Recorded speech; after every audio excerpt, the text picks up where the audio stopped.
Well, the technical issues. Yeah. So I just wanted to say, Tim, I'm just actually honored and to receive this award.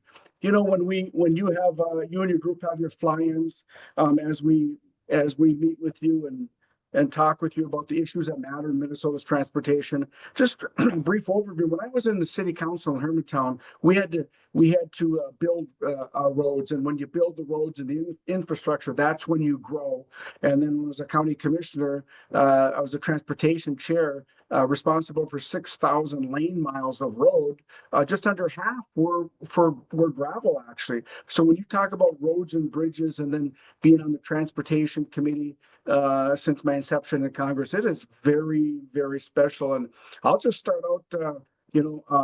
The fact of the matter is, my predecessor, Congressman Jim Oberstar, said there's not a Democrat or Republican roads. There are Republican roads for all of us, and you are all making a difference. When we talk about some of the investments. For instance, locally, the can of worms. I was a young boy when the can of worms became, and they finished that project. And I just was at the ribbon cutting a week and a half ago. I mean, it makes a huge difference. The investment makes a huge difference. The safety, the ability, once the Blotnick Bridge is completed, that is going to be a corridor that's going to be exceptional, not only for Minnesota, but Wisconsin and travelers going up the North Shore and up to the Iron Range. I mean, it's a big project. We all have big projects that we're looking for, and the Transportation Alliance is pushing a lot of them, whether it's Highway 23, whether it's Highway 8, whether it's permitting reform. We can't forget permitting reform. It's very important, especially in the Northland, right? And especially northern Minnesota, when you can't get into the ground in mid-November because of an issue where somebody uses the legal system to stop a project. That's delayed for 4 or 5 years until the road restrictions come off in the spring. So as members of the Transportation Alliance, I think that you are leaders in our state, and we need you to keep engaged as engineers, as technical experts. Help us help you. And then also, I just appreciate bringing some of these projects to us. Whether it's the Forest Lake. Roundabout Forest Lake to get on the other side of the eastern side of Forest Lake, or what have you. These are very big issues that matter to all of us, and so I'm thrilled to have this opportunity. And I accept this award, Tim, with humility. I think it's important that we continue to work together. And for those of you who have been around a long time, in Washington, D.C., there's A committees. The A committees are Energy and Commerce and Ways and Means. Everybody kind of goes, for those committees. They're very powerful. I got to tell you, the transportation and infrastructure is an A committee for our district, and I'm not going anywhere. I want to stay on the committee. I want to help deliver some of these projects that are so important for the traveling public, for safety. And I understand the investment that is needed to make sure that these projects are done well. The surface reauthorization is coming next year. I want to tell you, I want in the formula, in the flexibility in the formula. I want flexibility in the use, local control, and above all, safety, right? When I say flexibility, you as technical experts, as engineers, as professionals, once that investment is given, you are going to make the best decision on that route, on the structure, etc. So from my standpoint, I want the investment to go out with as little strings as possible attached, because I trust local government. I trust the local developers and the engineers on the project to make the best decision once the investment is made to the project. So flexibility and local control and safety those are going to be the priorities that I'm going to be pushing in the surface reauthorization. And I do want to tell you that under this new administration and new chair of transportation, we're going to look at hard infrastructure. That's going to matter. Hard infrastructure meaning roads and bridges and such, and water infrastructure. Those are very, very important for us to to put forward. You're not going to see many projects that aren't hard infrastructure that are going to get through this administration. They just won't. You're looking at very we have so many hard critical infrastructure projects that we need to work on, not only in Minnesota's 8th congressional district, but throughout Minnesota. And so every congressional district has those major projects, and I expect to support those projects as well. A couple weeks ago, we went to the Twin Ports interchange completion, the ribbon cutting, and I have to tell you, the hard work that was put in by MnDOT and the contractors, et cetera, to not only advise the people, of what's going on, because you had to have PR. There was a lot of concern, but I think MnDOT did a very good job, and I'm very proud of that project. In fact, one of the engineers was supposed to retire last year, but he stayed on so he could retire at that ribbon cutting. After the ribbon cutting, he stayed an extra year. After the ribbon cutting, he retired the following day. That was a project near and dear to him, and he's a Duluthian. I know him very well, so I was very proud of that. We're gonna make sure that these major projects are funding. The Blotnick Bridge is and will be funded, no matter what you hear. That there was the Blotnick Bridge funding was never in question, and I want to repeat that the Blotnick Bridge construction, that funding was never in question, and I just want to be clear about that. So we're gonna continue to fight for those dollars to come back to Minnesota. Together, we're gonna get these projects completed, and I just thank you for this award. It means a lot to me. And as you come out to DC and you have your fly-ins, the Minnesota Transportation Alliance, you are very well respected, and that's because of the professionals in the room. And Tim, your presidency is spectacular. And I again thank you for the award. I humbly accept it, and you can continue. You can know that I'm going to continue to work side by side with you all on those projects that matter. And thanks to your input, your professionalism, and God bless you all, and take care of your families. Awesome. Thank you.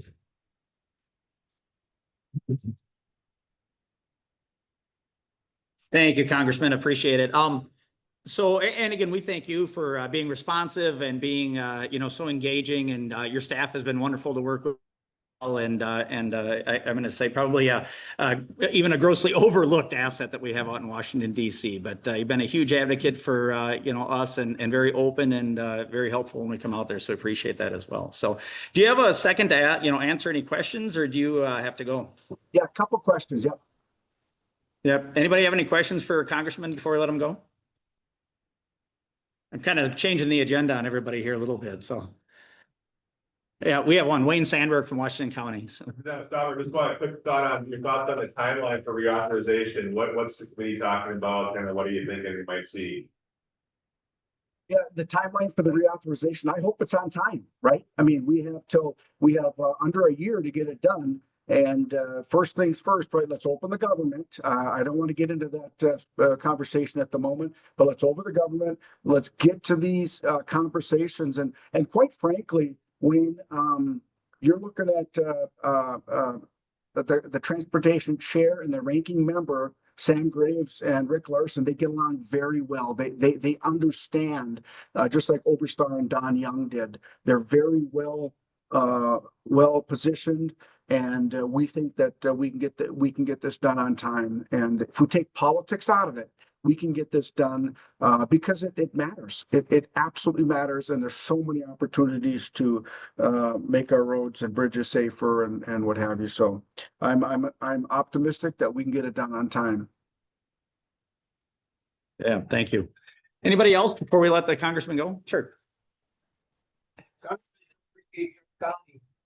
Say, what do you think about those congressional directed spending projects? We've got quite a few of them. Our transportation, we, got nixed last year on them. Do you think they'll move forward in this next year? Tim, was it about community funding projects? Was that the question? Yeah. So I'm definitely gonna push for it. The reason this year it was quote nixed was on a continuing resolution. That was the agreement made. There'd be no continuing or community funded projects. And obviously, we need to, these projects, every year we delay them, they get more expensive. And so what we want to do is really push to make sure those community funded projects, get, are able to move forward. And by the way, for those of you who don't know, as members of Congress, we only get 15 that we can approve. We have to go through all of them. I think last year we had over 100, but we have 15 that we get to approve. And if somebody falls out or paperwork isn't in on time after we submit them, we don't get to add another one. So that means if two projects for some reason or another fall by the wayside or the paperwork isn't in on time after a request, I'm down to 13 projects. So I get 15 projects. We're judicious on working and looking at them to try to maximize the taxpayers' value. Absolutely, and oftentimes, looking to fully fund those projects, those dollars just carry us over the finish line. I didn't hear what he said.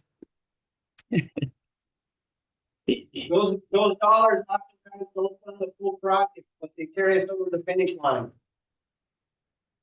I still don't get it, Tim. Repeat it.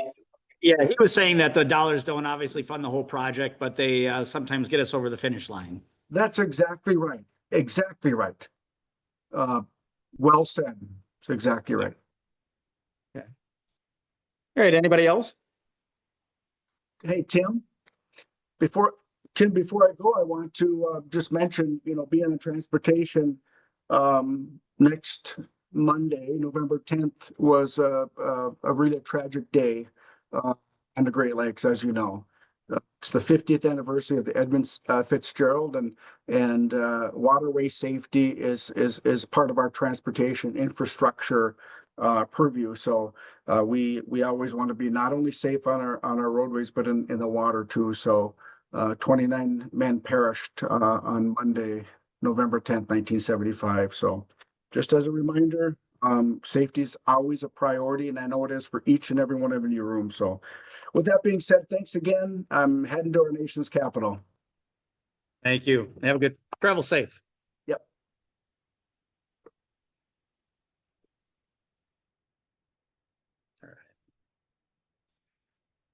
All right. I better steal the mic back. No. All right. So next item on our agenda is our annual business meeting. So I guess my first act here is to call the business meeting to order. With that said, a copy of last year's minutes is provided in the packet. I would assume everybody's had a chance to review that, and assuming that's the case, we do need a motion to approve the meeting or the minutes from last year.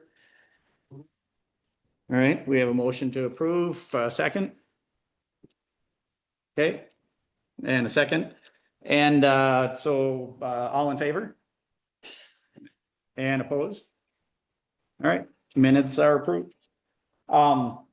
Next thing on the list is a slate of candidates for this year's Board of Directors and Executive Committee. This year, returning board members include Ryan Till, County. New board members are, actually, I should probably have you stand up. Ryan, are you here? Everybody knows Ryan, but yeah. And then new board members, Heather Corcoran from the city of Rochester. Heather, are you here? All right, there's Heather in the back corner. April Crockett from HDR. Is April around? No, April. I got to talk to her about that. And Chad Mathewitz Construction. Chad around here? Yeah, it's a long ways to come. So those are new board members. And then the officers for 2026 would be, it's got to be a typo because I'm on here as president again, but so president next year would be myself, Tim Arvidsson. Vice president would be Ashley Hudson. Ashley's running a little bit late. She'll be here about 10 o'clock. Secretary will be Ryan Tilgis. Treasurer Wayne Sandberg. Past president is Steve Bott. And then the legislative committee would be Matt Christensen. And are there any other names from any of you, anybody we should include in the list that you'd like to see? Nothing? No volunteers from the floor? It's great fun. All right, hearing none, I need a motion to approve the slate. All right, Vance, and a second. All right, and then all in favor? And opposed? All right, hearing none, motion carries. So our slate is set. So, with that, we can, adjourn the business meeting, right, Margaret? Okay. Next up on our list. I gotta look at the agenda.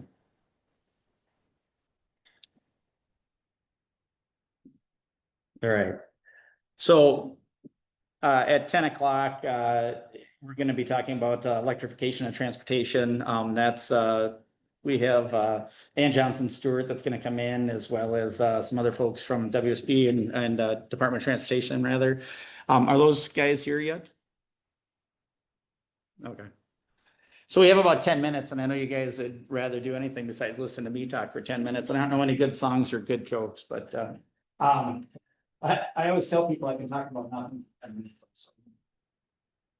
You know, some of the things that that the board's working on now for the Alliance is really, and I've talked a lot about this in Washington DC too, is we're trying to really increase the profile, right? Make ourselves more visible, give ourselves a louder voice, that sort of thing.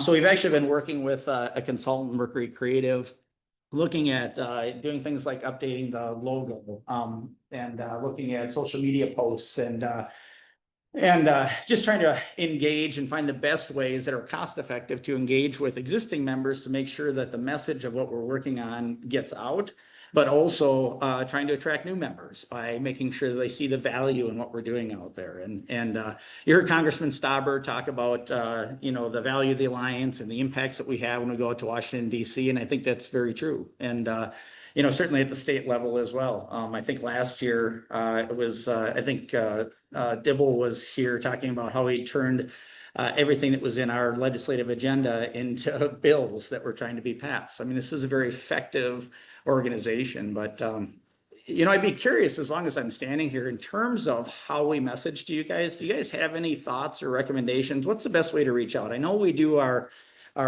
you know, updates that Margaret sends out via email, that sort of thing. We don't really want to be having to put stuff out there any more than we need to from a social media standpoint. But what we're seeing is that really is the way that people get news and information and tidbits, and then you can, you know, select that and go in and take a deeper dive. And we're also looking at updating the website. But while we're waiting for the other speakers, is there any input that you guys can give us in terms of how you like to receive data from us? You guys got to talk, Mark, because otherwise I have to. So.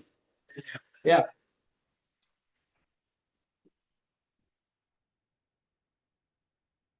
Yeah.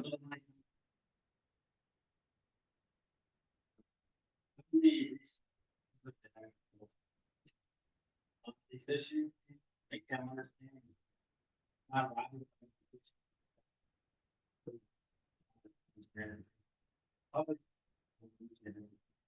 Yeah, you're like the preacher to the choir, doesn't hear.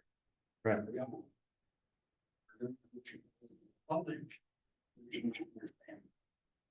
No, I agree, and that's actually one of the things that we talked about a little bit with creative, is trying to get the messaging out there. Is what are we actually doing, and what is it? How to make this innocent, right? It's like roof on your house. It's a necessary evil, but it's not new furniture or a remodel that's full. Although it's very. I actually haven't had. We need to produce a video similar to the old Sesame Street videos. I'm just a bit, right?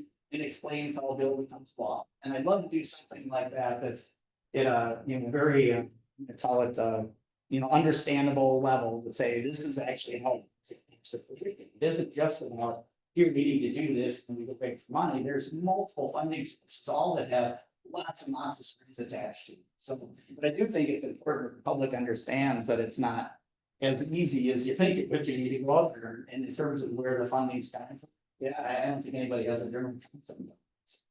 I do think some video clips and some information stuff out there is good. I task my staff all the time with trying to make our industry look cool. Trying to make engineering seem like a cool job. There's an old meme, that wasn't even a meme, it was a poster years ago that used to say, without an engineer, you can't, turn on a light, flush a toilet, drive a car, and this, all these things. It was actually pretty informative, but easy to understand as well. That's some of the stuff we're striving for, but not just to this error group, but to the public as a whole, and I don't know if that answers the question, but I think it is just trying to get messaging out there that people can understand. Anybody else? Oh, come on, man. It's gotta be more, so. How about concerns? You guys like how I dress? Tell me, I get a little weight. So. Let's see, where are we sitting on time? 7 minutes. So, so back to the deadlines we're working on, you get that messaging out there. Again, recommendations, you guys, utilize the emails. Do you read the emails? Would you prefer social media updates? Would you like to see more information out there? Do you guys have any thoughts? What's effective for you guys? Because one of the things we talk about too is, we'll have an active member, say from a county, right, or a city council or something like that. And that member generally knows what we're going on, but does the rest of the public know, and does the rest of that board know, right? Well, they're not all probably gonna read our, updates and that sort of thing, which is why I talk about other messaging. So, and anybody have suggestions of, do you like those? Yeah, right.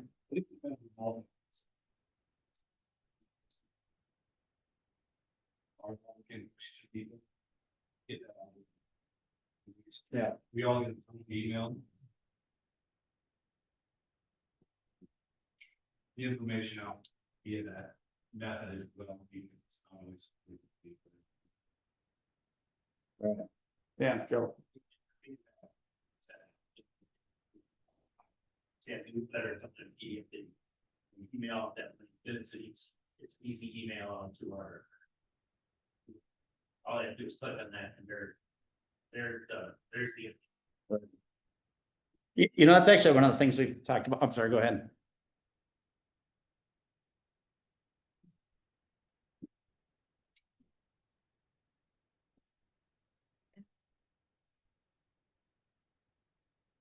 The surveys and study, but now it's more just transportation. But they have the same questions and how do they better engage the industry? And it's kind of like there's so many different organizations, which one do you focus your time on and how do you cross communicate? So some of their solutions was to work with other organizations as a partnership so that they may have a similar message, but they can work together to get that across. It's actually interesting. The Transportation Alliance really, in my opinion, holding organizations together when it comes to transportation issues, right? We're arguably the most knowledgeable and probably have the most influence. And there's everything from City Engineers Association, the County Engineers Association, to MSES, to ACEC, the whole alphabet that's out there all looking at this. And my vision of it is that we're the ones that they should be coming to when there's an issue, and we can see how things tie together and how we can help each other message. Another thing that came up recently too was being able to assist communities, and I'm going to anybody that's going out to say DC or even at the state level meetings with legislators to provide even assistance and background support in terms of when they're asking for something, what can we do to help present something and demonstrate exactly what works. Some of the legislators have actually brought that up, saying, well, it's wonderful that you guys come out and talk to us, but what works really well is if you reach out to our staff and communicate with staff ahead of time, tell them what the ask is going to be, provide any information that you could, and then get out there and or locally even meet with the legislator, explain that, and then have a leave behind for them. And that tends to be very, I'm going to say impactful to them, right? Versus going out there and saying, oh yeah, we're looking for funding for X, and they don't necessarily have a vision of how it connects into the rest of the state infrastructure and so forth. So that's one of the things too that I think long-term I definitely see us hopefully being able to do. So. All right, anybody else? Sure. Something is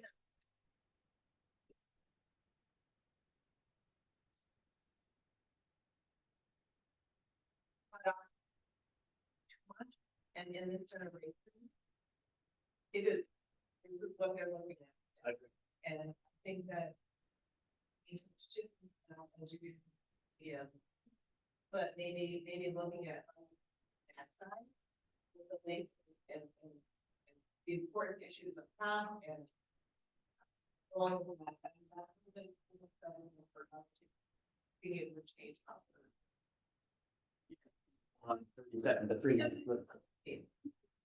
If we want to come to other. Get more people involved, so I think it needs to be settled down a bit. Yeah, I totally agree. That's kind of the, I would say the vision, right? And I'm probably the biggest offender of that. People send me emails all the time, so, and I miss them so often that I actually tell people, if you don't get a response, that says, got it, thanks, something, just assume I didn't see it, because honestly, I didn't. I don't know how to use those emails anymore. Ben's laughing because he sent me an article. Yeah.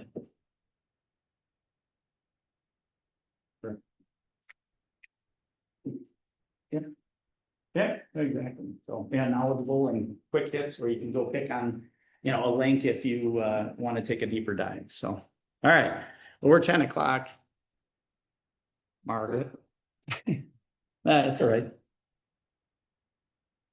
If you guys have any other thing, I mean, again, the more we can do to engage you guys and get information to you, I'd love to hear it. Send an email and make a suggestion about what works, what doesn't work. So.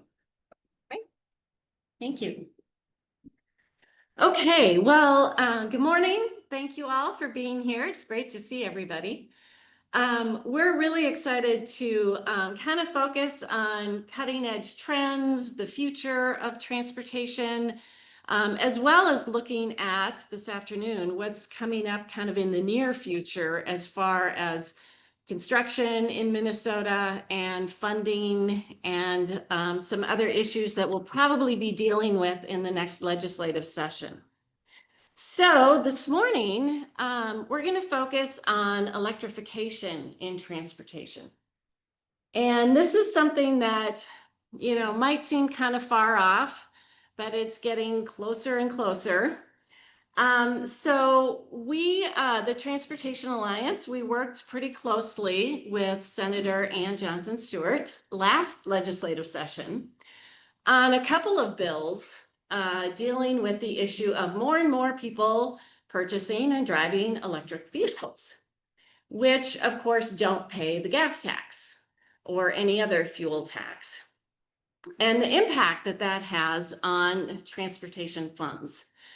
So Senator Johnson Stewart had two bills last session, one to increase the $75 annual fee for EVs that was put in a while ago to sort of compensate for the lack of fuel tax revenue.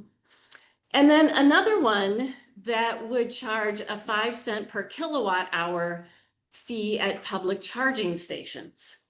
And the goal with that one is to really recognize the fact that in Minnesota, our Constitution taxes fuels, and that any tax on fuels has to go into the Highway User Tax Distribution Fund.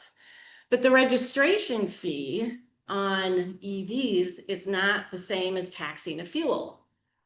So one thing that happens is that, first of all, that revenue is not constitutionally dedicated. And secondly, you're not getting the people who drive through Minnesota like you do with the gas tax. So when people are driving through the state, they stop at the gas station, we're collecting state fuel tax from them.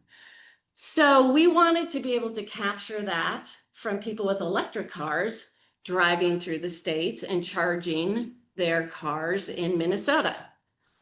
So thanks to the work of Senator Johnson Stewart, there was language in the budget bill that passed last session that included a change to increase the EV fee. Got a little complicated. I'm gonna let her explain that. It wasn't just an increase in the flat fee, but they did add the 5-cent per kilowatt hour charge at public charging stations. It doesn't go into effect right away, but it was passed by the legislature. So we are hoping that we'll be able to capture that revenue in the future. And the legislation also included the creation of a working group on electricity as a fuel. And that group has been meeting. Senator Johnson Stewart is the chair and Representative Steve Elkins is the vice chair. And there are a number of us in the room who are members of that working group. And we've had, I think, 3 meetings now. And so we've been working with her to kind of get some background on, first of all, what other states are doing in this area, and then also looking at, different options, what will be best for Minnesota in the future. And we need to come up with a report by February, back to the legislature. So it's an ongoing issue, and I asked Senator Johnson Stewart to be here today to talk about this work and kind of her vision as this working group continues to do its job. So I'd like to introduce Senator Ann Johnson Stewart.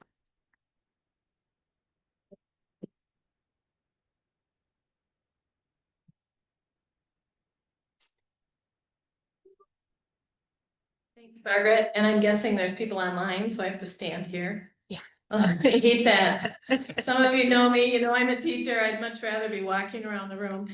But I just want to affirm the Transportation Alliance and my relationship with Margaret. She and I have been friends for so long, but not just friends, really professional colleagues. And I trust her a lot. So when she came to me early in my career at the Senate to ask for some support around trying to backfill the loss in gas tax due to the number of EVs out on the road, I was ready and willing and to sponsor that. So she just serves as such a resource for me. I'll just start talking while we're waiting for this to load up. I just have the most technical part of our work relates to the legislation that was agreed to. So if you remember last year at the end of the session, we had, I'm trying to get in the camera here. We had kind of a weird end of session. I wouldn't even call it a conference committee in the I can talk about all 4 that I was on, but specifically in transportation. Of course, we had Senator Dibble and me and Senator Jasinski coming from the Senate side. But then on the House side, we had kind of this very challenging tie situation. And frankly, the 2 chairs on the House side were not in agreement on anything. Would you say that? I can say it. I'm a senator. Margaret has to watch her P's and Q's. But anyway, they didn't really agree on much. And so for us to come together and get a bill finally agreed to, it looked much different than what came out of either the House or the Senate. And so that's why I just wanted to briefly just go through what we actually did pass. My motivation for passing this and for continuing to work on this, by no means is this a done deal, is the reality that the number of electric vehicles on the road is increasing, not linearly, but exponentially. I mean, we are seeing a huge number. We are expecting electric vehicles on the commercial side to become more and more common. We are for sure going to be seeing it more on the small commercial side in delivery vehicles, et cetera. And so for us to not try to backfill the loss in gas tax revenue is irresponsible, but also would have a huge impact on our construction industry and on our infrastructure. Just an aside, it was really hard for me not to raise my hand before when he was asking what to do about getting the word out. I think Ron Bray had asked that question. I would tell you that don't assume your legislators really understand infrastructure. By far, they are not as informed as you might think. I have spent the last 4 years, because remember I was in the Senate 2 years, then I was not in the Senate for 2 years, but continuing to work with the Infrastructure Alliance to make sure that every legislator really understands why funding is so important. When we go on these bonding tours, and I'm on everyone, I never miss. I will make sure to talk to the senator there, and if there's a bonding tour in your district, you should go. Talk to your senator, talk to your House member and say, will you be voting for the bonding tour? So for example, or for the bonding bill. So for example, we were in Chaska. I am never afraid to drop names. And the senator down there said to me that he'll only vote for the bonding bill if his project is in it. And I said, well, that's not really responsible and that can't really happen. And so right then and there, I engaged him on that and held him to the fire. You might remember when we voted on the bonding bill, I specifically said every project in that bill, I talked for a long time, that was in there, and if those senators vote against it, I will be working with their committee, with their constituents to make sure that they know they're voting against the bonding bill. This is true for transportation bonds and for general obligation bonds. So don't assume they understand. Don't assume they understand how important infrastructure is, because they don't. There is such a slotting of expertise in the legislature, and it's not because they're not interested, they just haven't been told. And so we can let the public know. The public knows when sewage backs up in their basement. The public knows when their road is in bad shape. It's the legislators that don't understand why that is critical, not only to the quality of life that their constituents experience, but to businesses and to commerce and to people coming in. Airports is a great example. A lot of legislators honestly don't even probably know. I've asked legislators, how many airports do we have in Minnesota? Most of them say 3 or 4. They don't know that we have 200. So get out there and be the advocate that you're thinking other people are, because other people really aren't advocating like we can. All right, now I'm going to get off my high horse. Okay. Now, I know, Margaret, you're going to have to signal me when I'm done, because I'm probably already done, but I will tell you, we wanted to hit the problem of lack of funding or lack of gas tax money coming in 2 ways. One is with the surcharge. And what that means is if you have an electric vehicle or a plug-in hybrid electric vehicle, and Minnesota is one of the first states to address the plug-in hybrid, we are going to assess you a lump sum at time of when your tabs are renewed, so that we can get an equivalent revenue from what a typical gas, there's a funny name for it, it'll come to me in a minute, combustion, they've got a funny word for it, but it's a gas vehicle. Let's just agree that that's a word I'm going to use. Anyway, so we can all in the room come up with, well, what do you think you spend a year on gas taxes? And it's been somewhat entertaining to see what different advocacy groups tell us a typical driver pays in gas tax, because we all know, lots of us are pretty good at math. We know how we can make those numbers look one way or another based on what vehicle we pick and what person we pick as the driver. But the surcharge idea is this, that if you're driving an electric vehicle, how much would you otherwise typically pay in gas taxes if you were driving a gas powered vehicle? And so I came in pretty high. I think we started at like 250, didn't we? Or 200, right, Margaret? Oh, you thought that the sky was falling. That's way too much spread over 12 months. Didn't seem like a lot to me, but we did get a lot of pushback on that, especially because at the same time, the federal government was contemplating a gas tax or a surcharge at the federal level, which I understood. But again, I really wanted it to be $200. As you can see in the slide below, we ended up with a very much lower value, and we ended up prorating it based on the value of the vehicle. So I'm not going to go through this in detail. Anybody that wants any of these slides, you can just Google the electric vehicle working group, and every one of our presentations is listed there. I'm happy to send this to you as well. Lots of you know me, and I probably already have your email. So what we ended up negotiating then was a surcharge based on the value of the vehicle, and one that stepped down over the years as we step up the other ways that we're going to collect revenue from electric vehicles. So as we implement the per kilowatt hour fee, or if we go to a road user charge, which I'm not sure we'll go to that, but I'll talk about that briefly. The surcharge would come down incrementally. Again, the reason that we have this breakdown, and Margaret, I think she's just going to correct me if I misspeak. I think it's 50,000, a car worth 50,000 and more, isn't it, based on it? I don't remember what it is. It's based on, the step down is based on the vehicle. It's like 0.005% of your vehicle's worth or something like that.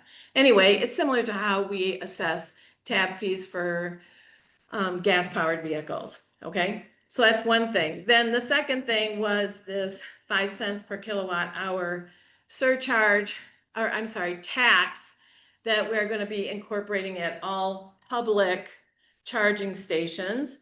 One thing that we have to work through as a working group is what does it mean to be a public charging station? Because some public charging stations charge a fee to charge and some do not.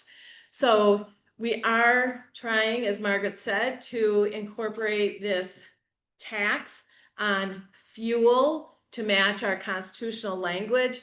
And there's many issues related to that. There's also an idea of a road user charge, a RUC, wherein we would charge per mile. And honestly, I have so much with me, but it's just easier for me to speak off the cuff here. It's pretty equivalent. If we charge per mile traveled, we get roughly the same amount of revenue as if we charge either a surcharge or these taxes on the kilowatt hours. There's a couple challenges. If we decide to charge per mile driven, there are some vehicles, some of you drive a Tesla or some of you drive a Rivian or others, where your vehicle mileage is reported automatically, but that is not the case for every single electric vehicle. There's many older electric vehicles where they don't have that self-reporting. And so for us to receive accurate mileage information from EV drivers presents a challenge. And frankly, the amount of money, well, for any of these, aside from the surcharge, and this is my opinion, don't bring in a huge amount of money right now. However, I had a conversation with my transportation team members after our last meeting. However, we know that the number of EVs on the road is increasing significantly. So we all agreed that this is the time to do something. So if you get into the website where all the meeting information is and you see these numbers of, $400,000 in revenue a year, et cetera, you might be thinking, why are they even doing this? That's the cost to implement. Doesn't even get us very far in terms of offsetting the revenue. But the truth is that we are at the beginning of this turnover when we're going to see more and more EVs, less and less gas-powered vehicles. So I believe it's really important that we figure this out right now. So the problems with the road user charge is trying to get an accurate measure of how many miles people drive. To Margaret's point, we would not be getting mileage from people that drive through Minnesota. So really it would be reported to your home state unless we could somehow figure out something else. And then that gets into privacy issues of determining when people are driving through the state. I'm sure you can understand why that's a challenge. The issue with per kilowatt hour is the vast majority of kilowatt charging of electric vehicle charging happens in a person's home. And the vast amount of people who are able to charge at home are home owners. So there's two issues with incurring revenue from kilowatt hour tax. One is that we couldn't, unless we somehow figure out how to get people a separate meter at home at the cost of about $160 a year. Well, I think it was about $200 a year. That's the cost to get a separate meter for your vehicle. It's really difficult for us to tax home charging. And then there's also the the issue of the people who don't have charging, apartment dwellers, people who live in, people who can't afford home charging. How do we get that money? So for the 20% that charge at Quick Trip or, you know, Target or whatever, the revenue that we could get is very small. So that's another challenge. This is why I'm just going to say it out loud. I'm all over the surcharge. Like, I think that's the way that we should do it. But again, we are working with a group. Lots of you are in the committee or in the working group. We are listening to all the stakeholders. We are keeping an open mind. Of course, we are keeping an open mind and looking for solutions. Again, the Transportation Alliance has been really helpful to me in getting data, as have all of the people who have been presenting. Right now, I think the next 1 or 2 meetings will be spent gathering data on what other states are doing, what are the issues. Last time we met, we had Iowa come and talk to us because they recently began implementing this kilowatt hour tax. This November 20th is our, or November 10th is our, I don't know, November something is our next meeting. I keep looking to Margaret. I think it's the 20th.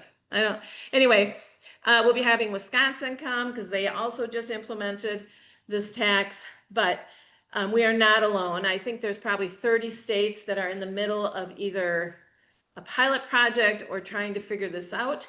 And I think it's really important that we get it right.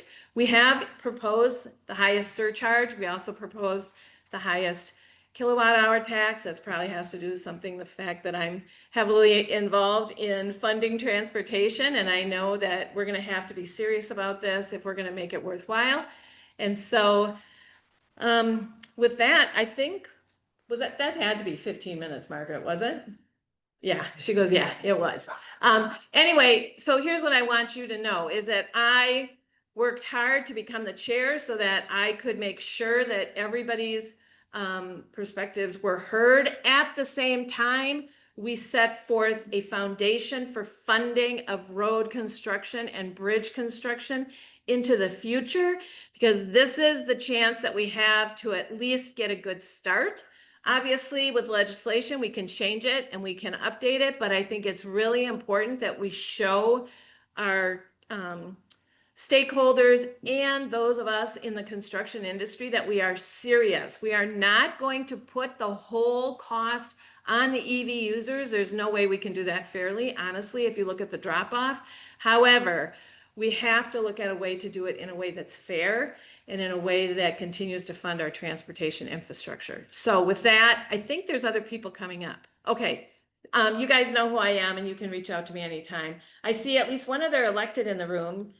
Kevin Anderson from Hennepin County. Any other electeds? Probably there's other county board members and stuff too. Sorry, I didn't think about you guys. You're so important. I just don't recognize you. So anyway, thanks to all the electeds that are here. It's really important. Margaret, I'll stop talking.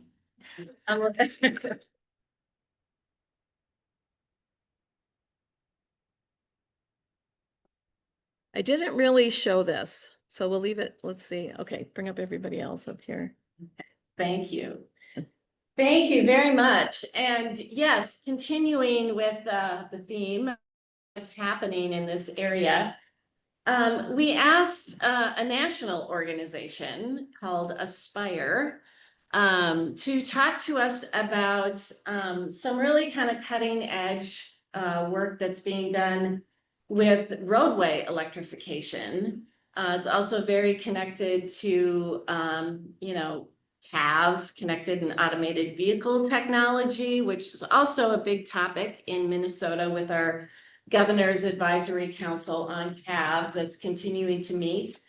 And they're also working to potentially have some legislation in the next session that would make Minnesota more attractive to investments by companies that are interested in CAV technology. So I am going to introduce Michael Mescalier and see if I can get his presentation up here. You can sit. So if you just give me a minute.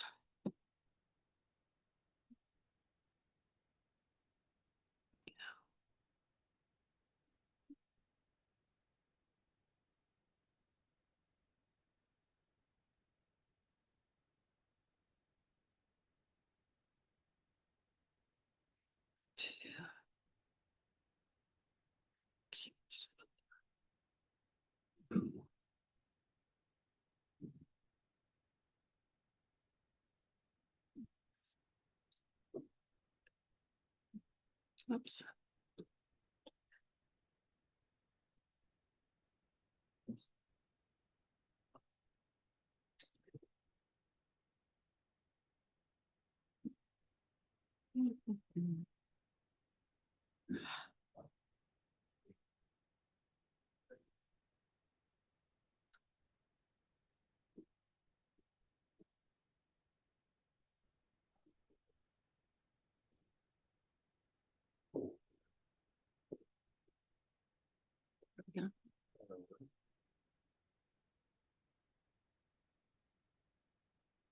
Okay, All I right. think you're good. So Might have to. do I use that? Yeah. Yeah, okay.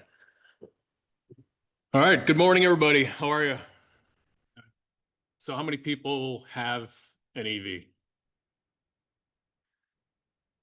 Not too many. Has anybody ever driven an electric truck or bus? Just a few, been able to do both. All right, so just curious about your experience. So want to thank Margaret and everybody else for welcoming us here today. So my name is Mike Mascalier. My job is commercialization at Utah State University, which is part of it's where the Aspire umbrella fits.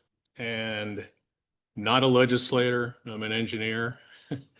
I've spent a lot of time at the state legislature in Utah recently.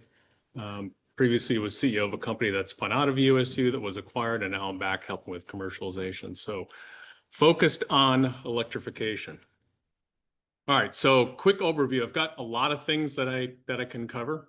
We can dig into questions, make sure we allow a lot of time to be able to do that. I'm going to talk to you a little bit about what Aspire is, talk about some of the commercial deployments we've done, talk about the statewide program we have there and some of the modeling we're doing, and then even bore you a little bit with some of the standards, which you may think are not important, but if you want to drive adoption, you have to focus on interoperability, and that happens through standards. So get your questions ready. So Aspire is an NSF-funded engineering research center focused on electrification. Our annual meeting actually starts today and goes for the next 3 days in Logan up at Utah State University. So we've got about 200-300 people coming there. So we get about 20 million a year for 5 years. We just entered the 6th year. The funding was actually renewed by NSF. So they're up there today to be able to get a report on what we've been doing.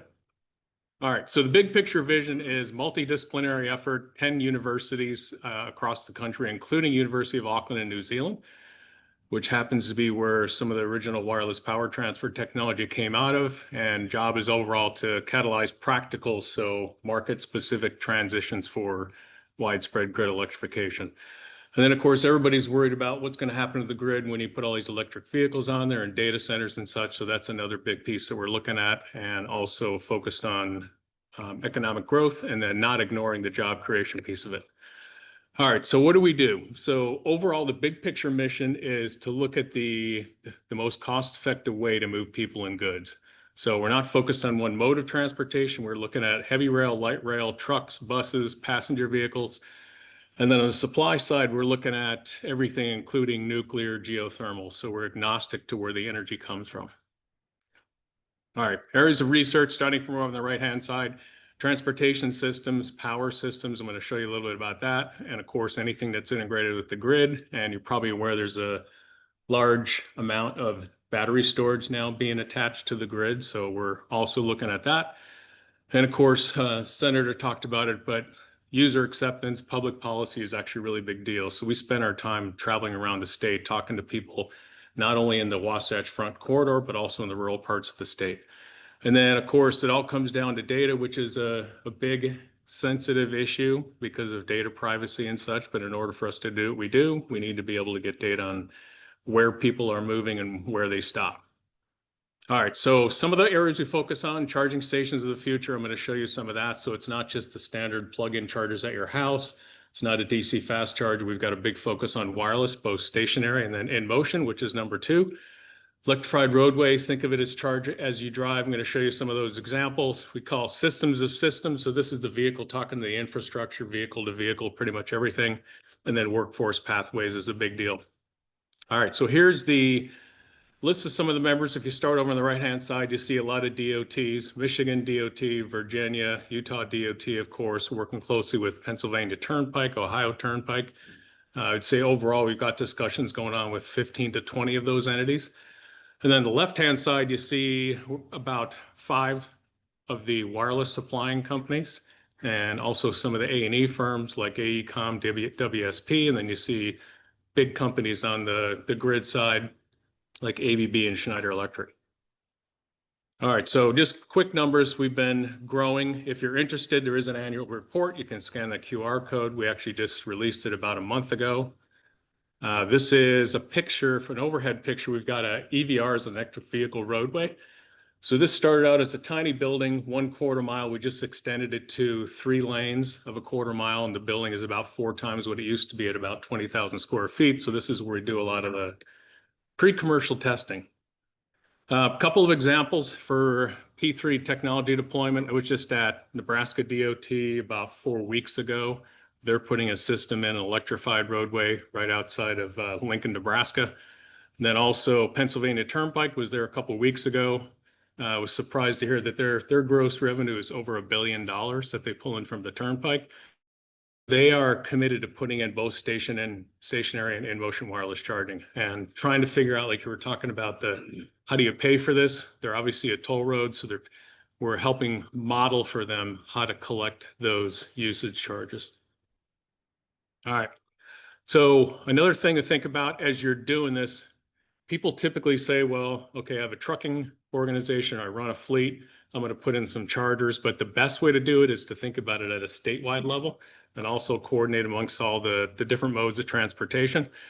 So we think of it as what we call shared charging infrastructure. The way the costs go down, say per kilowatt hour, is to increase utilization. So start about thinking about that. We're doing commuter and light rail as well as heavy rail, and putting in strategic locations of multi-megawatt substations at hubs, and then fast charging stations, leveraging the rail infrastructure, also using that for trucks, buses, and passenger vehicles, and then the electrified roadways. So the message there is try to think about how to best coordinate that throughout the state. And then quickly, this is some of the privatization, the commercialization side of it that I'm working on. So my boss has this moonshot goal of getting 1,000 miles of electrified roadway within the next decade throughout the nation. So it's a big deal, and committed to do it. So love the opportunity to work here in Minnesota. Megawatt scale charging, got a lot of things that we're working on that we're looking to deploy and commercialize, possibly some partnerships with the state of Minnesota. This just happened last week on Thursday, created a formal nonprofit. It was actually incorporated very, very recently. And this will allow us to formulate agreements to work with other states or other companies in a much more structured way, and then help commercialize some of the work. All right, let me move through this. So the big picture deal is to become what my boss calls the NASA of electrification. So we're, like I mentioned, helping develop out all the standards, looking at national deployments, and then the reach is becoming international. Many of the suppliers we work with on the wireless side, one of them's in Tel Aviv, the other one's in Norway. So the reach is pretty big. All right, so many times people think that it's not feasible economically to do a conversion. So I want to share a quick story with you. This is the company that I was CEO of that got acquired. So first transit agency in the US to convert to 100% electric in Antelope Valley, just outside of LA. They did it with en route wireless charging. So they started back in about 2015 and have converted the entire fleet since then. This is a little bit old, but I want to show you an example. So if you start over on the left-hand side and you think about it, most of the vehicles, the buses at that time, couldn't achieve enough range to get people from A to B, and the cost was actually higher.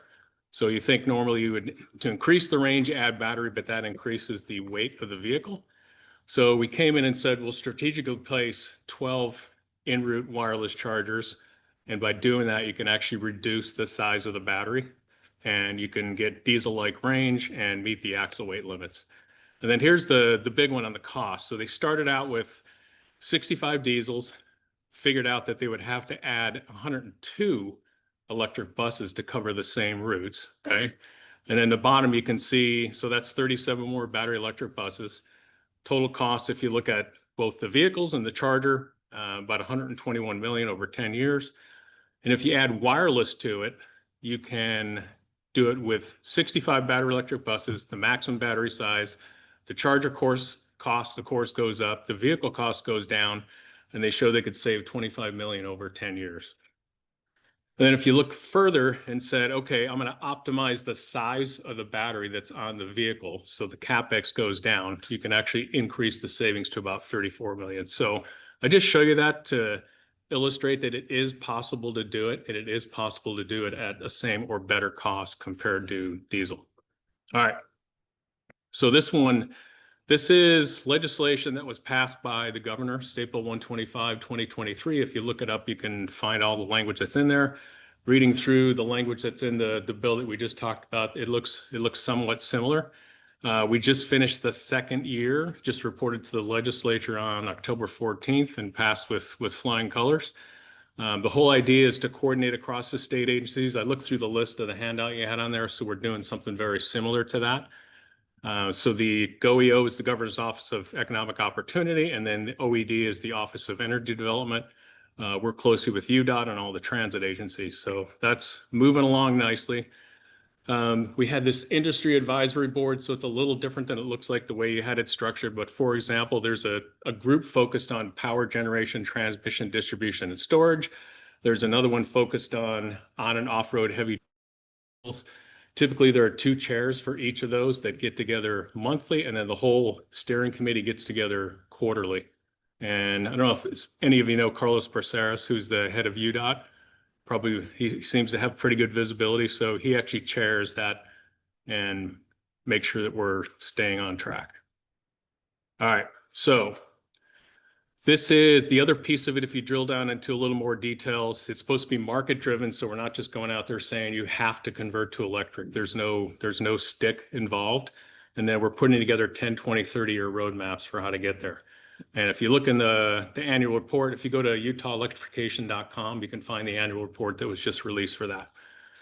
And the workforce training is actually a big piece of it, and one of the areas we're looking to commercialize, because we've pulled together the assets of all the Aspire universities, and we have a lot of content to be able to deliver and train the workforce.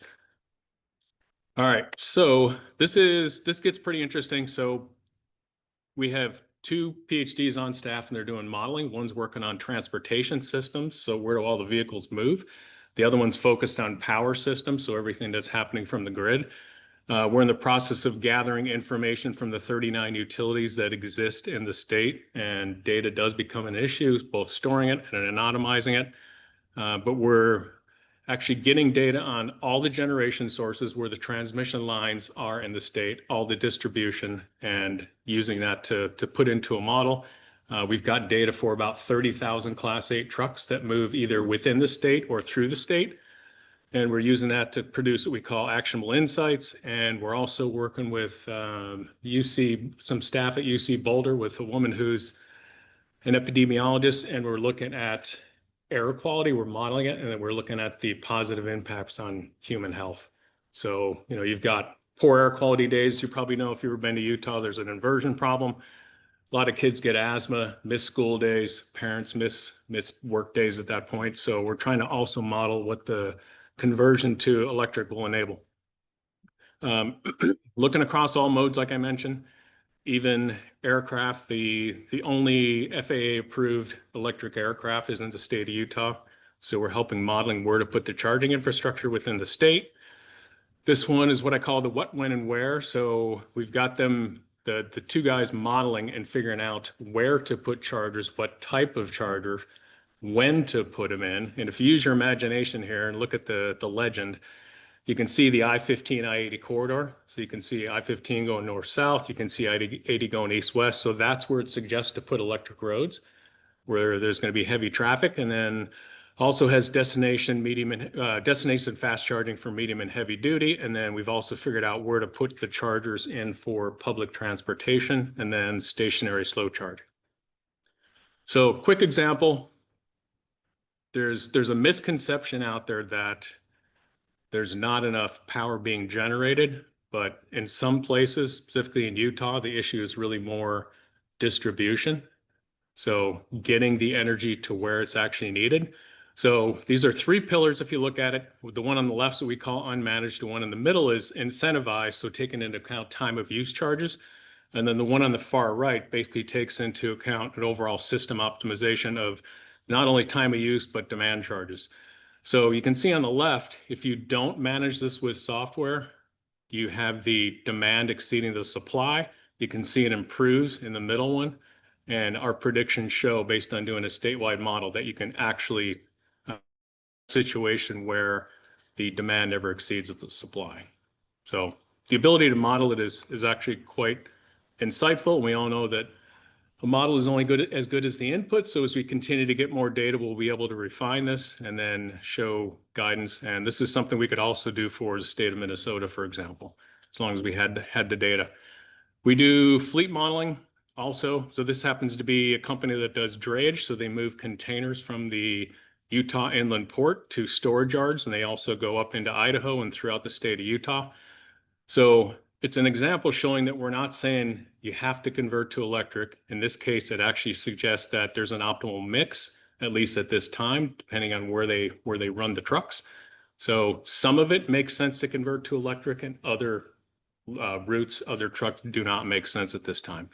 And we're able to calculate the total costs in dollars per mile, which is ultimately what they need.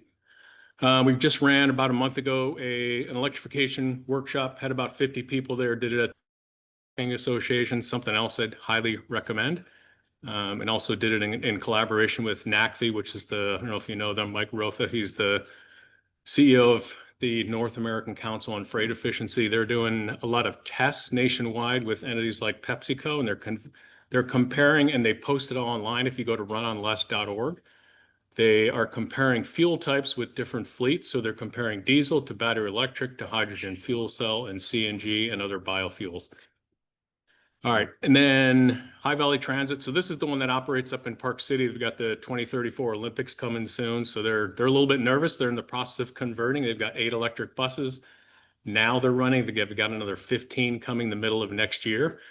And of course, they've got to get people from venue to venue, place to place, and get them there on time and reliable. So we actually deployed this interactive dashboard with them, so you can look at status of the chargers, where all the vehicles are at any given time. Just a quick glimpse on what it looks like. So it's deployed now with 150 chargers throughout the state.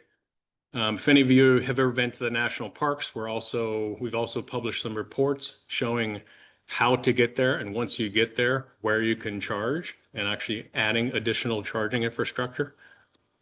And then workforce development is actually a big piece of it. You can see this is a little bit of a maze, but it says you can engage at the early level, say K through 8, K through 12, all the way through getting a doctorate degree. So we're involved in that. We've been doing a newsletter. You're welcome to sign up. As I think others have mentioned, communication is key in education. That a lot of the legislatures don't necessarily understand electrification of transportation or even construction.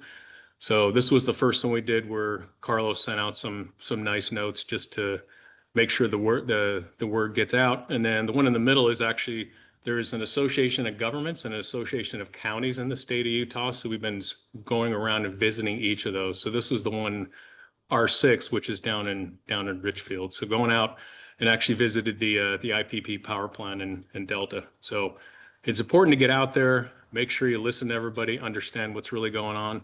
Here's the annual report. If you don't want to go through the whole thing, you can actually just look at the highlights booklet, and I can also send this to you. Getting into now some of the projects that we're doing. So this is a Kenworth Class 8 battery electric truck. It'll be the first to run regional haul only on battery, so about 400 miles per day. It's running a real UPS route that goes from West Valley, so around Salt Lake, up into Cache Valley and back every day, and enabled by a 1 megawatt wireless charger. This is the one that's up at the EVR. There's another one right outside the Union Pacific Intermodal Terminal. And then middle mile freight electrification. So we actually just got a Kenworth K270E. So it's a Class 6 box truck.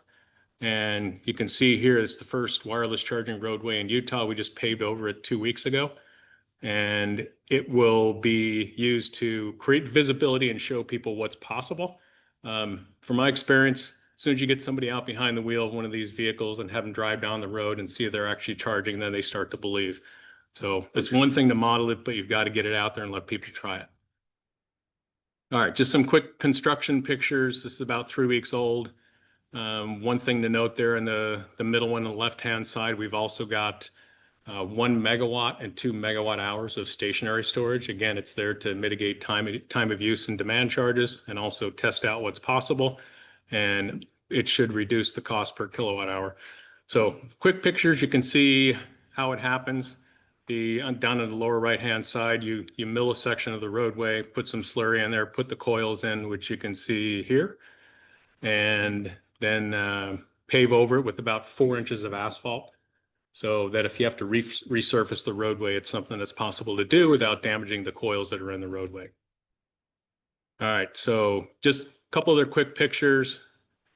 Wouldn't be complete without showing you a cross section. I think there are probably a bunch of civil or construction engineers here. This is the question we always get. Are you going to damage the roadway? How far down do you have to go? Can you resurface the roadway? So just to give you an idea, and you can see the 4 inches that go above the coils. And then of course you got to put the cables that feed the power to the coils on the roadway. Yep. Yeah, you can. Yep, no problem. This is another one we're doing with Indiana DOT, but this is actually deployed up at the EVR. So we typically test it there first. And I mentioned interoperability. So we are testing for the different suppliers that are doing wireless roadways. And we're able to have some of the experts in the world come there and do what they call radiated emissions. So look at the fields that are emanating when the system is energized, also assess interoperability, and then electromagnetic compatibility. This is a picture of what's actually been deployed at Purdue. You can see the one we're at Indiana DOT. You can see the little video in the lower right-hand corner. What they first did is mounted the receiver on a trailer and pulled it with a truck. In the last week, they've actually got it now on that truck that's up in the upper right-hand corner, and they demonstrated 200 kilowatts power transfer while it's driving at 65 miles per hour on a quarter-mile section. So if you're skeptical about whether or not this stuff is real, it's actually coming. It's here today. It's not deployed at the 1,000 miles, but there are 5 states in the nation that are doing this, somewhere between a quarter and 1 mile. All right, so, and in the CAV space, so I mentioned we have a conference every other year. It just happened in February. It's called CURV, Conference on Electrified Roadways and Vehicles. I had the opportunity to chair the session on CAV, not an expert in this domain, but I grabbed just some of the examples of some of the partners at Aspire that we're working with. You've probably heard of Cavnu and Einride. So this is what Cavnu is doing, working with Chris Armstrong there. They're Roads 2.0, so integrated tolling and provide location-based specific alerts. They're just big picture. And then this is what UDOT is doing, Philip Castro. So onboard equipment, roadside equipment, back-end equipment, and it's going to be tied into the main UDOT app so it can provide you alerts as you're moving down the road. And if you've ever driven up I-80 in the winter, if anybody comes out to ski, it's about, you get a big storm probably twice a month. So they're responsible for keeping the roads clean. And then a lot of people drive in, so they're coordinating with some of the surrounding states, Wyoming and Colorado. And you can see just a picture here. Seems like, because I have to drive up and down that roadway about once a month in the winter, there's some kind of storm, some kind of crash that basically stops all the traffic. And you can imagine the economic impact of that. And then getting insight on air quality. So that's some of the work they're doing. Einride, we're trying to incorporate them into a project that I'm going to show you in a minute. So they've got this model where they're talking about freight capacity as a service. So it's either going to be as a function of volume or weight. So they're in the process of deploying that now. We're working with them to deploy it at the Utah Inland Port on a project I'm going to show you in a minute. So this is what they do. They come in and engage customers, understand the demand. They model the entire fleet and then help deploy and operate it. All right, so anybody heard of the EPA Clean Ports program? So probably didn't know that there's a dry port called the Utah Inland Port Authority that's in It's actually in the state, but it's kind of anchored in Salt Lake County. So they won a $110 million EPA Clean Ports program.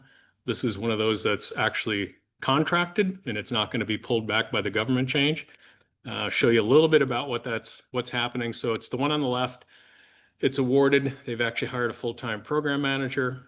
There's a 90% cost share. So if you buy, say, a $500,000 truck, you can get 90% of that back in credit, and it's going to fund roughly 100 trucks. So it's a good way to actually seed the market and put it in a highly concentrated area, so you can look at the impact on air quality and also assess efficiency. And then two other projects that they have, the one on the right that we call BURP, Beehive Emissions Reduction. So they've got over $200 million in funding that's coming from various sources to be able to look at deploying commercial trucks. All right, so this is the one I was mentioning. Anybody heard the term charging as a service, mobility as a service? Imagine some of you probably have. So this is an award that we got from DOE. It's $44 million. It's technically still pending. We're not 100% sure we're going to get it. We partnered with Volterra Power. So they're one of the charging as a service providers. There are others like Watt EV and Terawatt. This is 12 megawatts total at the plug level, 9 megawatts concurrent, and half of that comes from battery energy storage. And this should run somewhere in the order of about 20 trucks. So they came in, put in a lot of match funding. They have a full design, build, operate, maintain model, and even interested in possibly operating some of the fleets. So it's a model that's emerging. Many of these companies they've started in California, Texas, and some of the other states. So, and from what I've seen, the companies have raised anywhere between 300 million to just over $1 billion in private capital to deploy these charging stations.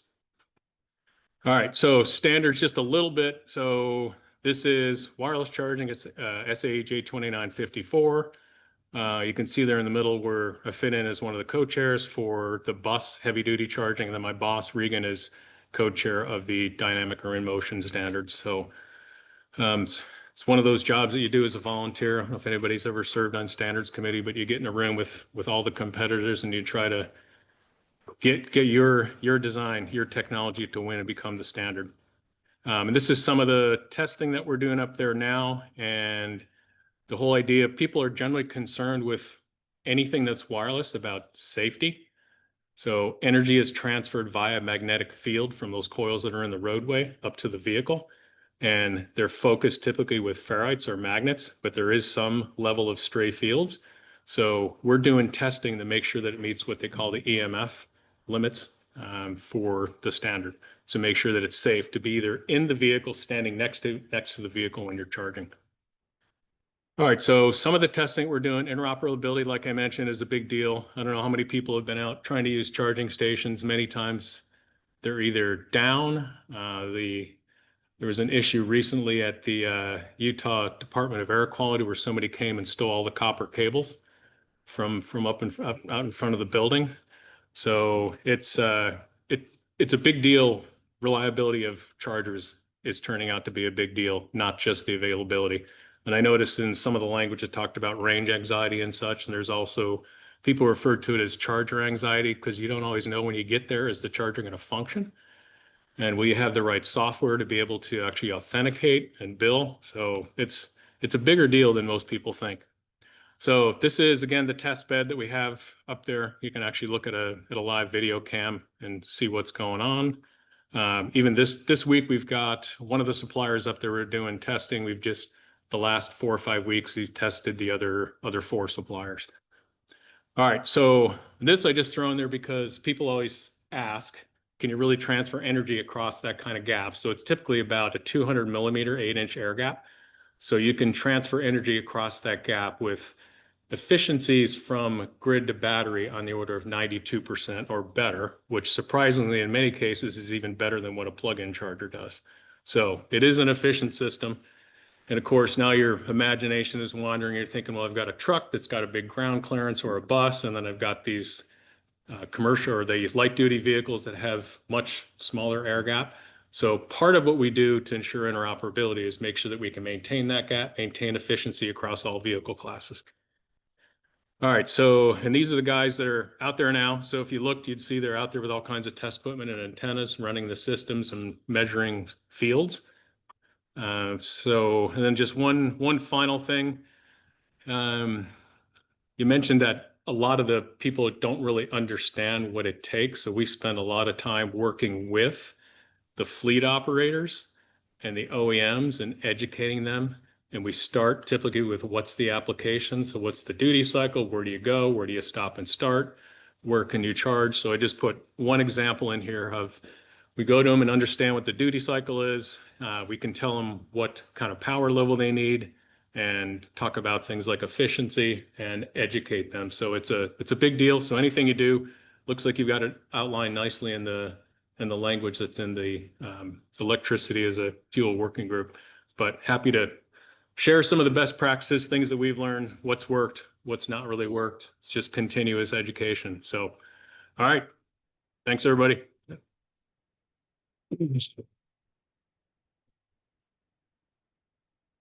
Questions? I'm sure you got some good ones. Yeah. Thank you for the presentation.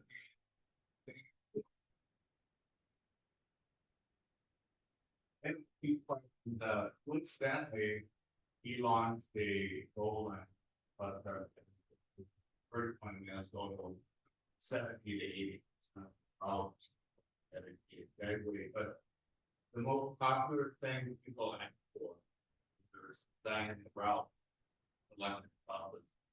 I don't know if you're aware, here in St. Cloud, it's called Loop Fiber on the top. It's the Yeah. Yeah, there's two, New Flyer and Gillig. The other ones have all kind of disappeared.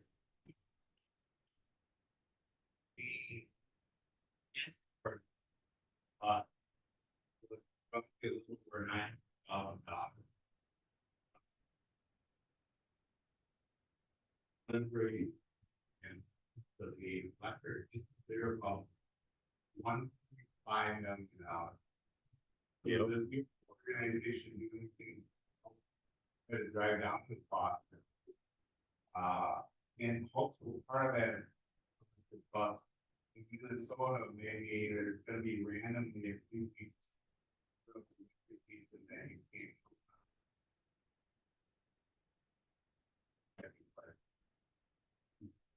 Yeah, that's part of the reason why I threw in that example. And of course, the one I did is in California, so they don't have the temperature challenges, if you will, nor the elevation changes and such. But yeah, I mean, to be honest, the cost for an electric bus compared to a diesel is pretty high. But if you look at the example I had, that's why I showed the charger costs, what the CapEx is, the vehicles, and the fact that if you convert the entire fleet, then you can drive up utilization of not only the buses and the charging equipment, and then the cost per passenger mile starts to become attractive. And in their case, they actually saved a lot of money. So other work that we're doing, there's a lot we're doing in battery management systems and also thermal control. So talked about the efficiency of, say, a wireless charging system, and even if it's at 90% and you're at a megawatt, that's a lot of heat that you're generating. Similar story inside of a battery. So we are doing a lot of modeling it and also working with specific materials to improve heat transfer, because as you probably know, in any kind of, say, laptop, mobile device, battery, heat's the enemy. So if you get the heat away from the active devices, then they last longer. So that's some of the other work that we're doing. And then also that reliability dashboard that I showed, or the operational dashboard, we're helping, say, High Valley Transit, Utah Transit collect data so that they can go to both New Flyer and Gillig, because they have both buses, and say, here's the data and how they're performing. And then they can go back to them and have some kind of performance agreement when they do the next purchase. So happy to share that and work with you also.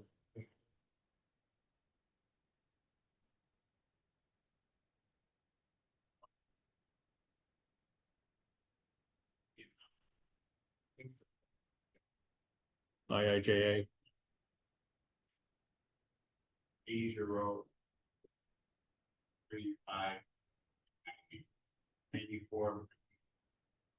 That's right, Washington. Yep.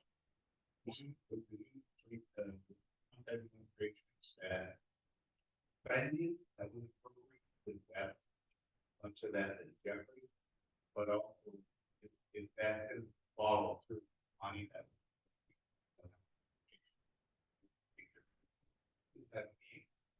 That's a great question, and I wish I had an answer. I think we're asking ourselves the same thing. The only thing I can relate is, you're familiar with NEVI? So Lyle McMillan, he's the guy at UDOT that runs that. He just got his new round of funding approved. And we were, one of the states that were ahead and actually doing some of the deployments. So I know that some of the money is still flowing. So if you look online, you can actually find where the charges are in the state and what else is planned. He's got a nice graph that shows everything that's installed right now. Lyle McMillan, that name? Yeah.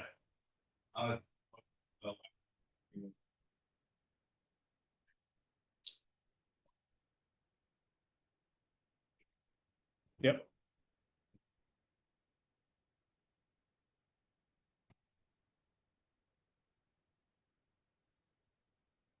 And just to iterate, I mean, I hopefully touched on it well enough, but our intention is to do this nationally, or at least enable it nationally, and share all the things that we've been learning.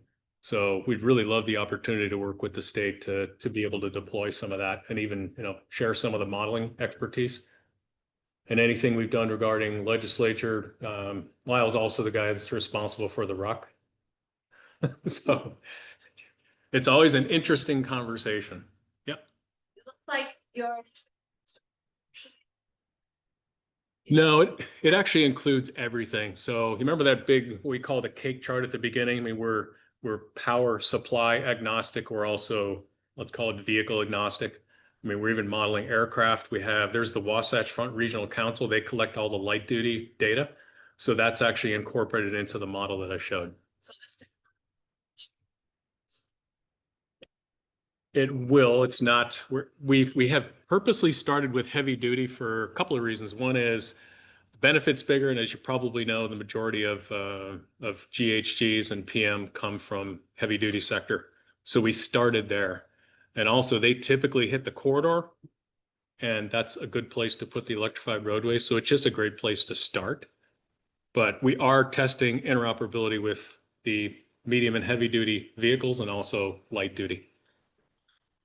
Is your thought that these would go in existing lanes and that they would just be part of the typical section, or are you thinking that it would be an added? Great question. We are looking at both options. I think the first approach will be to put it in one lane in each direction. So Nebraska DOT is doing that, Pennsylvania Turnpike. They're starting with one lane in each direction. So, but we obviously recognize we have to be able to both retrofit roads and start with a clean slate. Because all the EVs, I mean, I understand you're probably already thinking about this. I'm just thinking out loud. Yep. EVs would be, maneuvering through that one lane. They, I was thinking of what that would do. I think it's an opportunity to make it even more efficient where CAV comes in, because you can basically tell vehicles where to go, and you're going to have data in the cloud that says that, I know this truck's got to get from A to B. I know that's this state of charge. So they need to charge on the next 5 miles, but they don't need to charge for 20 miles. So it basically allows them in and then kicks them out.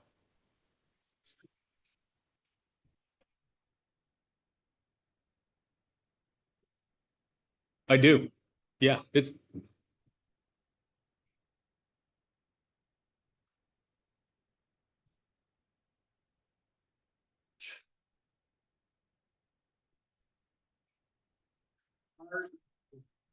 Get charged up, obviously, not charged for that. Yep. How would that? Yeah. So it's something yeah, if you notice that one we're doing with the Pennsylvania Turnpike, we're trying to figure that out now. So as you know, what they used to do is they knew when you got on, they know when you get off, and they charge you a toll. And they have this, what they call BOSS. It's like back office something system, and that's where you get charged. And they're also doing over the road tolling now, where they do license plate recognition.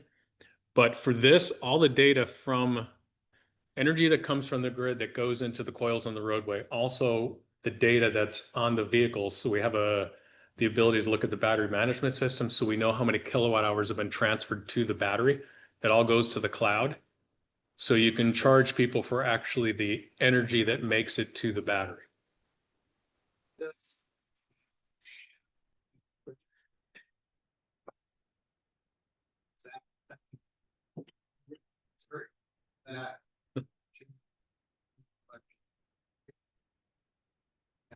Drop like 6. Yeah. Is that?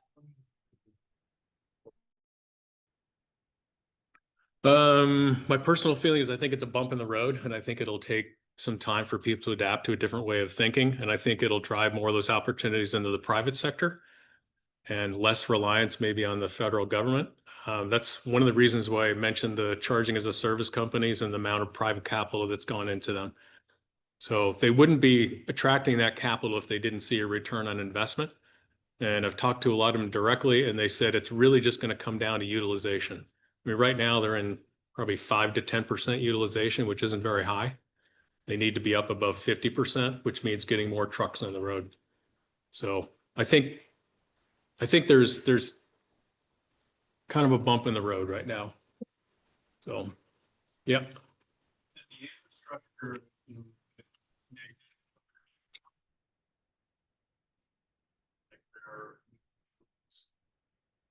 that might be, of course, outside of this. Not too much. There are a couple different designs. One, as I mentioned, uses ferrites or magnets in the to be able to focus the field. There's another design, a couple of designs that are actually doing it without ferrites. So there's some reliance, but I think we probably need to do the math and get the analysis of what critical minerals would be used to electrify XE. So that's something that's a good idea. We could actually put that into the model. Yeah. Now,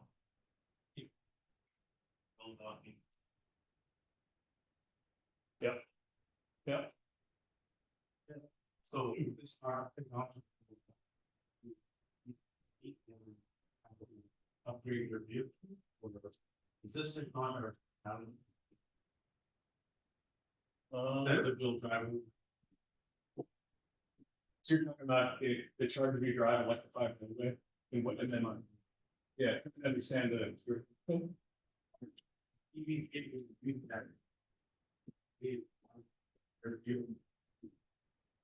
Yes, so there is modification required in the case of, say, a bus, truck, whatever. There's a receiver you have to put on the underside of the vehicle. And then there's a rectifier that converts it to DC to charge the battery. So yes, there is equipment that needs to go in there. Yep.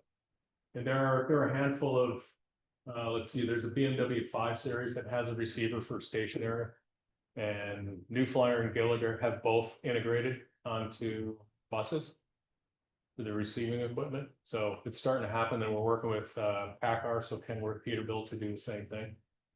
So I like to look at it as someday it'll be just like specifying a seat that goes in a truck. It'll just be another component that goes on the vehicle. So, yeah. Yep. Oh, power. I mean, what's the fuel source? Well, it's really fuel source agnostic. In Utah, I'm trying to remember, but we still have a significant portion of the energy created from coal, which is over time being shut down.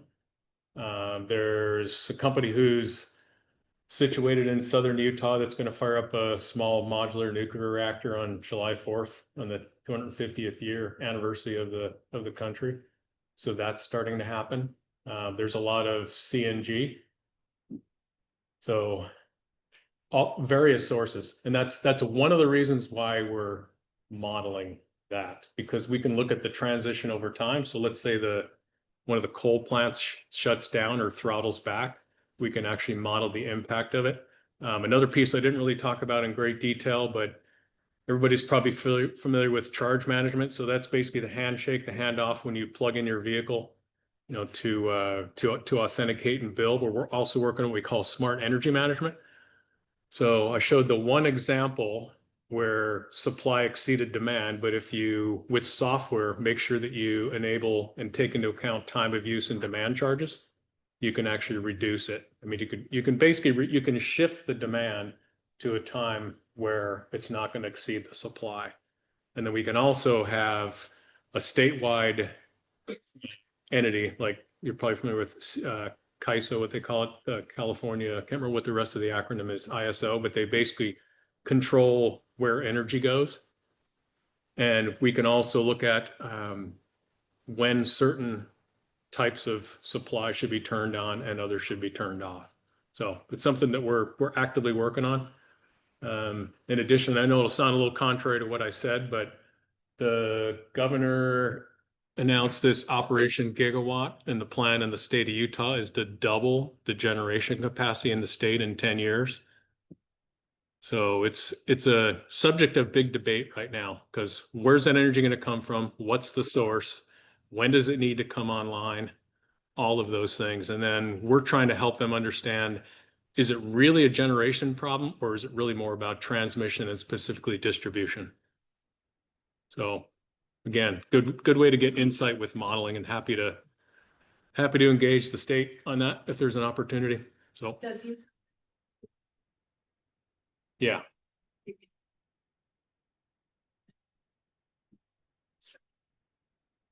Ah, okay. Yeah.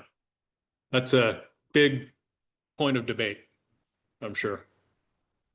I think there's a lot of misperceptions out there. I've got a report that I could send to you that kind of digs into that, some of the safety aspects. So, yeah.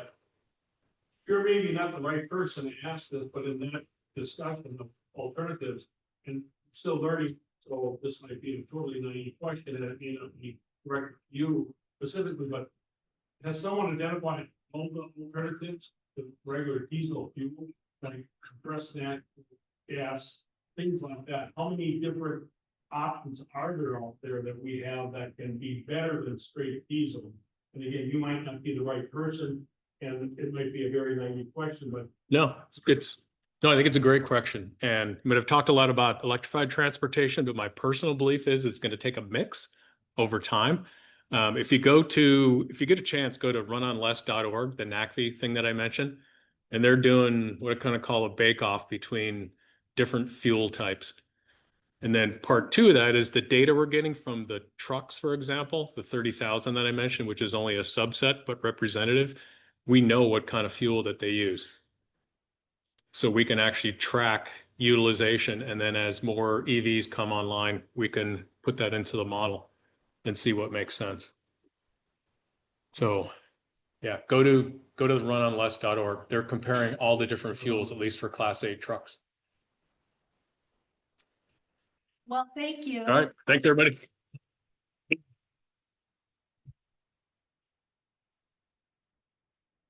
Let's put it there. Okay, so our next, whoops. There we go. Our next presentation is also kind of in the technology realm. Let's see. Gonna pull this up.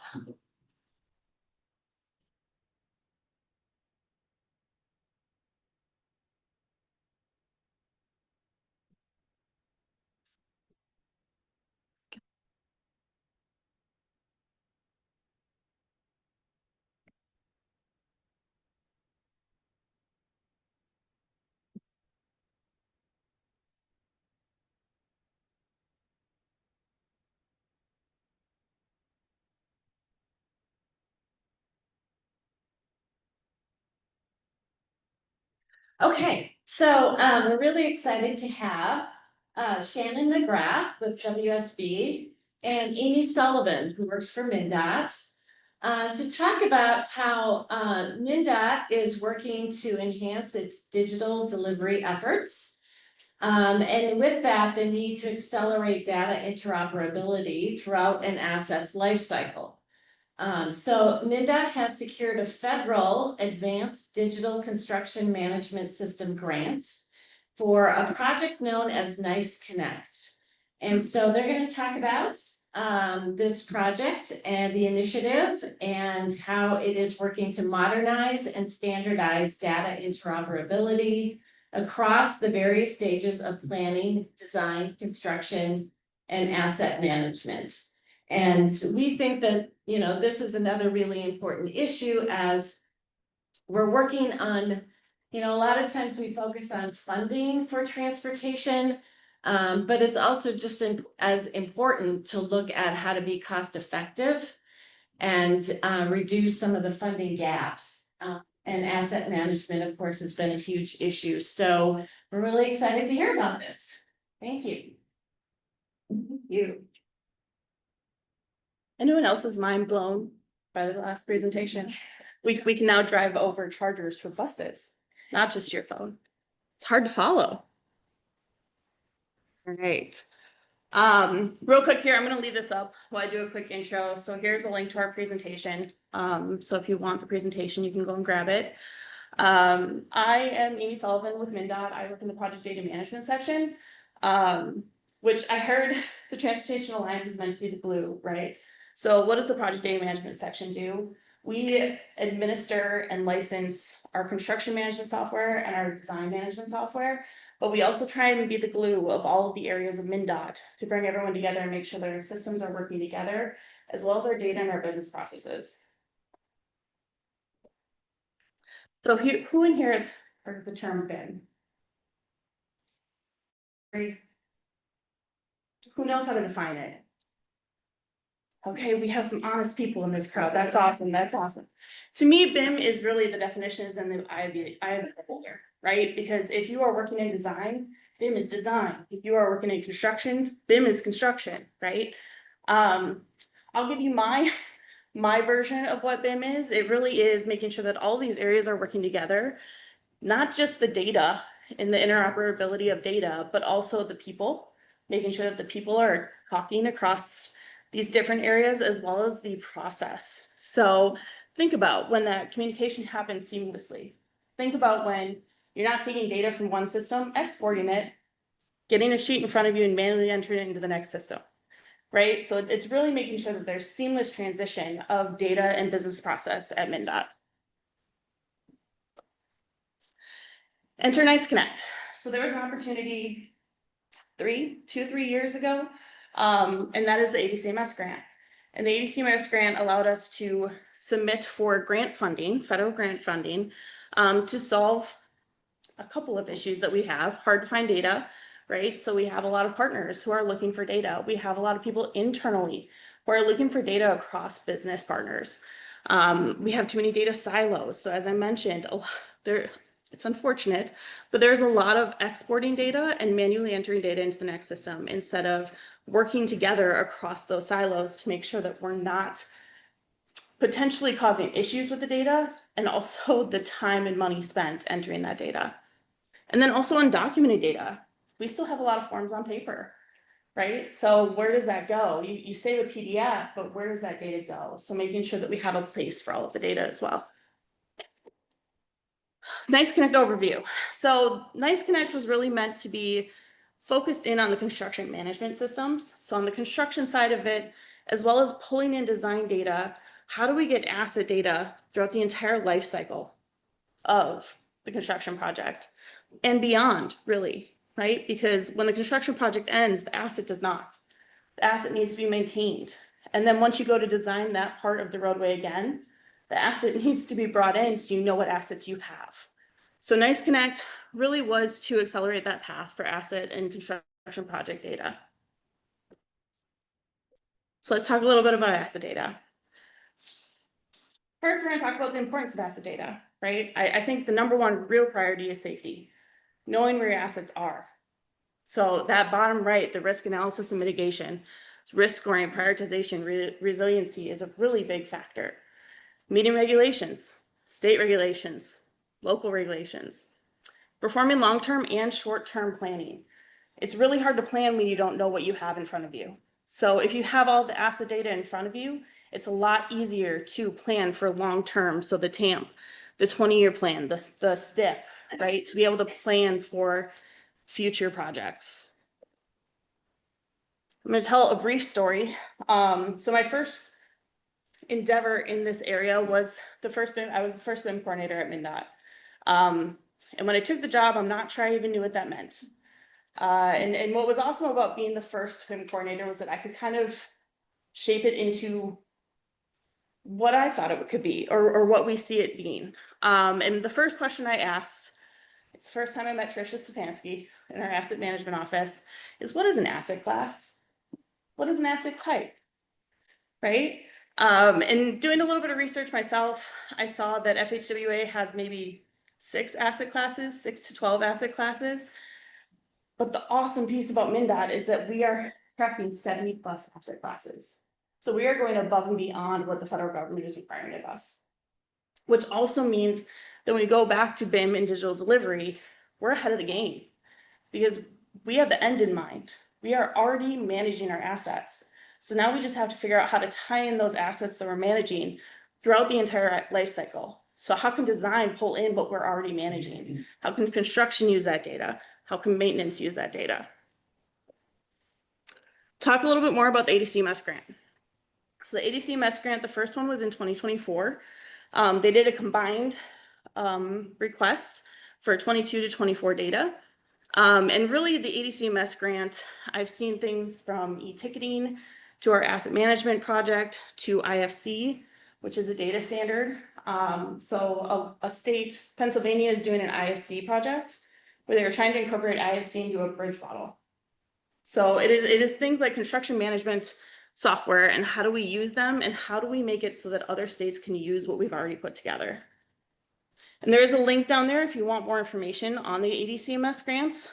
You can also just Google ADCMS and FHWA, and you can see all the different states and the proposals that they have and the work that they're doing.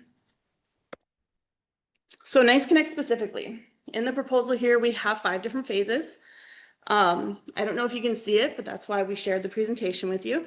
You can see a check mark for what's complete, what's in progress, and then what's upcoming.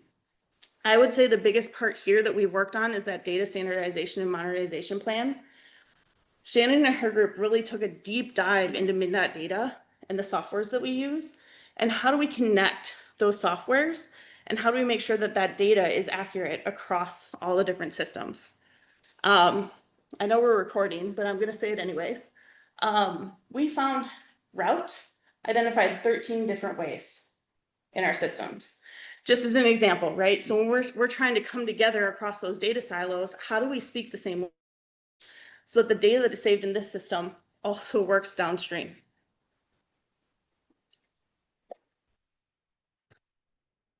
This is Trisha's fun slide. So what is Minnesota Nice? I guess who in here thinks you're Minnesota Nice?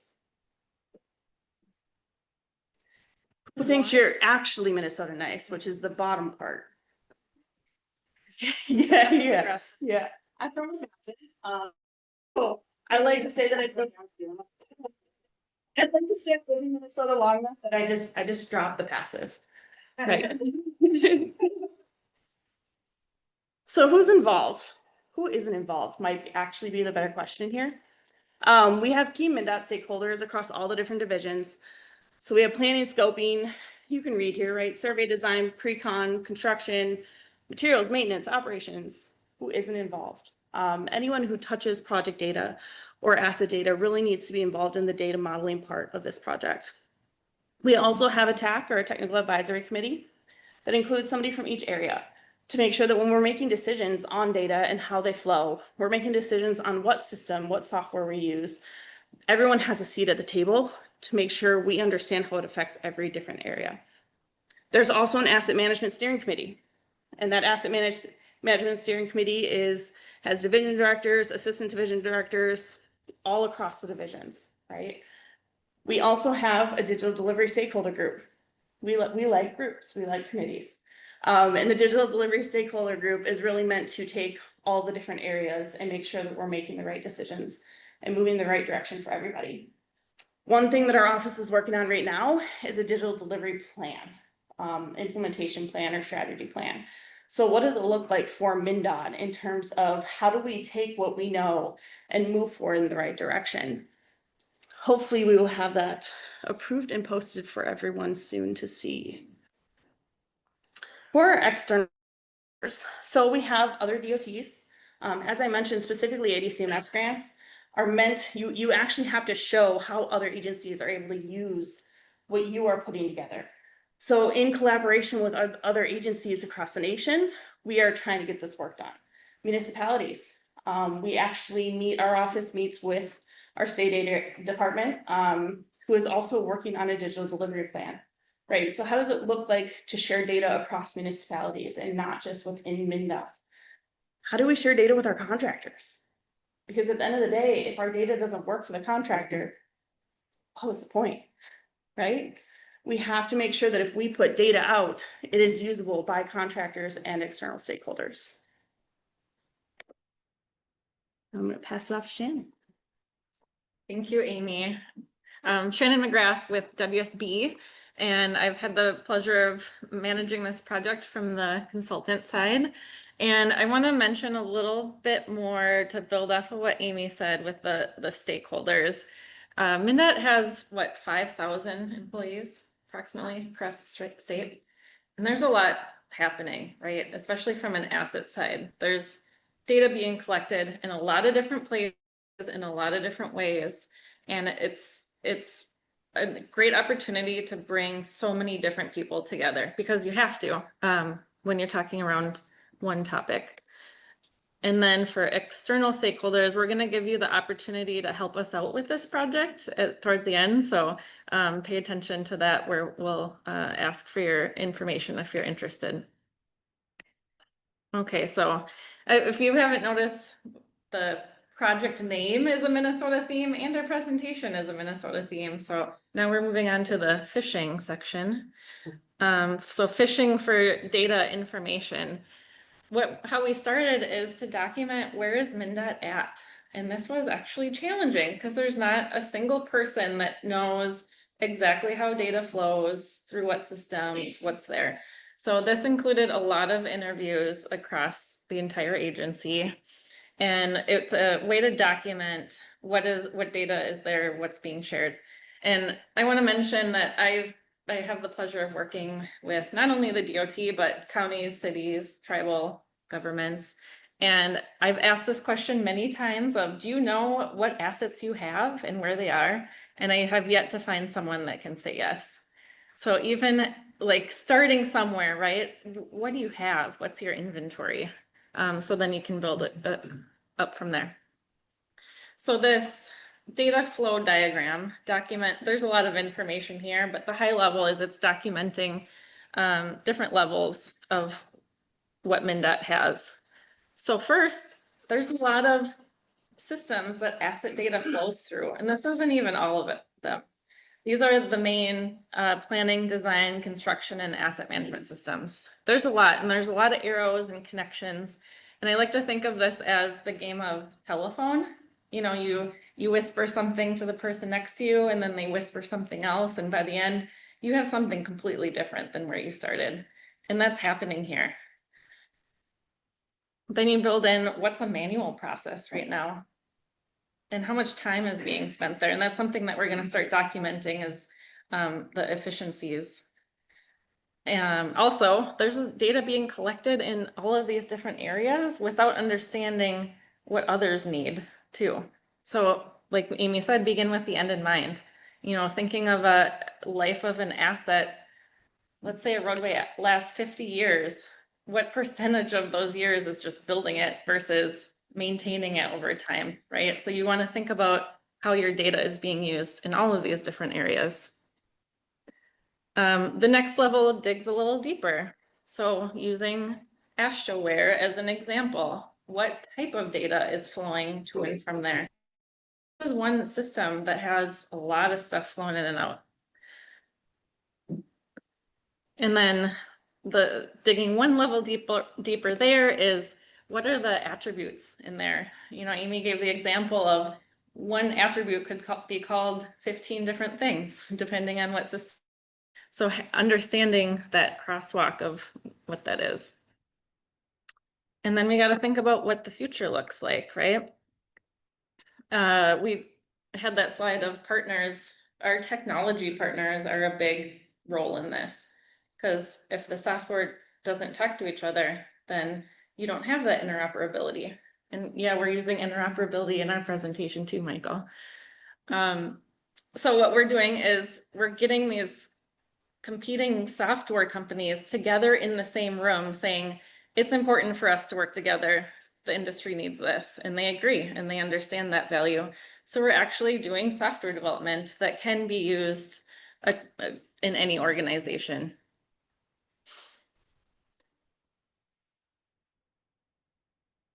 Michael, we're also talking about data standardization. There's a theme here. There's a lot of standards out there in the industry, right? Let's take a look at them. What makes sense here? What we found is there's not one single thing that is perfect for what is needed that's just ready to go. You know, there's a lot of different things. What we're choosing for demonstrating this project is the Asset Data Management or ADMM, and that's a national highway standard in Europe. So there's some translation there on how to make it applicable in the US.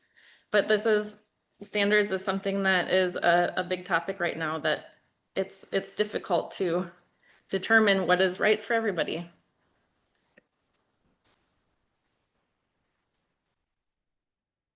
All right. We do wish Trisha Stefanski could be here with us, but she is actually at BIM Week right now as a member of JSTAN, as the chair of JSTAN. So JSTAN is a joint subcommittee on data standards. They're really trying to make sure that there's a standardization across the nation. I have a story, maybe a joke. It's not meant to be a joke, but it has been posed to me multiple times by members of AASHTO. Can we just have a similar pay item list for all of these states? And I always say within the state, we can't even agree on it. How are we supposed to have that nationally? Right? But really that's what JSTAN is trying to do, is find that standard so it's easier for our external partners. So when contractors are going from state to state, they are speaking the same language. They don't have to have a different estimation process over here in comparison to Minnesota, right? So right now, Trisha is really working on getting funding for JSTAN to have the voting authority to move some of these efforts forward. You know, the data dictionaries is huge. You saw one example of one a little bit up here with all of the different data that is collected, and how do we make sure that that is standardized across not just MnDOT systems, but across agency systems nationwide. Some other efforts on data standardization are the BIM for Bridges and Structures Pooled Fund and the BIM for Infrastructure Pooled Fund. There is a new one coming out. They haven't started yet. MnDOT may try and participate in, and that is on IFC, on really getting to the heart of data standardization and how do we make sure that we're speaking the same language in this industry. Trisha also sits on the Building Smart USA Road and Bridges. That is not just nationally, that is international. A lot of the work that we do is actually already started overseas. And we're really trying to learn from our partners.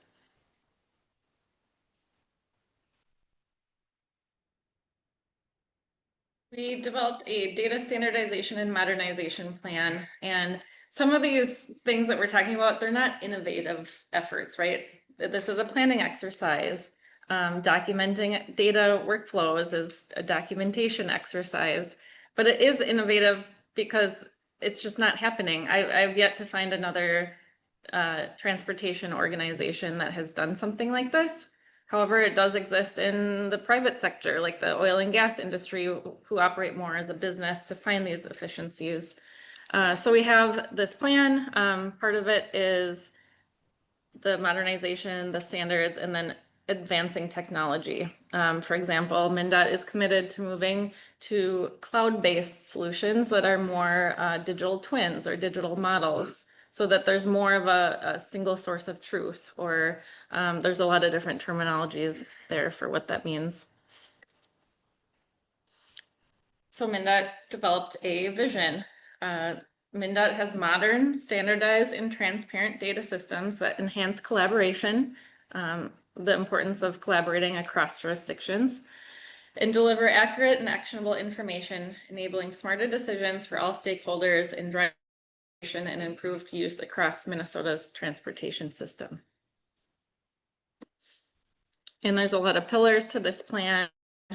We talked about the first few, but that transparency, collaboration, and governance is really where MnDOT wants to engage with others outside of the organization.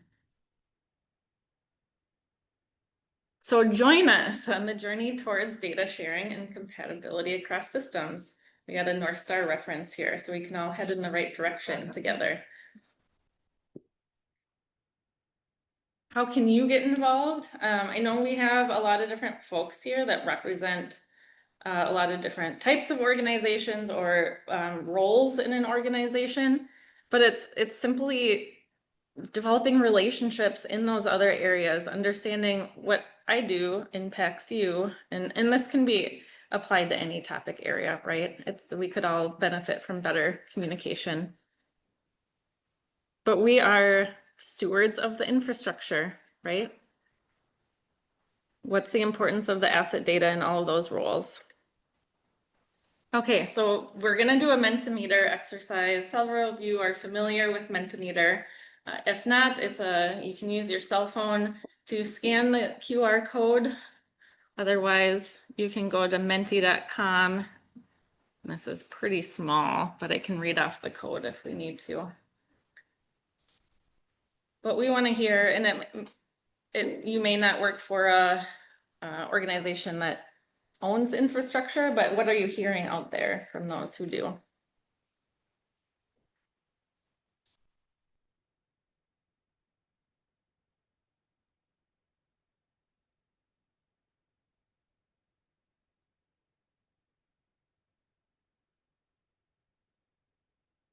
You can also use the old-fashioned method of just sharing verbally as well if you want to.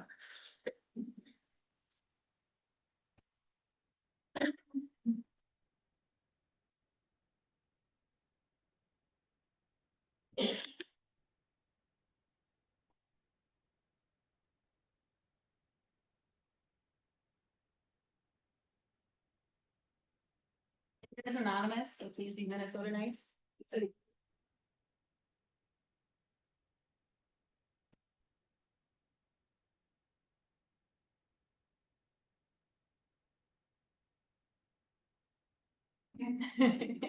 This is the most common response I've seen. Good question. We're a mess. No idea. Not applicable. Oh, here's a good perspective from contractor. Been part of begging the agencies to utilize the same platforms to share data, avoid redundancy. As a contractor, I'm guessing you have to learn a lot of different processes and expectations. Office of Transit and other DOTs. Communicating with local government engineers. Great. Ooh, I'm curious what other national committees are there for influencing standards. Does anyone want to speak on that? I have candy.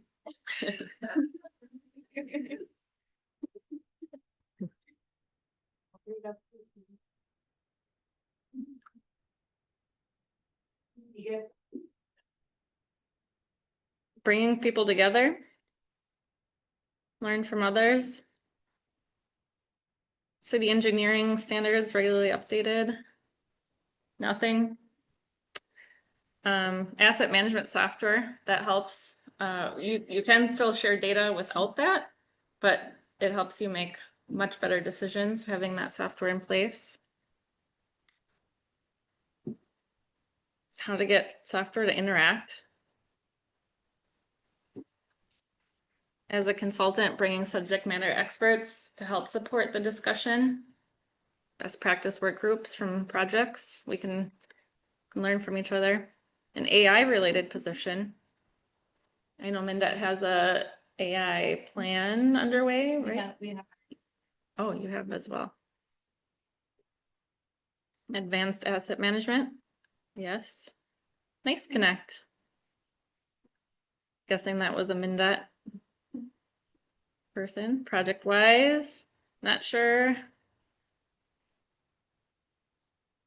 Interacting with IT, having the right equipment in the field, have folks that are going out to the assets, what data can they collect while they're there instead of sending multiple people out?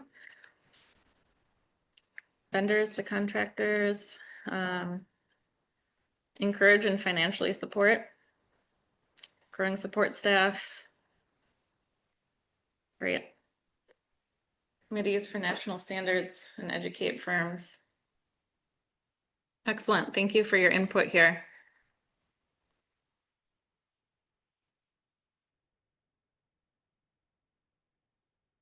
So I mentioned that we're looking for others to be involved in this effort. We're developing an external collaboration committee, and there's actually two. One is of DOTs around the nation, and another is within Minnesota. So we want to know who wants to be involved, or volunteer someone from your organization to be involved, so that we can work together. I mean, we work together in a lot of different areas. It's important from a project level, from a risk level, that we can work together on this topic. And your information will not go on the screen for this one, but if you want to get involved, that's another slide in the Menti. Just give us your contact information. We would appreciate your involvement. And I want to mention we talked about next steps a little bit in an earlier slide, but now we understand we can only get so far with this Nice Connect project. So part of it is delivering a roadmap for MnDOT to continue forward over the next 5+ years, and also continuous communication on this topic. Any questions?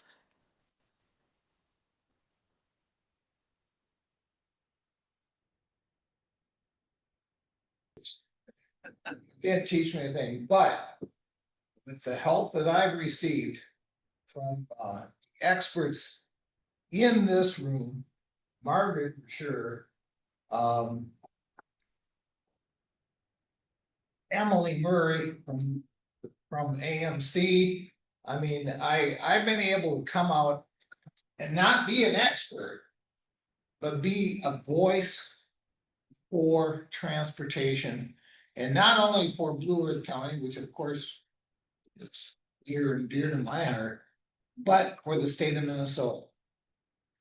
And for rural counties, and to make sure we get our funding across the state of Minnesota. We certainly need it in the metro area because I go driving there quite a bit. But we need it in the rural areas. And I could name off all these engineering firms that help us.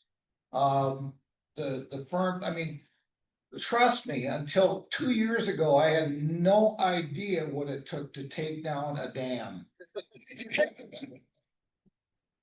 And now, thankfully, with our county engineer, Ryan Childress, every month giving us a lowdown about the Rapidan Dam. Trust me, the county commissioners in Blue Earth County know quite a bit about that. And then the bridge that is going to be going over that same river in the same area. TKDA, thank you folks very much. They've helped us gratefully, but thanks for everybody in this room. I have some amazing friends now. Thankfully for Transportation Alliance, and I love you all. Thank you.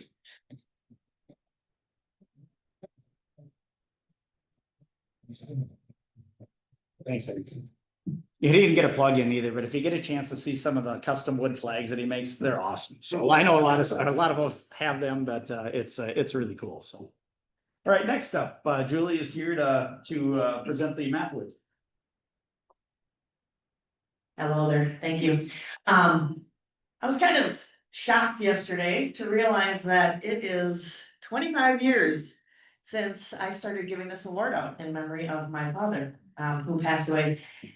This award is for private industry people who basically take a lot of time from their personal life and their own dedication to the state of Minnesota. And they channel it to try to become an advocate for highways. And that was one thing that my father did. And, you know, I got to pick up the highway the other day for the Adopt a Highway that we did on that stretch. So I've been doing that for 25 years as well. But we really appreciate the efforts that private sector brings to transportation. It is a collaboration, it is communication, it is making sure that, you know, the presentation from MnDOT earlier where the state is attempting to understand all of the verbiage that is running around out there. The same thing is true in the whole industry. We all are trying to chase and make sure that we're working together, because that is the only way to have an efficient transportation system. It does not work otherwise. So the recipient this year is very deserving. Her name is Barb Lau, and she is an industry advocate. She is the executive director of the Association of Women and Contractors. And funny, we have always had females in our ownership, and unfortunately, we've never taken the opportunity to join yet, but we were planning on it. So we really appreciate that. We appreciate the work that they do as a group to be the advocate for people who are in the minority and women interests and small business owners in the industry, because that is definitely a demographic that we can't miss. So there are a lot of big contractors, there are a lot of big suppliers, there are big engineering firms. But we cannot miss that there are people who are not quite as set up with all of the infrastructure. So we appreciate what Barb has done. She's acknowledged as a prominent leader in the industry, and she develops practical solutions that help both benefit the large industry and the small business in the industry. Barb has demonstrated a strong dedication to the success of the small businesses she works with. And she actually tries to work all across the board and collaboration with the rest of the industry. So I have the honor of providing Barb with the Richard Makowitz Transportation Advocate Award.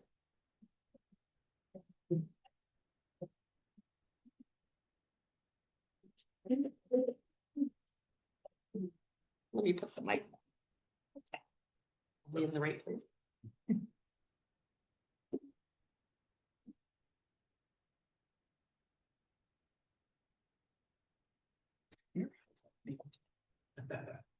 There you go.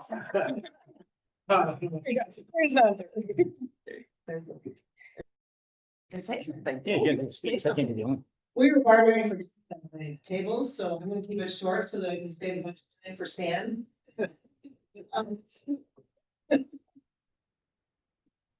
Margaret, thank you for all the years of being a mentor to me in this space and helping me understand things that I did not. I've been doing this one for 17 years. I've been working with Makowitz for all that long as well. And the people in this room, my biggest mentors in the legislative space and the advocacy space are here, Ziegler, Emily, Margaret, and I'm so very, very grateful for this. And thank you.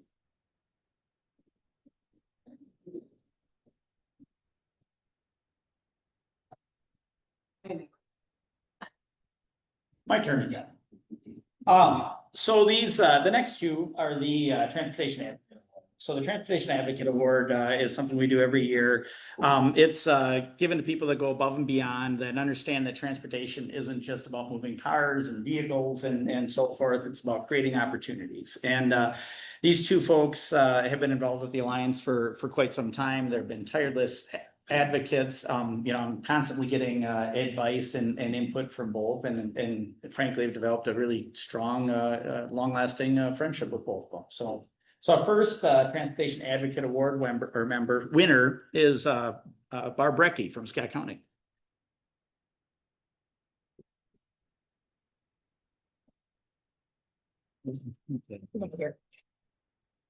I got to give you the floor, right? So. Oh, all right. Well, thank you, Tim. You know, just really humbled Vance and Stan and Barb. You guys do just great work, but they had to put somebody at the bottom of the list, I guess. So thank you. And you know, I've learned a ton by being involved in the Transportation Alliance the last couple of years, a ton from Margaret and watching her. And I think really my passion, like let's look forward a little bit. my passion after in just 9 years, seeing several interchanges being built along 169 in my county where I grew up, where I now, most of my constituents live, and seeing the difference between those interchanges when there's state money involved, federal money involved, or we have one where it was fully locally funded. And big differences in costs, in how far that dollar goes, and in the efficiencies. And that's my passion for the next couple of years. The private industry folks in here, the county and city engineers, let's make a list of the things we can change and we can advocate for to do even more with the dollars that are out there. So that's my plug. That's what I've been bugging Tim about. Still calls me a friend, I guess, so. Absolutely.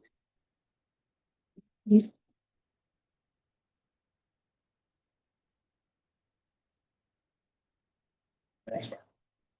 All right, our second winner is Stan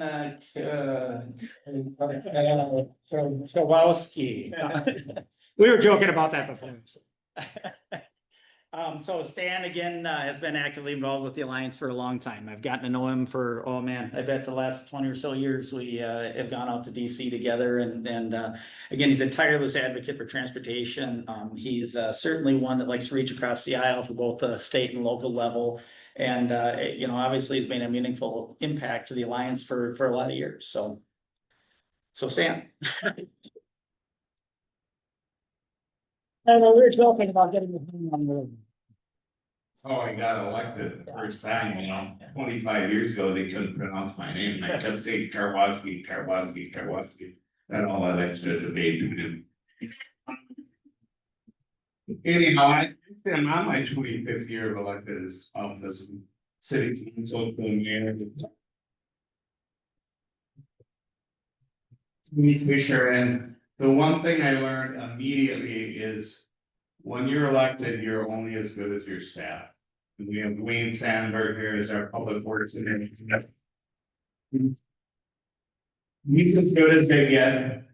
And not only our staff, but our partners, our consultants, our subcontractors, our like Stonebrook. We're only as good as again, they're an extension of our staff. So they make us look good when projects done well. I think and I'm really happy to be out here with so many colleagues that are elected. I know you all, so it's really makes it extra special. But I think we would all agree that when those roads turn out really nice, it's due to the people in this room, the expertise. We're fortunate enough to be able to advocate and listen to our constituents and find out what our needs are. Barb Law is my boss. She's lives in my district, so I report directly to her. And so it's just an honor to serve and thank you. Getting back to the advocacy, it is really important to be an advocate. As Vance pointed out, yes, we're prideful in advocating for our own district. But it's really meaningful when you see good projects going in all around the state. And we cheer for those projects too. And the last person I want to thank is my wife Linda, who for 46 years has had in this come along for the ride in this crazy world that we try to do good things. So thank you so much. We have 9 minutes left, but we're going to keep going. Barb did say it could use her time, and it's always good if you can speak more than Vance.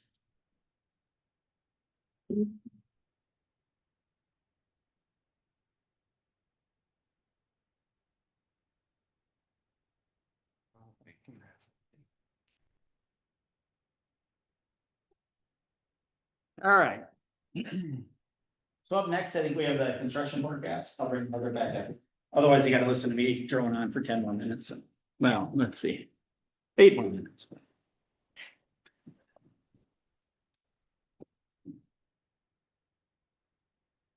Okay, so yes, this is the portion of the program.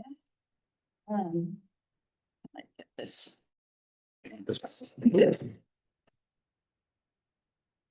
Yeah. So this is where we look at what's happening with the funding and the projects and the programs. Because we know that, we all work really hard to get additional funding for transportation, whether it's increases in dedicated revenue or bonds. And the big question we always get is, okay, this is great. You got some more funding. What does that mean in terms of real projects, real programs, real work? And so this is our effort to answer that question in terms of how the work we do translates into more work for you all and more projects getting done around the state. So we're going to start out, if I can find it here, with my favorite topic, which is the money. So we're going to hear from Josh Naderud-Hubinger, the CFO for MnDOT, who always does an amazing job of providing us with information. I really want to thank all of the folks from MnDOT who are here today and the partnership that we continue to have, because we really do rely on them. They do provide some great information, and there's a handout in your packets that Josh puts together that has a really interesting chart in terms of MnDOT's construction program that shows kind of what's coming up in the next couple of years. You'll see a big spike that is related to the Blatnick Bridge project. And so he's going to talk about that. But his presentation really helps, I think, provide in kind of a snapshot what's going to happen with the, oops, that's not the right. Oh, you've got it up. Great. Okay. Let's go here. Okay.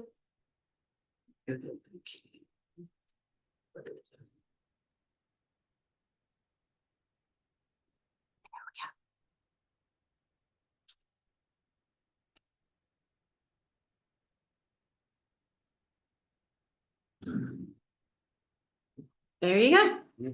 Thank you. Thanks, Margaret. Good afternoon, everyone. Always the first test, technology is working. I see a lot of familiar faces, but for those who don't know me, my name is Josh Naderud-Hubinger. I'm the CFO at MnDOT, here to give, I think, my 13th or 14th of these over the years. So hope you find this interesting, attempting to add some context to all the numbers out there. Transportation funding, as we all know, very complicated. So I'm just going to give a kind of summary update of where we're at in terms of process and some of the numbers. And again, I'll start by apologizing. There's lots of numbers. So if you're Margaret and you love this, you're in for a treat over the next 20 minutes. So just to start off, a couple important upcoming dates.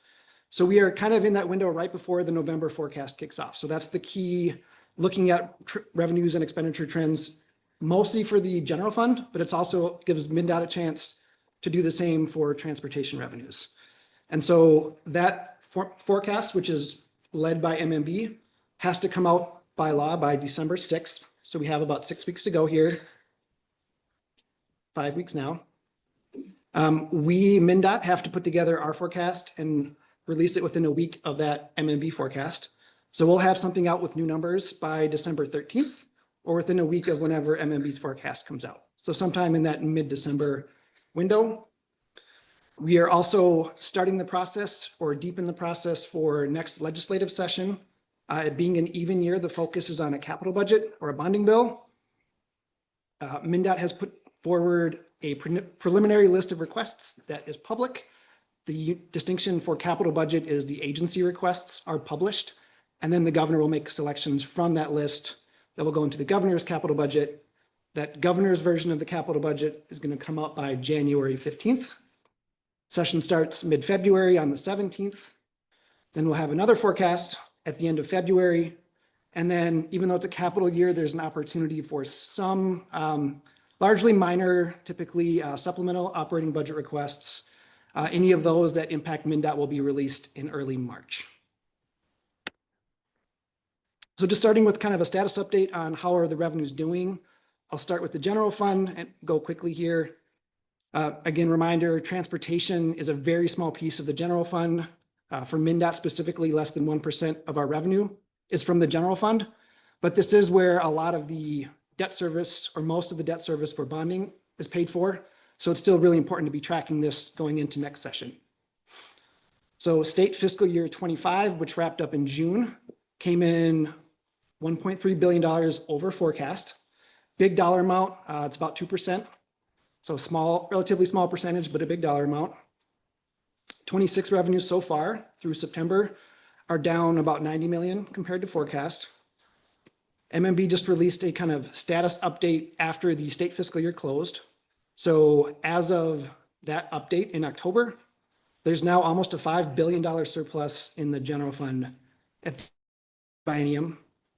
And then if you project that out for 26-27 and then 28-29, we're looking at still almost a $3 billion surplus at the end of 27 and a small deficit of about 200 million at the end of 29.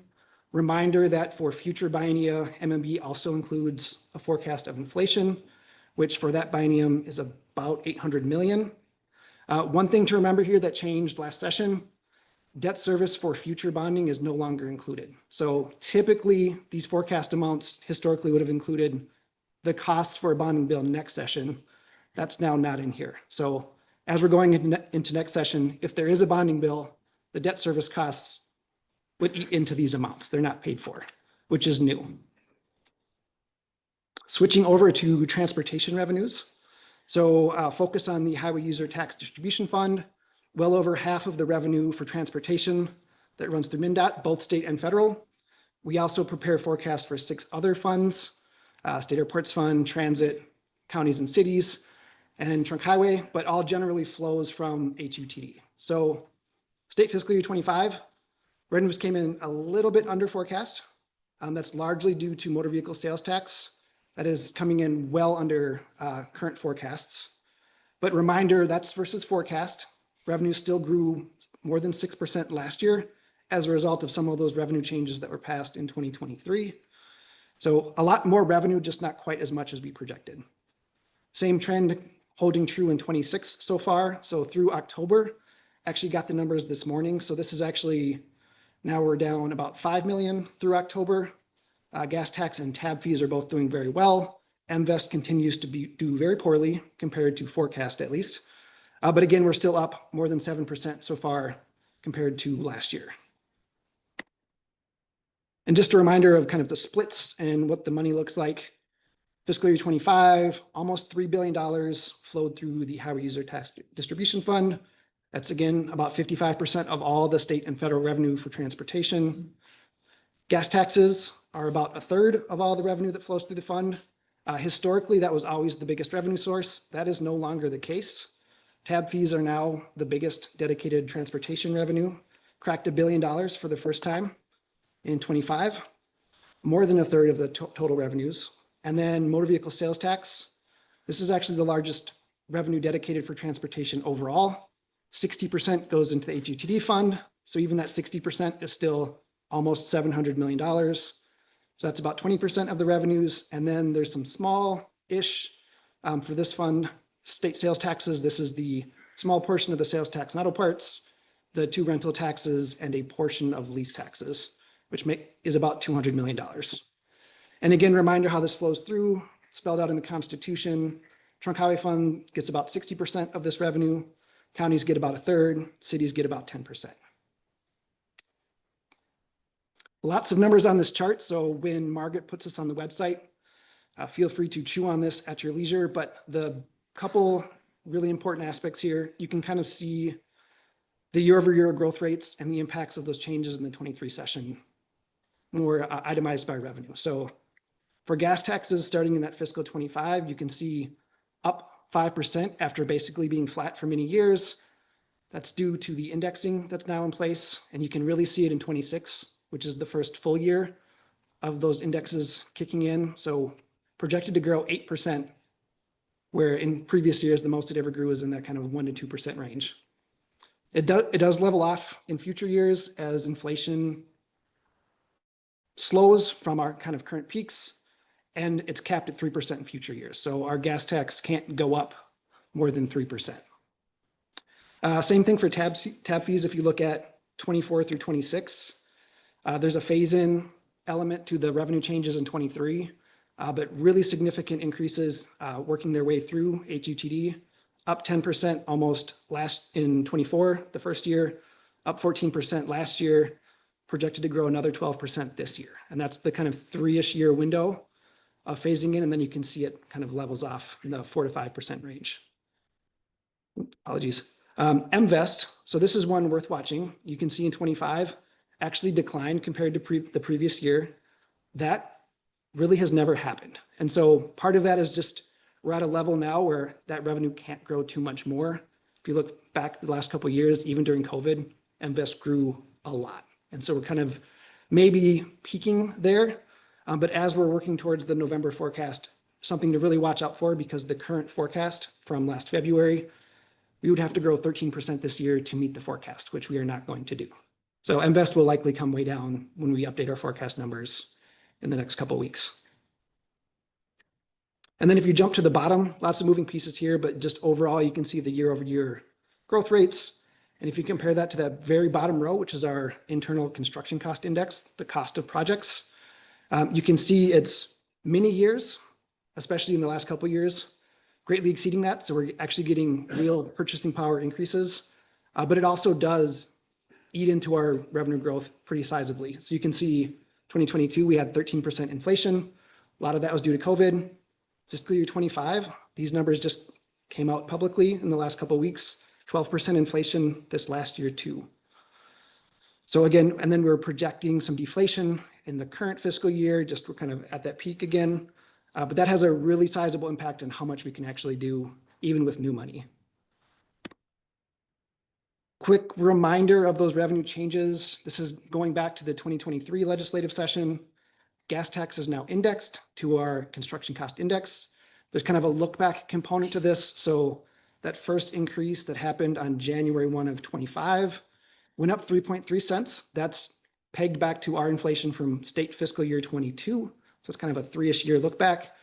And then after that first sizable increase, it can only go up a maximum of 3%. So even in this next increase, we had 7% inflation in 23, could only go up 3%. So it went up about a penny. So far it's gone up about 4 cents the first 2 years. The next couple years right now, the projection would be we add about another penny over the next 3 years. And a reminder, a penny is worth about $30 million. So it's not insignificant, but it's certainly not growing a lot each year.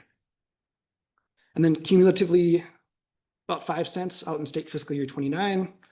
It's about $180 million of new revenue from those index elements.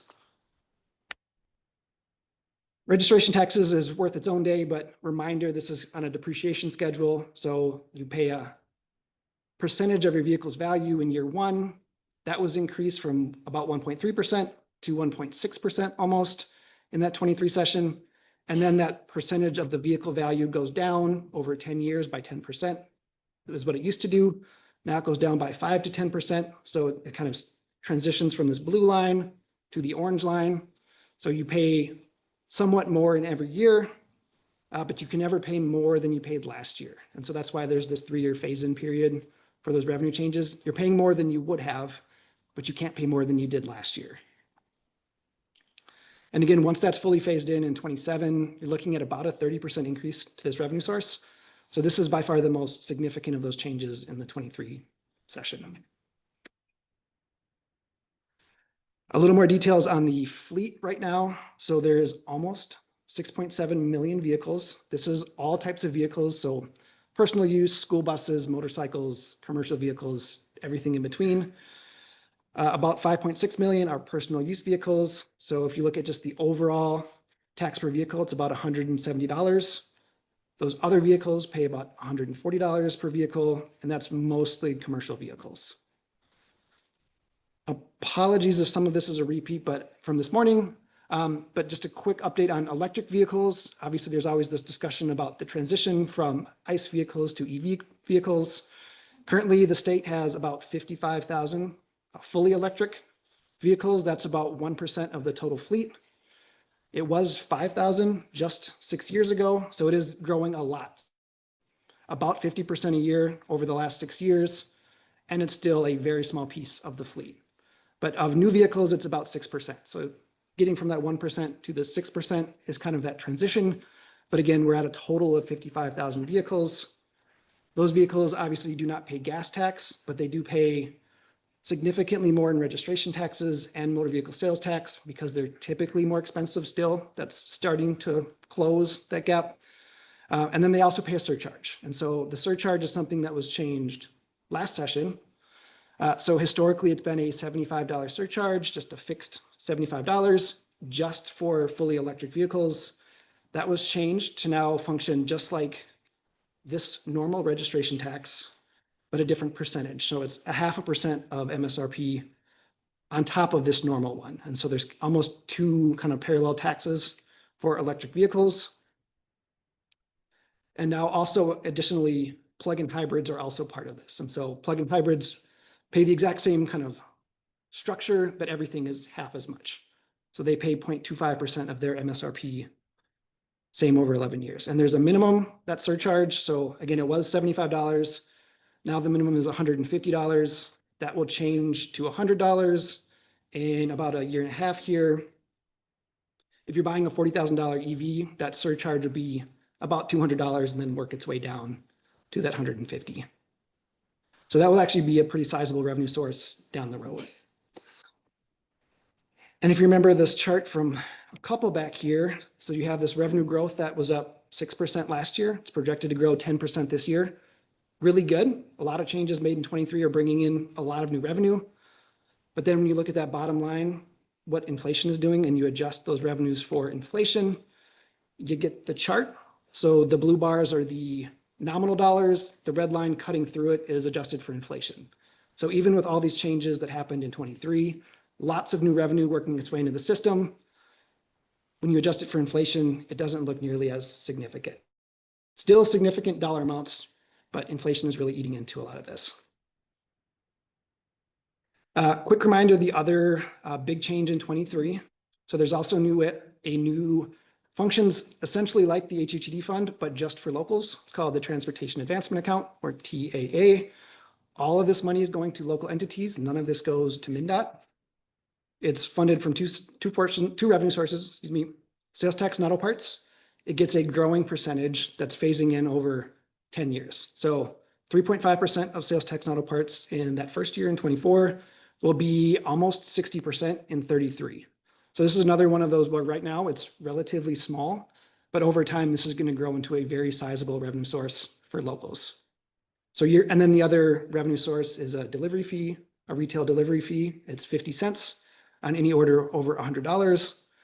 This too, it just kicked in 25. It's had some challenges in terms of meeting the forecast. So in 25, the first full year, it brought in about $20 million. Not insignificant, but not anywhere near what the projections were when it first passed. And that was projected to be more like $40 or $50 million a couple of years from now. I think there too, when the forecast is updated, that might come down quite a bit. So in total, in fiscal year 24, the first year of this new TAA account, $11 million total, split amongst a lot of different groups. So for any individual county or city, pretty small dollar amounts so far. 25 is 36 million, so it is growing. But out in 2033, it'll be more than $300 million on current forecast. So it will be a very sizable source, just taking some time to work its way through and phase in. On the right is how this money is distributed. 36% goes to metro counties. There's some more required elements for what the money can be spent for there. There is a legislative report that'll be coming out March 1st with some more detail on how metro counties are spending that money. 10% goes right back to counties along with the HUTD revenues. 15% goes to larger cities, essentially those 5,000 plus municipalities. Small cities get 27% of this revenue. This is the first ongoing dedicated revenue for small cities ever. Historically, they've gotten a couple one-time pots of general funds. This will be the first time they have dedicated revenue going forward. And again, small right now, but it'll be about $80 million in 2033. Town roads get 11%, also through that normal HUTD process. And then there's a 1% that goes to DHS for some food delivery support grants. Quick update on next session. So again, we're kind of in that gray zone where there's lots of work happening behind the scenes, not a lot to be able to share publicly yet. The focus will be on a capital bonding bill. MnDOT submitted our preliminary agency requests over the summer. That's on the right.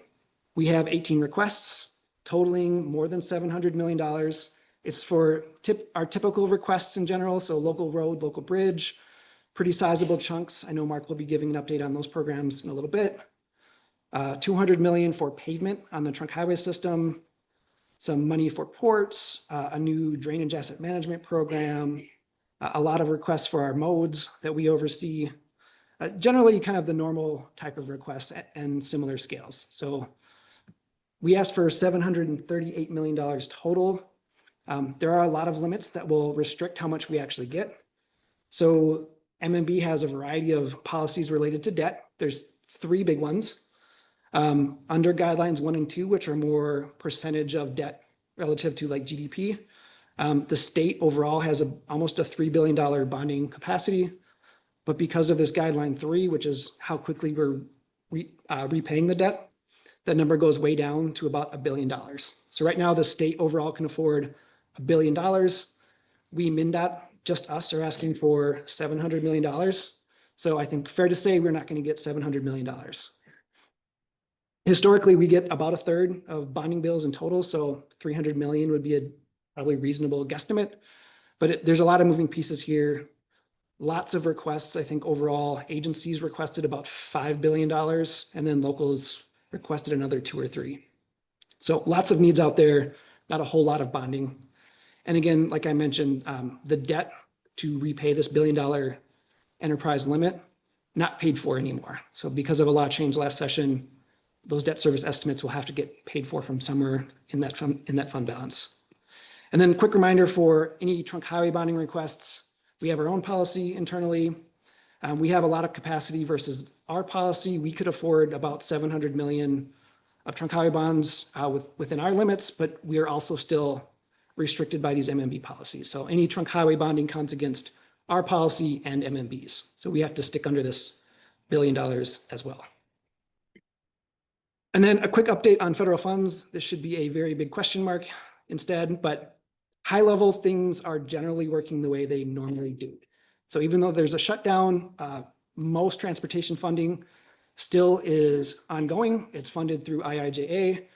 So generally our weekly reimbursement process has been happening, even in the new federal fiscal year that just started in October. For 26, our total obligation authority just for federal highways is almost $800 million.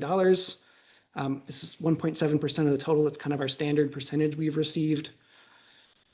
Whenever a continuing resolution does pass, it will limit how much of that obligation authority is available. So that's one kind of accounting technicality we're having to stay on top of. If they pass the CR fairly quickly here and it just goes through November, the amount of that obligation authority we could actually use would be about 140 million. Right now, because of the quirks of the shutdown, we actually have access to the full almost 800 million. Something we've been through before. We've had lots of practice with shutdowns and CRs.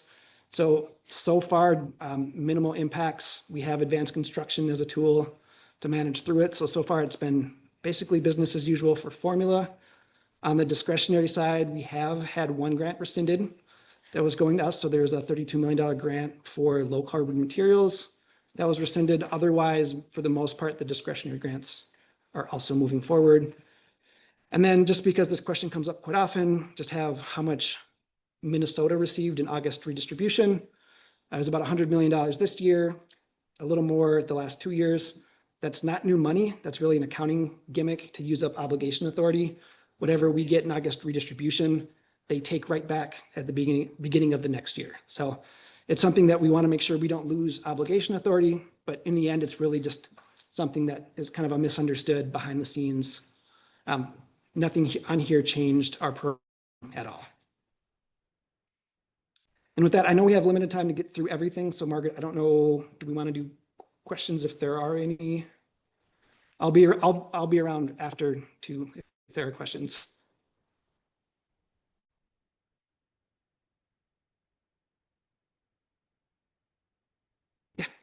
You know if the fee for delivery is about where they expected to be? Just go back. So the question was about the retail delivery fee. So just started last state fiscal year. It's a 50-cent fee on $100 orders. The actual collections in 25 down here is about $20 million. That was under the forecast of about 25 million. The initial estimates when that passed in 23 were more like 35 or 40 million. So the forecast has kept coming down. We have a full year now where it was 20 million. Based on where 26 is coming in, I think 20 million is a decent number every year. It's probably not going to grow that much. So again, it's a new dedicated source. It's not going to impact the TAA that much because even out here in 2033, when it's 300 million total, more than 80% of this revenue is coming from that sales tax and auto parts, which has been growing quite a bit. So retail delivery fee in a vacuum has been kind of disappointing so far, but it's not going to impact this account all that much. Yeah.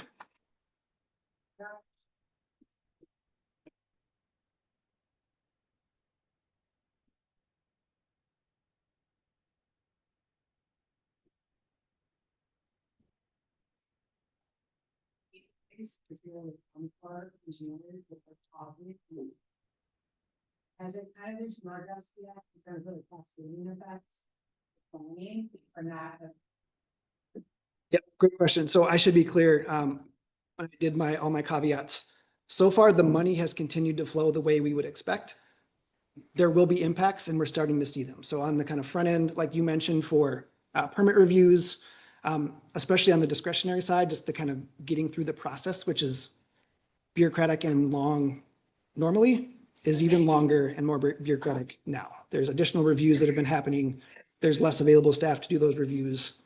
So yes, if we were having this discussion as a shutdown in April, it would be very noticeable because of construction season. Because it's October, it's a little less so far. But I think it's fair to say just the longer it goes, the more impacts across the program we'll see.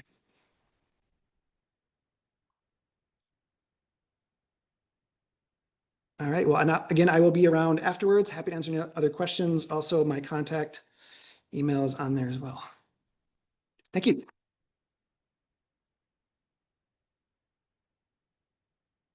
Thank you very much.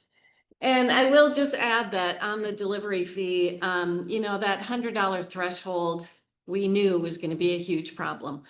So we're going to continue advocating for the legislature to get rid of that $100 threshold because most people don't order more than $100 at one time. But if you are ordering off of Amazon, I really encourage you to bundle your orders and get them over $100 because we can really 50 cents.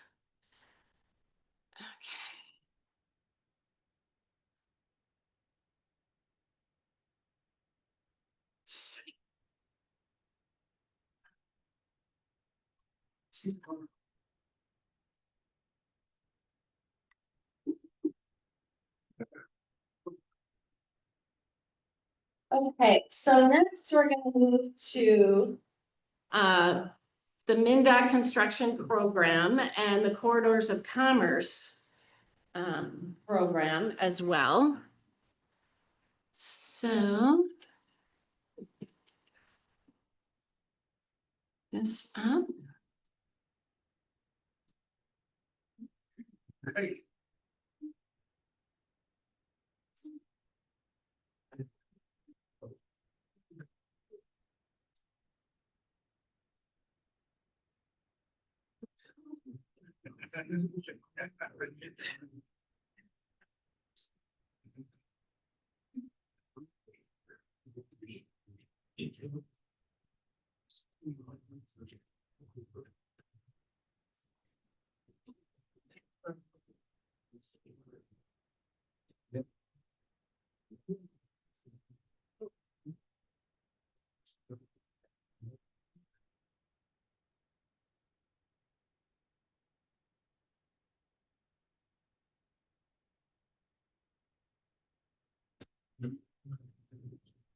Okay, so we're very happy to have with us Trang Chu, the Manager of Capital Planning and Programming for MnDOT. So let's welcome her. Let's see.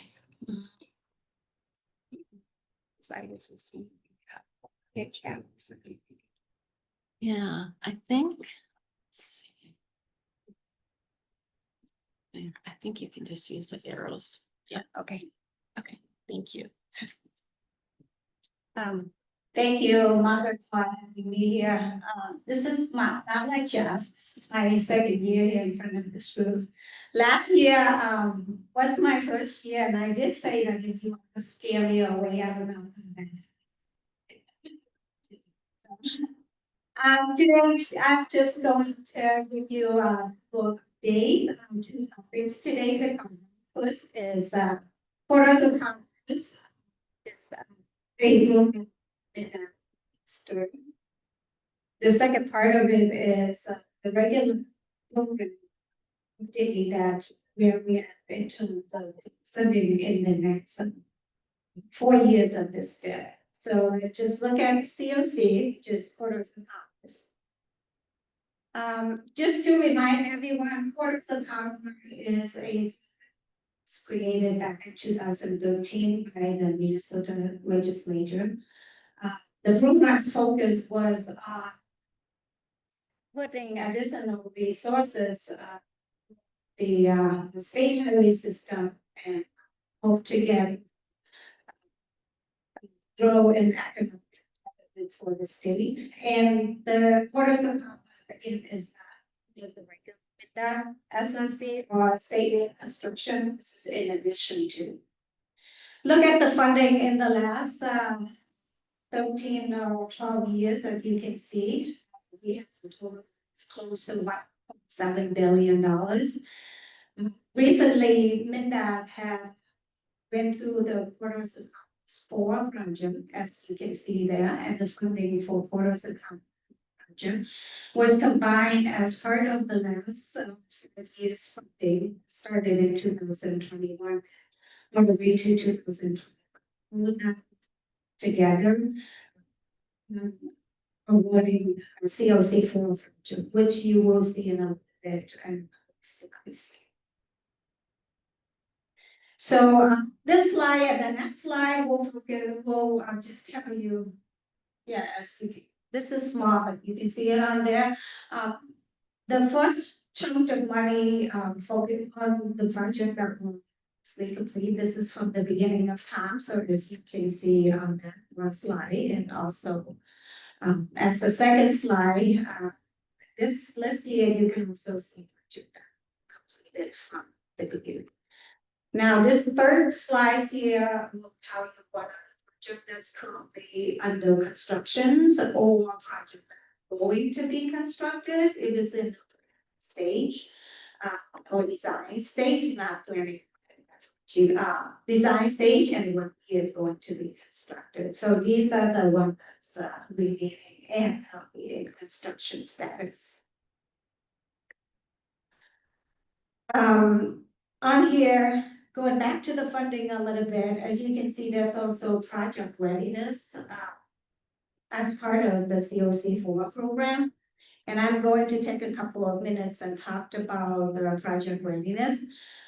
During the 2023 legislative session, a few of the changes was made to the program, and one of that was indicated that the commissioner, MnDOT commissioner, has the ability to allocate up to 10% of the funding for project readiness.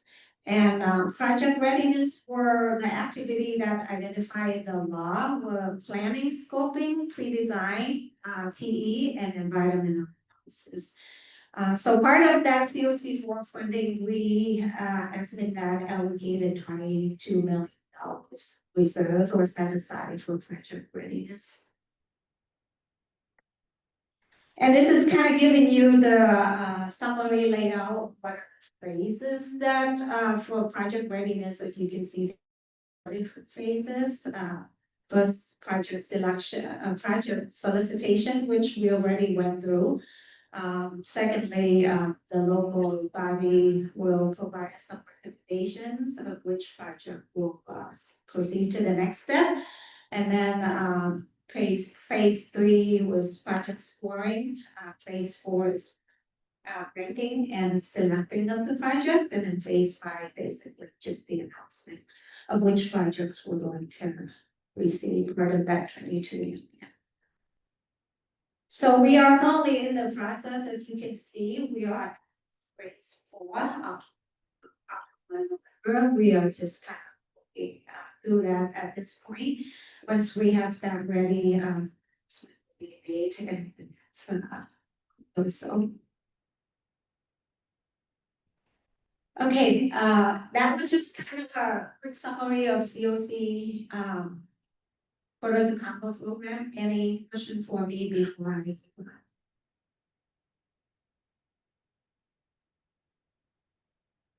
Okay, move on to capital program update as a state road construction program for MnDOT. And we all know IIJA started in 2022 and the last year is 2026, so we are right at the corner. As the state, we receive a significant increase throughout the IIJA bill, and funding increase apply to program within MnDOT.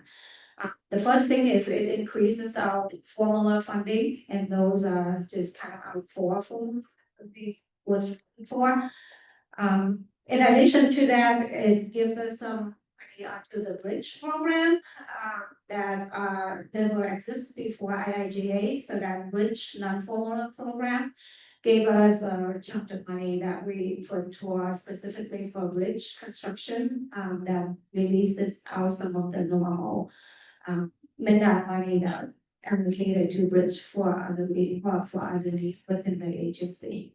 And then the last thing is comparative grants. MnDOT for a few projects and a significant amount. As you can see here, I have listed from the largest project that MnDOT received through just IIJA comparative grants. I think it's the big one that we received $6 billion and water. As you can see, this is just a project that we just a couple large ones, but we do receive a few others. Heading into the future, like I did say, 2026 is the last year of IIJA.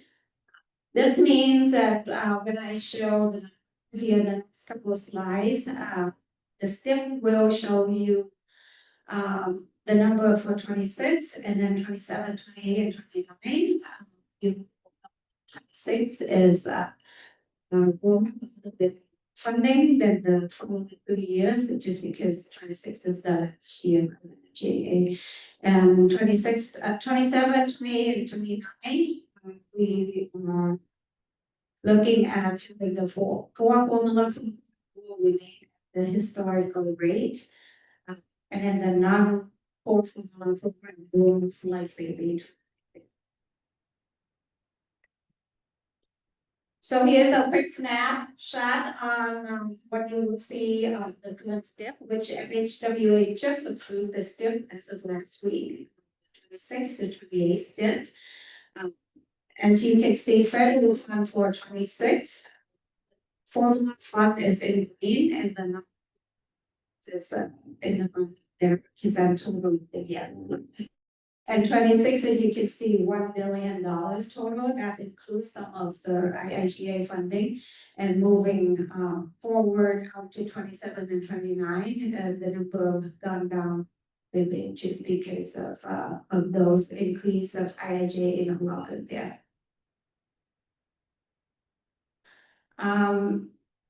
This slide is kind of our focus. MnDOT, the split between MnDOT and the local agency, our local partner state aid. Just the goal is try to keep it at the split 70-30, and that's kind of the department's goal is, and we try to maintain that rate across the board. Moving on to state funding, this is what currently in the STIP and also moving forward as part of the base, and this is state in the. That's what we go with, and then we'll maintain that unless legislature changes that the same. So I think that's kind of big pictures of funding. Do you questions for me?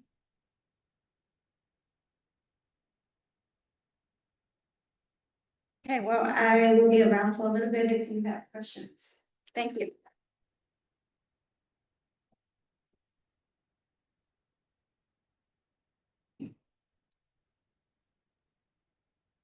Thank you so much. Okay, so now we're going to move on to the state aid office to talk more about the local level.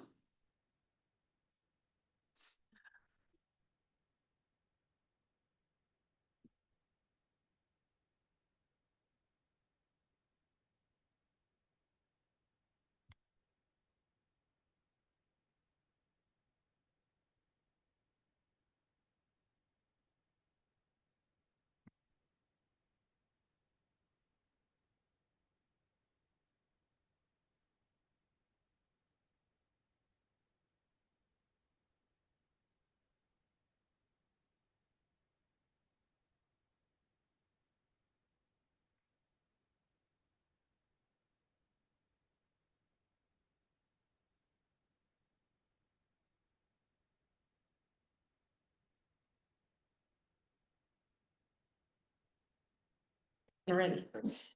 So I want to introduce Mark Breezy with the State Aid Office. Really appreciate him being here today and all of his support as we always work to try and get more funding, especially for the local bridge program and the local road improvement program. So I'm going to turn it over to him. Do I need to use this for the Zoom meeting or can I just talk about it? I think you can talk loudly if you prefer. Sure. All right, I'm gonna give this a shot. Just talk loudly. Greg, can you hear me all right in the back?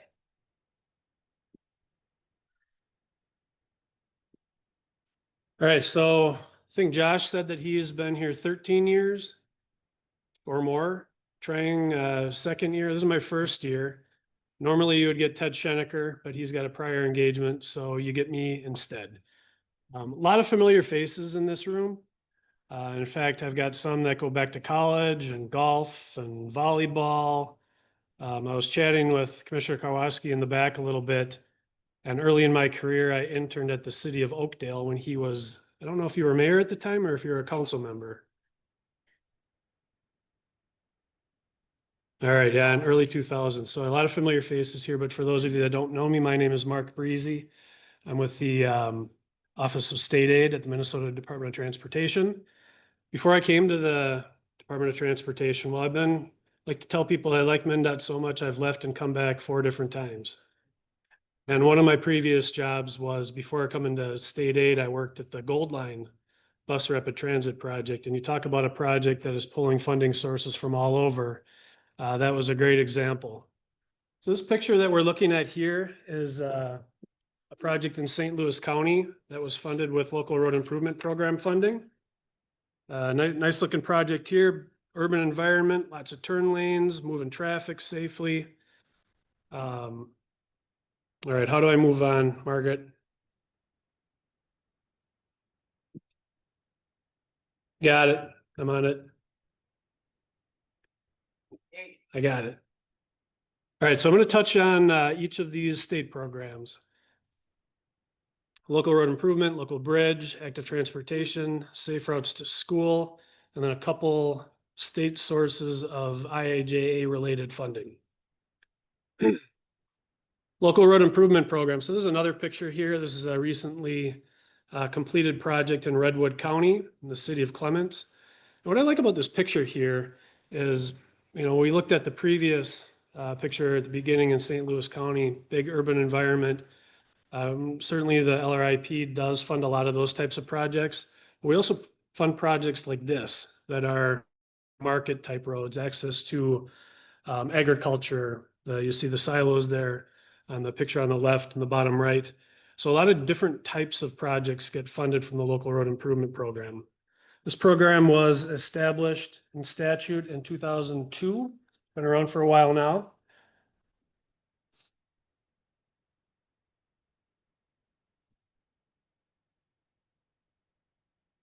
There we go. Funding history.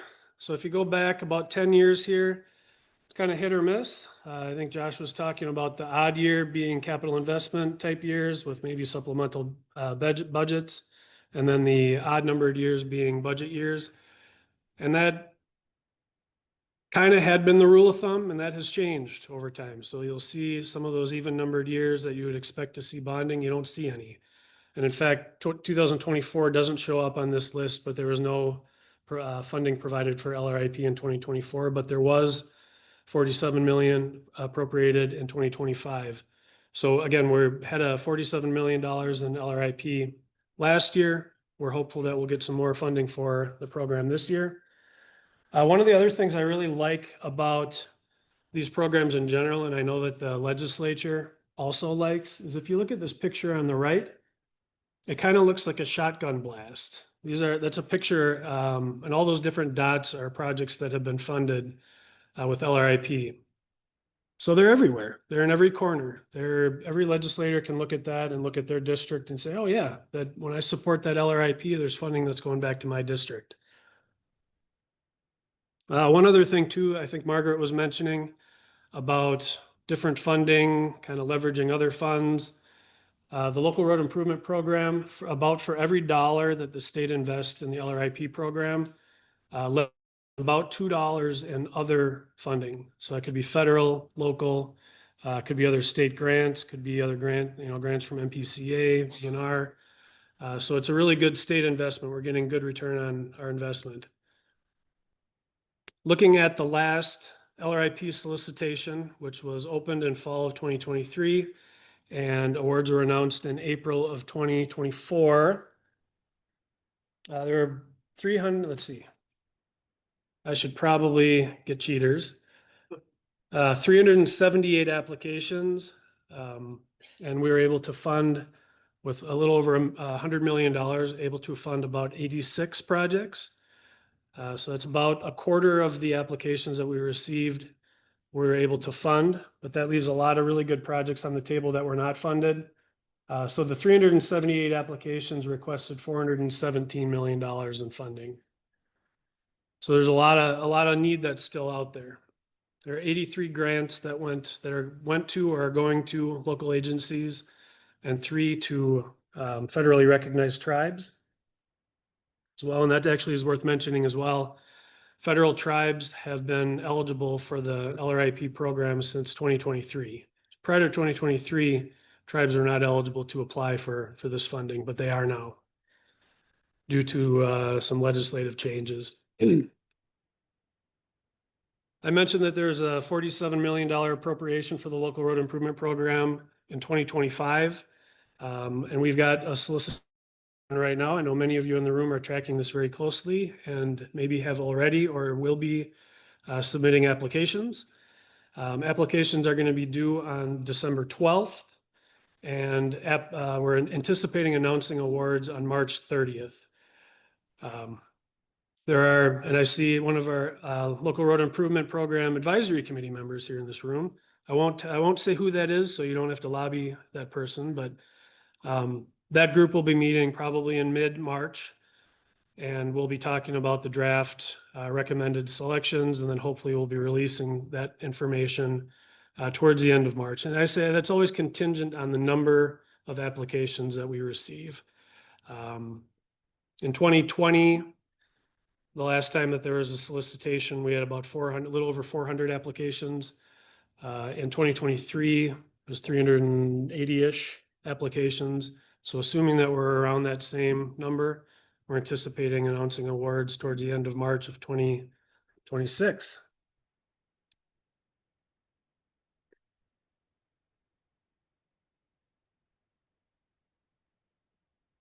All right, moving on, the local bridge replacement program. This picture here, left, there are two before pictures, and then the picture on the right is an after picture. This is a project in Itasca County that replaced two timber bridges with timber piles and timber, like pretty much entirely timber bridges, and replaced that with a single 3-span concrete pre-stressed concrete beam bridge. So a really nice kind of before and after picture here. This was about a $2.5 million project, and there's about $2 million in state bridge funding that was applied to the project. Funding history. So again, you'll see that there are some years here where there are zeros, some years that there are big numbers, some years where there are relatively small numbers. It does fluctuate. We didn't get any funding for a state bridge appropriated in the 2025 session. So again, we're hopeful that there'll be some additional funding provided in 2026. And again, with this picture, the statewide picture, these are projects that were that received funding in 2024. So not necessarily from any one appropriation, but these are projects that moved forward, received funding in 2024. So a lot of projects here. I think 84-ish. That might not be right. A lot of different projects anyways, and it's the same kind of story with the local road improvement program.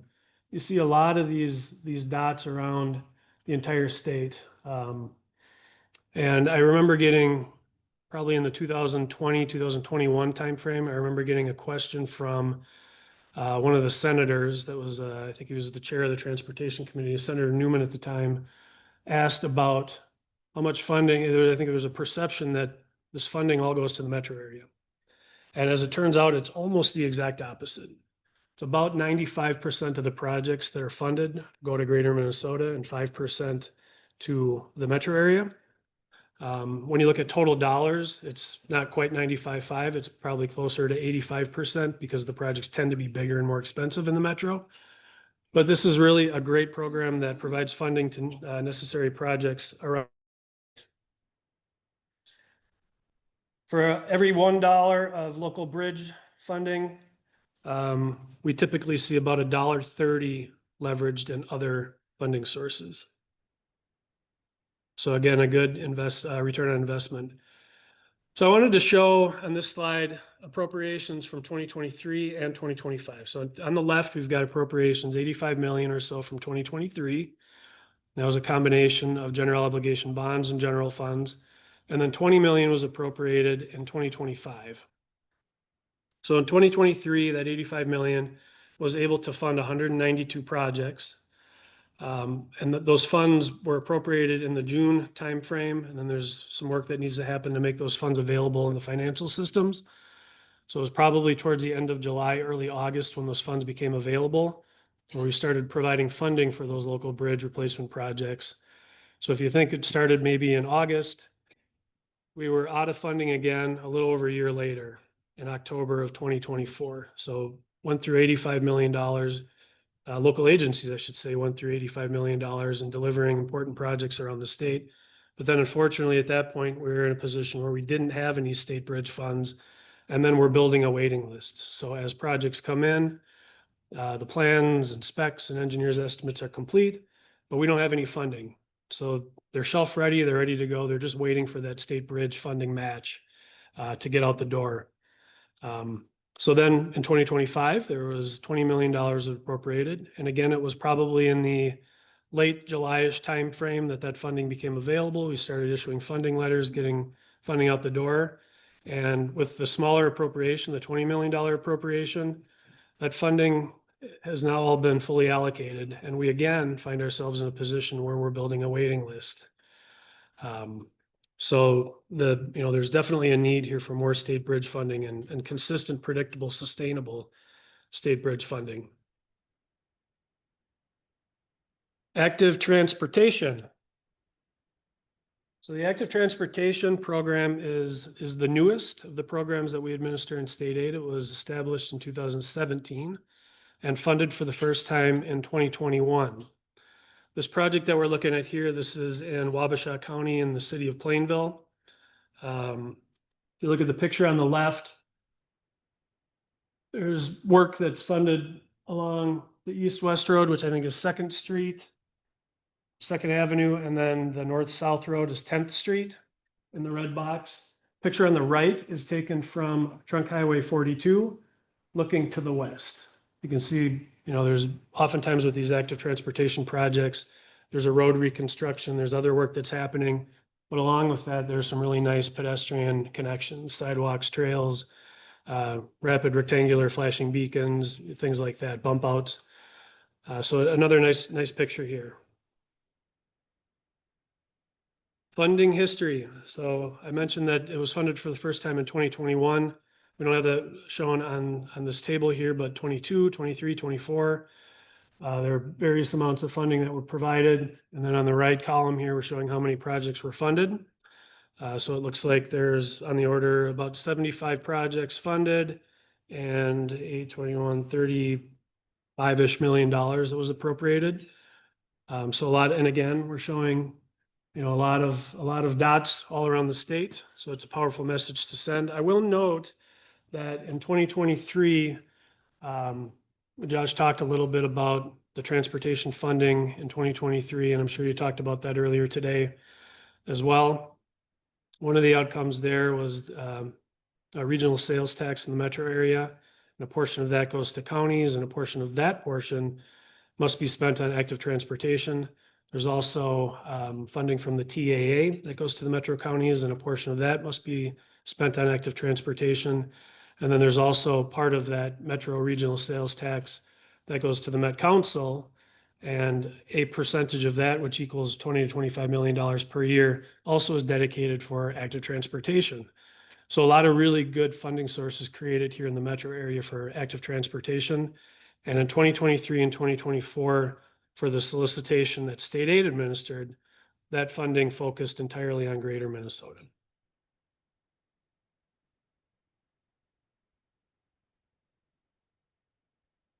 All right, solicitations. So in 2024, we've had each of the last 3 years, we've had solicitations for 2024 administered through state aid. One in the fall of 2022, one in the fall of 2023, and another one in the fall of 2024. So this is the 2024 map showing the projects that were selected for funding. $12.5 million available, greater Minnesota. I got a note here, we received 48 applications and we're able to fund 25 of them. So you got a little bit better shot. So about 50% of the applications were funded versus about a quarter on the LRIP program. And again, federal recognized tribes are eligible for the active transportation program, as well as the Safe Routes to School program, which I'll talk about in a minute. In 2025, there's about $5.5 million appropriated for active transportation.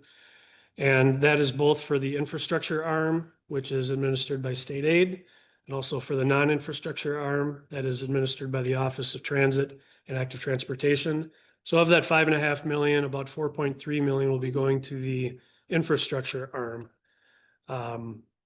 And I didn't mention this before, but generally the programs that state aid administers are for capital construction costs. So for building things, roadway, curb and gutter, signals, signing, striping, pavement markings, trails, sidewalks, that kind of stuff. We can fund and do fund many projects at 100%. We do not require a local match. What we do require as kind of a soft local match is that the local agencies develop those engineering plans, specifications, and estimates, also do the right-of-way acquisition. So there is matching funds, just it's not on the capital side necessarily. One of the nice things about this active transportation program is it is set up so that there will be recurring regular appropriations for active transportation. So right now, that target for we're in 26, 27 now. The target for fiscal 28 and 29 is about a little over $8 million per year. So that does fluctuate. And as Josh showed on one of his slides there is a structural imbalance, a little bit of a deficit projected in 28, 29. And active transportation is funded with general funds often. So those are always sort of on the table. Anything that's funded with general funds is on the table. But that's what the targets are for now. All right, safe routes to school. This is a picture of a project that was funded in Richfield. So it was a $624,000 cost, $534,000 safe routes to school funding. The school is off to the left of the picture. I thought was cool about this project, and I've really never seen this before adjacent to a street. I've seen it around lakes and other locations, but if you look on the right side of the picture there, the concrete is a sidewalk, and then the bituminous portion is a bicycle trail. You've got walking on the concrete, bicycling on the bituminous, and then you can't see it very well here, but on the other side of the road, there's an on-street bike lane as well.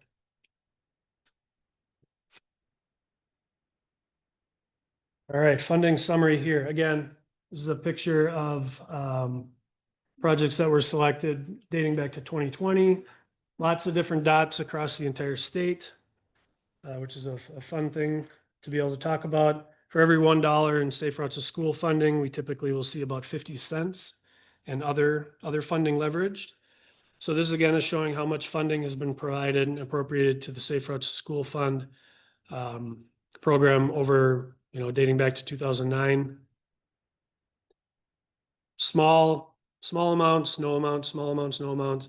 And now that really is ramped up here, I would say. In 2020, 7.5 million, 2023, 10.9 million, 2024, about 10 million.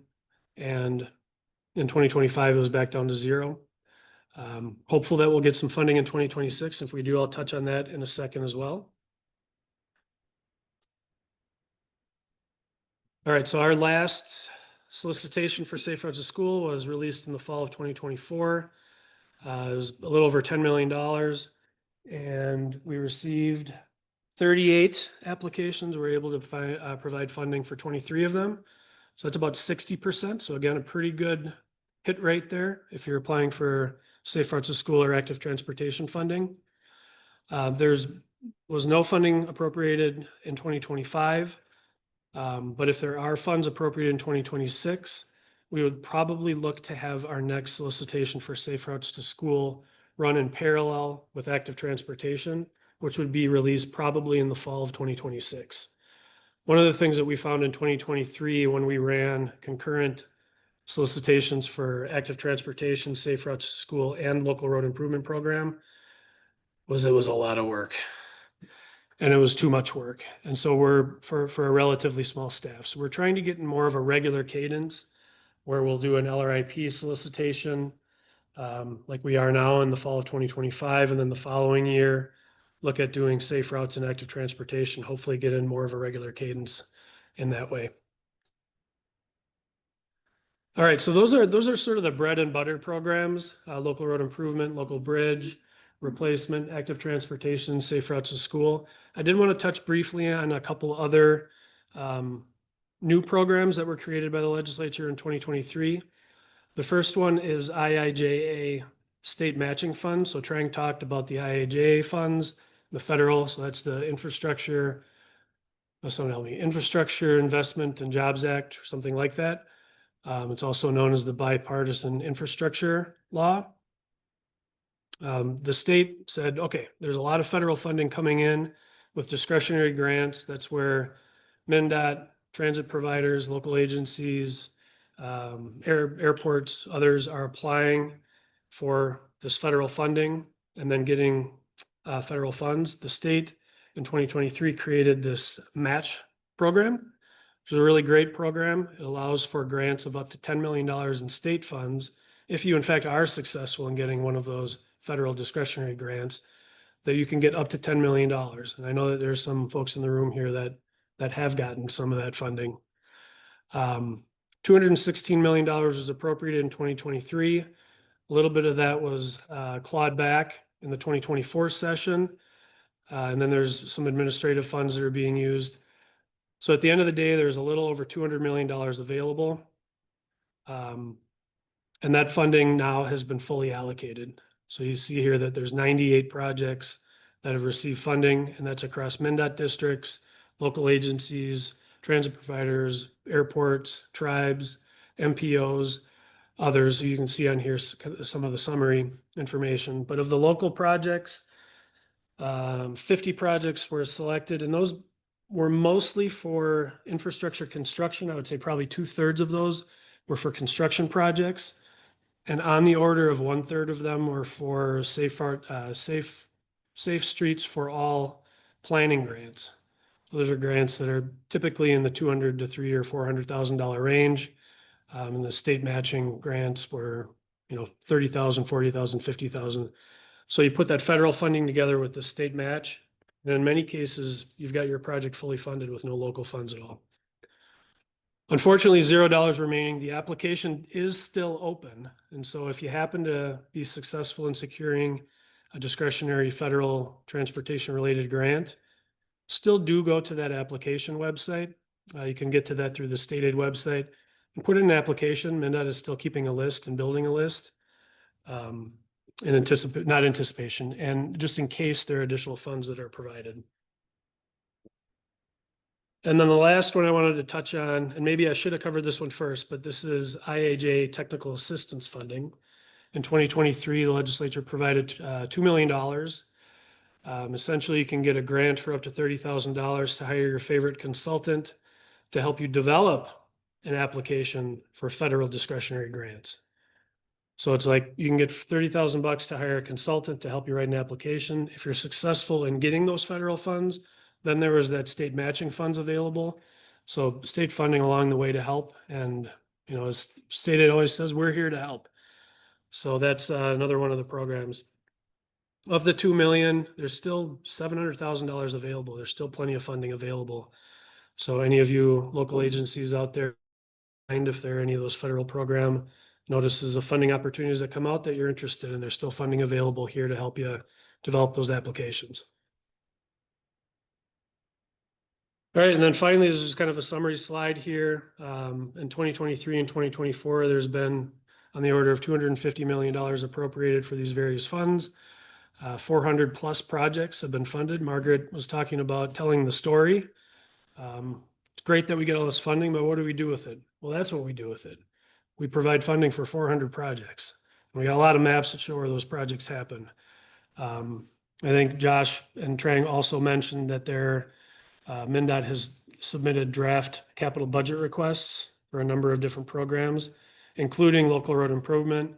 I think it's a little over 160 million for the local road improvement program, about 160 million for a local bridge, on the order of 10 million for safe routes to school. And I think we've got a nominal one request in for active transportation, recognizing that there are those ongoing appropriations for active transportation.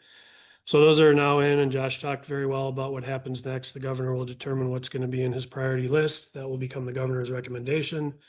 But even if there isn't funding identified in the governor's recommendation, legislators still can introduce bills, and bills can still be enacted, as evidenced by the 47 million and LRIP funding that was appropriated in 2025. There was no LRIP funding in the governor's bill. So the work that Transportation Alliance, I want to thank Margaret and all of you in this room for all the work.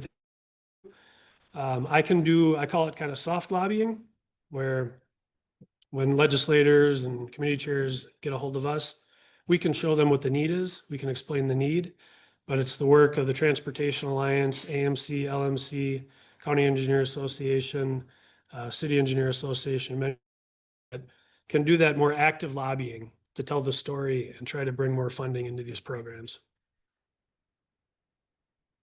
So that's it for me. Margaret, do you want me to stand for any questions at this point? Okay. Reed. Mark, so about horizontal construction, reconstructs, etc. And not just state aid, but counties and cities, total funding, you put all that together. Is it known what the next 2-3 years look like for number of projects that will be put out for bid? Is it trending up, flat, down? I don't really have any data on this. So the question is, given all the different funding sources, there's about $1 billion a year that comes through the Highway User Tax Distribution Fund that goes out to counties and cities. We're talking about $250 million here over the last couple of years and 400 projects. There's obviously lots of local funding that goes into these projects as well. And the question was, is there a projection as to how many projects are going to be delivered? I don't have any of that data. My guess is that they just continue to increase and increase. There are probably others in this room that could talk better to that question.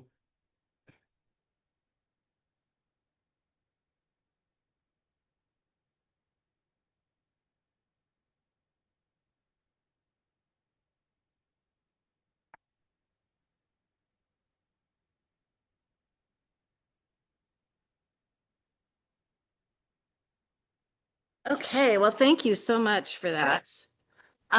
So we're going to move now into a couple of policy issues that we know are really important for our members. And especially since 2026 legislative session is not a budget year, there usually is more attention on policy issues.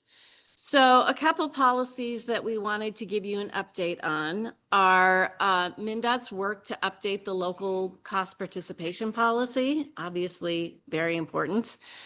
And also the greenhouse gas emissions assessment process, which does impact trunk highways, but they're obviously really important for a lot of communities and what's happening with that whole process of implementing that.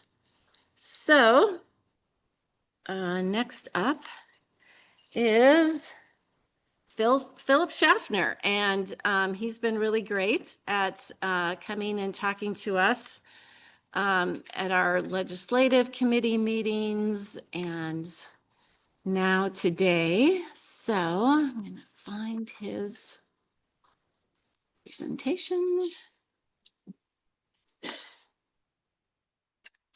And if anybody is interested in serving on our legislative committee for the Alliance, please just let me know, because we are in the process of developing our legislative agenda for 2026. All right, well, Margaret's doing that. You just had about an hour of numbers. Now we're going to talk about philosophy and policy. And if we're going to do that, you're going to need some energy. So I just, there are people sort of self-thing, you know, take a minute and stand up, grab the roll head here.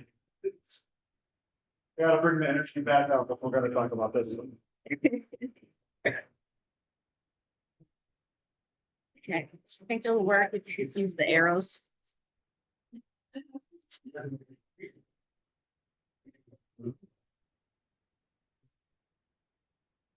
Great.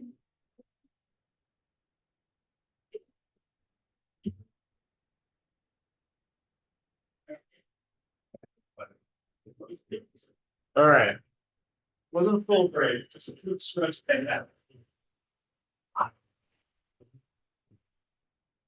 So happy to be here. Philip Schaffner, I'm the director of MnDOT Office of Transportation System Management. I'm also happy to talk a lot about number 2. I'm gonna have some numbers in my presentation, but more about process and where we are at in terms of updating the participation policy and manual. We're about 2 years into this update. We are now have a legislative deadline to be done by March 2026. The last time we updated this policy was 2016. So we're on the once a decade right now in terms of how frequently we update this policy. Why is it taking you almost 2 years? Well, this is a complicated policy. There's a lot going on. The manual itself is about 80 pages long. And sometimes I joke that if I'm in a room with 2 people and we're talking about this, there are at least 3 different opinions. So we can talk ourselves in circles on this one, especially because a lot of it has to do with philosophy. You know, what should MnDOT pay for? What locals should pay for? What is the appropriate share or responsibility or split of responsibilities? When we set out to update this policy at MnDOT, we had some goals. I know our local partners have some goals for this update. We started off with a simple one, which is that we wanted to make sure that the policy and the manual that goes along with it was consistent with everything else we were saying. So where are we at as an agency in terms of our plans, our strategic direction, and any updated technical guidance? A lot can change in 10 years. So are we consistent with that? When I go out and talk about this, I also hear a couple things, and one of them is, you know, it's really important that we're consistent. You know, that communities are treated consistently around the state. And usually about a minute later, I also hear, you know, it's also important that we're really flexible because, you know, this community is in a really different place than this other community, right? In terms of their technical capacity, the financial resources that they have, what's happening in that particular spot is different for whatever reason. And so we've been talking about, you know, how do we become flexibly consistent or consistently flexible? I'm not sure which is the right one, but we've been talking about maybe context is the way to help address this. Can we add context into this manual so that at least we're clear about when we would ask a community, local community to participate in a different way from another one, so we can be clear and at least transparent about it. As an agency, we've made a commitment to look at transportation equity in all of our policies. So that's something we've also been talking about in this policy. And then, as I mentioned, the manual that goes along with this policy is about 80 pages long. It has about 1 graph and about 2 charts in it, and the rest of it is just text. So we've been talking about how do we make this easier to read and understand, make it more visual, and help reduce ambiguity and just have the whole thing easier to understand. To help guide this is technically a MnDOT policy, but because it affects local agencies, we wanted our local partners there at the table with us the whole way through. And so we have formed a steering committee for this. It includes members of MnDOT senior leadership. A few of them are here in the room today. So you saw Josh Edward Huger earlier on. John Solberg, who's our Assistant Commissioner for Sustainability Planning and Program Management, is also part of it, as well as several other engineering and operations and state aid leadership, who are a part of the group that recommends policy adoption to the commissioner. So we wanted to make sure that key members of MnDOT leadership were at the table negotiating so that they were really the ones who would be making the recommendation to the commissioner about adopting this policy. We have a township rep, 2 county reps, and 3 city reps. And then there's also a broader local agency work group that meets with them outside of meetings with MnDOT to provide a caucus and a space for local feedback and dialogue on any changes that we make.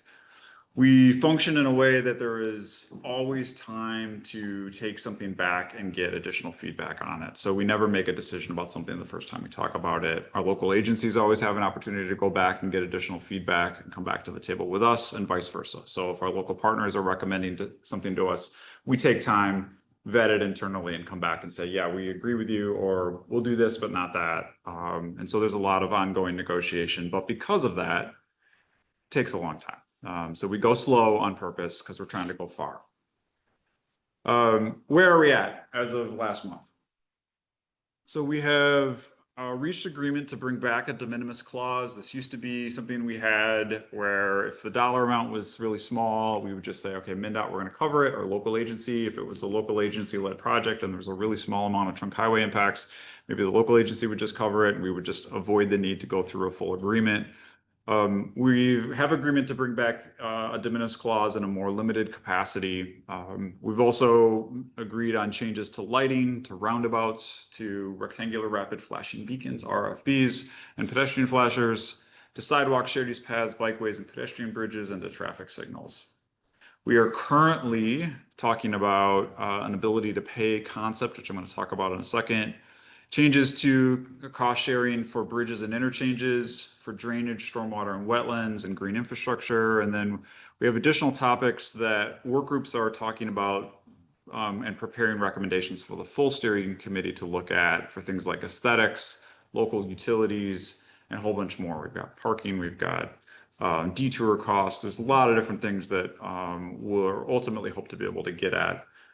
But we also have a legislative deadline of March 1st. So legislature talked about this last session. A couple of different hearings on this, a couple of different bills were introduced, ended up with a direction to the commissioner to update by March, as well as a legislative report that has some recommendations related to local utilities. The legislation also included an interesting clause here, which said that the policy may consider a local unit of government's ability to pay as a factor in determining the amount of local contribution, if any. And this has been a really big point of conversation and discussion with our local partners, and even internally, where we know that there are really small communities and even larger communities, depending on the size of the project, that struggle to pay for what we would consider would be their local share. And for some communities, it's not, it's sort of like, a community like or Warba or something like that, to ask them to participate in the cost of a signal, or isn't necessarily a signal in all these communities, but if there was, right, contribute a couple $100,000, that's more than their annual levy, right? Like that is a big deal to ask for some of these communities to pay. And in other instances, we have really large projects, and so the numbers can get high pretty fast. So this is a really interesting concept that the legislature said, MnDOT, you could factor this into your policy. So we're looking at this, we're talking about it. And right now we're exploring the possibility, and I'll just say that we're exploring the possibility of this. I don't know if we will land on this, of setting a maximum contribution for an individual project for each city, county, and township. So there would be a maximum contribution for that community that would apply to trunk highway eligible costs for the scope determined by MnDOT. So essentially of what MnDOT is sort of saying, here's the project. We still can't pay for things the trunk highway can't pay for, right? We have constitutional and statutory limitations on what we can use trunk highway funds for. So we can't pay for things outside of the trunk highway that are not trunk highway eligible. But for the things that we can, we could cover this. So we can't cover local utilities through this. And if a community wants to add additional project scope, that would be on the community to think about how they would bring additional resources for that. But if we're coming to a community and say, here's what the project is, we think we could potentially cover up to some additional amount or some amount for the community. And if we're going to do this, it has to be relatively simple for us and for local communities for us to all know what this is, and that it should be based on publicly available information about finances of a community or information about a community's resources. So we're debating what this looks like and what it should be based on and what are the different pieces that should go into this. As Josh mentioned, and as you saw, right, transportation funding is complicated. There are dozens and dozens of potential funding sources that go into this. We're really trying to keep this as simple as possible and make it as clear and transparent as possible. So this is an active point of discussion of thinking about this. But basically, the idea is, for let's say community A, maybe that community we say, we think it's only reasonable to ask you to pay $50,000 on a project. And for community B, maybe we think you could afford $200,000. Community C, maybe a county, we think maybe $1 million. I don't know what it is, but each one would be based on some information about that community. And we would treat everybody in every community the same in terms of we've calculated it the same for every community. So we'd be consistent in that, but each community would recognize that you're in a different place financially. So this could be a pretty significant thing for us if we enact it. And it's an active part of discussion right now. It could be a really significant new change for this policy. Actually, before I go on, I've got kind of a preview of some of the changes we've agreed to, but maybe I'll kind of pause here and just see. This one usually generates a lot of conversation, so I'll just see if there's some questions on this. Go ahead, Roger.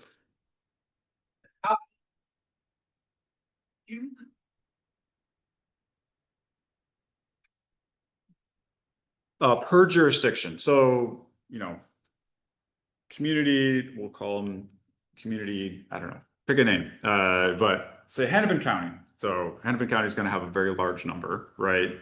Compared to a Traverse County, right? So Traverse County would have a number, and then within Traverse County, I don't know all the communities within Traverse, but community A, city A would have one, and each township would have one as well.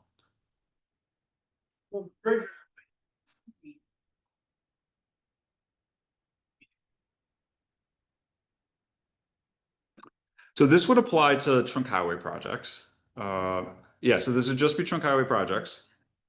And so if it's a trunk highway and there's work associated with that we would say is a shared cost between MnDOT and the local partner. That we would say, yeah, for that local partner, we would only ask you to pay up to this amount on that. I should say the cost participation policy, for if you're not familiar with it, it is specifically looking at trunk highway projects or the intersection of local projects with trunk highway projects in the trunk highway system. And it specifically covers the use of the trunk highway fund. So we have state aid funds, right? There's lots of money that flows through MnDOT. This policy is principally interested in the trunk highway account and trunk highway funds. Other questions on this?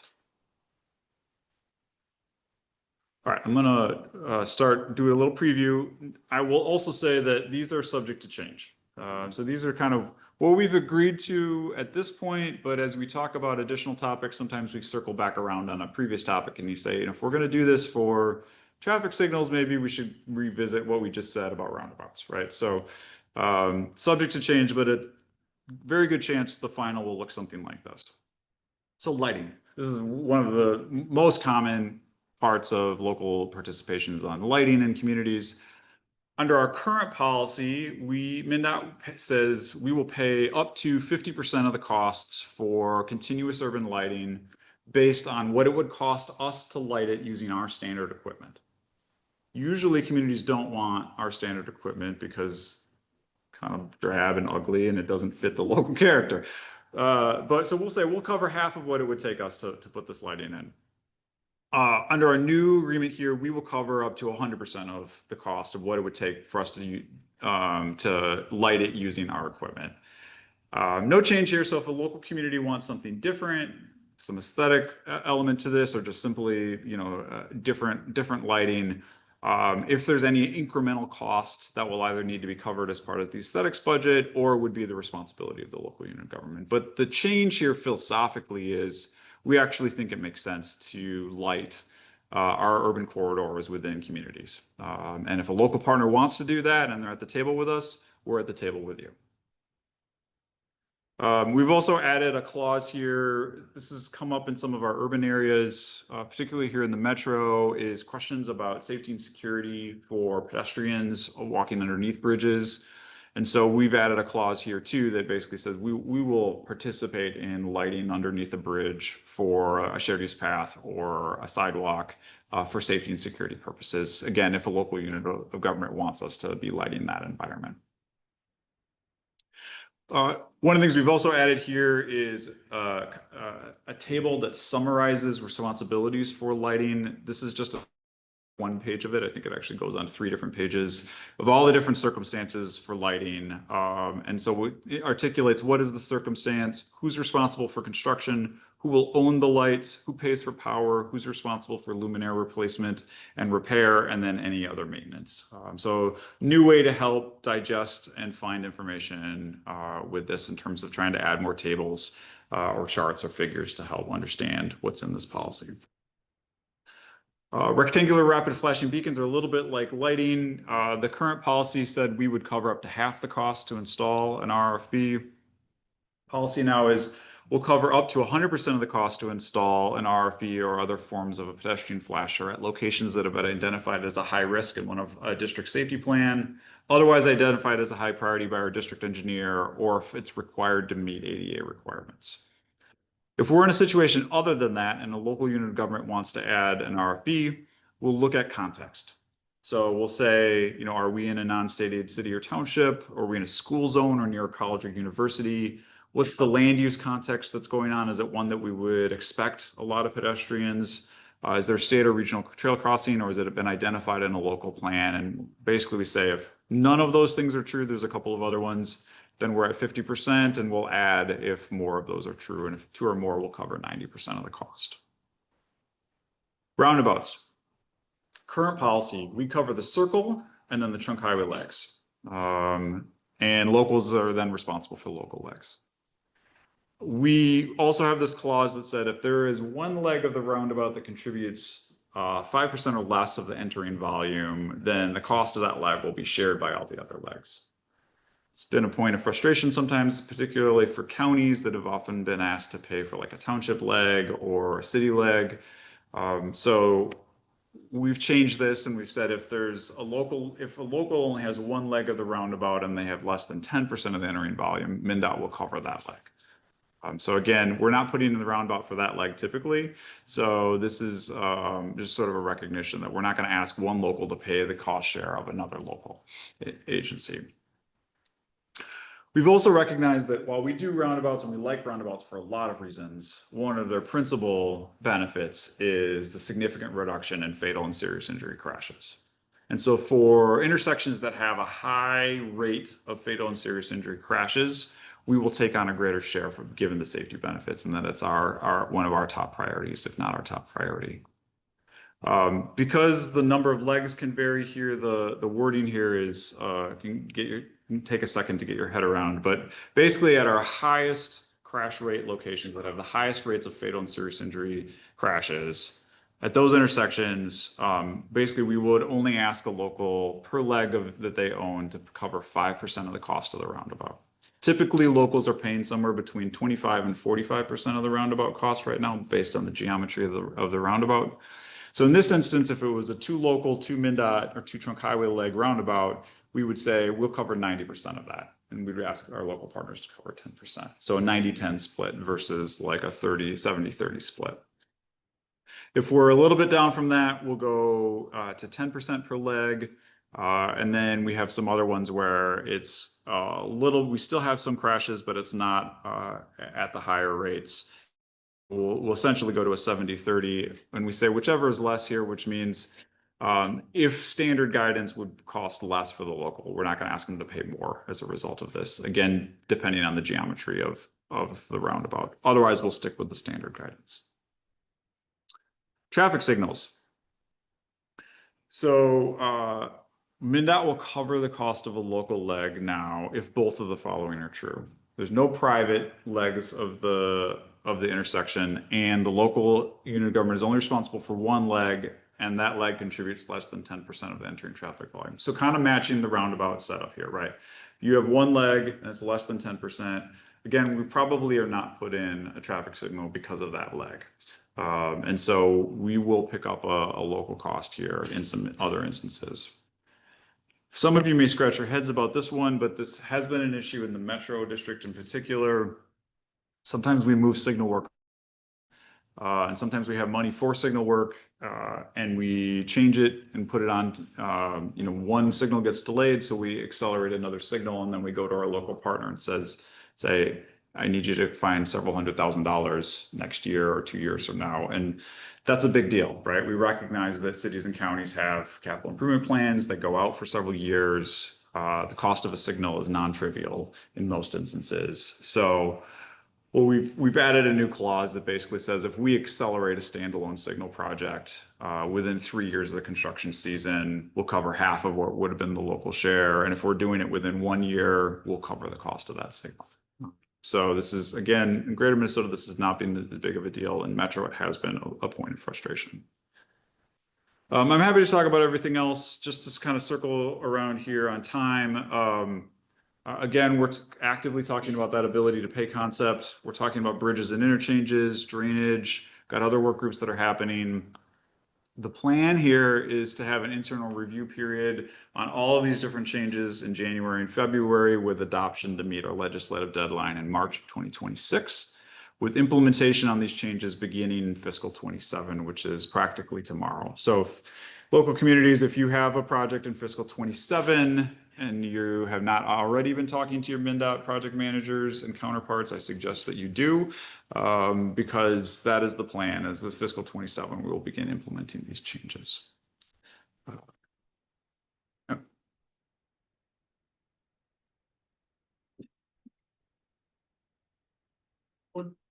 Yeah, construction 27. So projects that are starting construction or the fiscal 27 projects. And so for some of them actually start construction in calendar year 26. So if you were in the final stages of a project that would start construction basically late next year, most fiscal 27 projects are not necessarily going to start in calendar 26, but some of them might. So yeah, that would be the first year.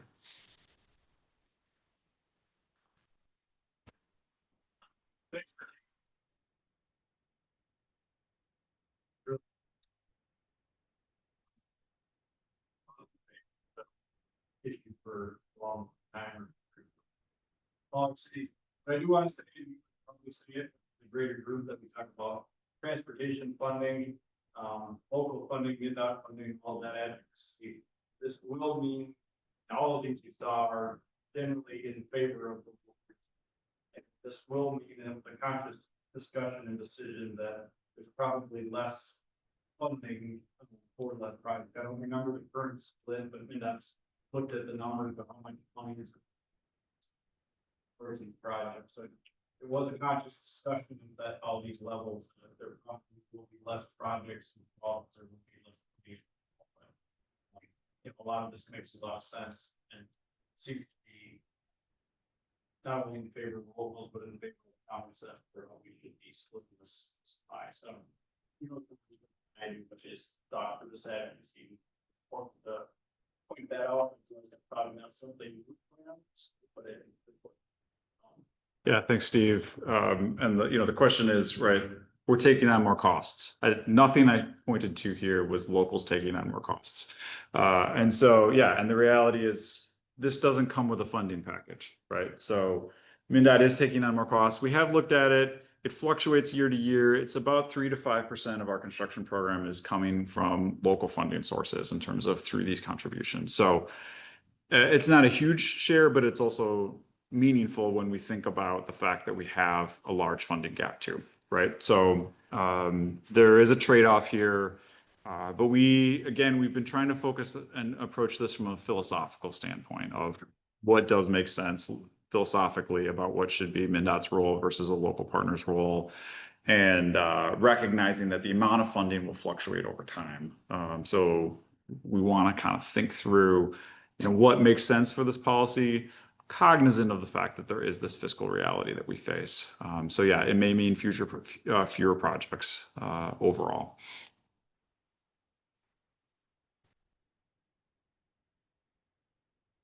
All right, well, I look forward to speaking with many of you in the future about this, and appreciate the opportunity to give you an update.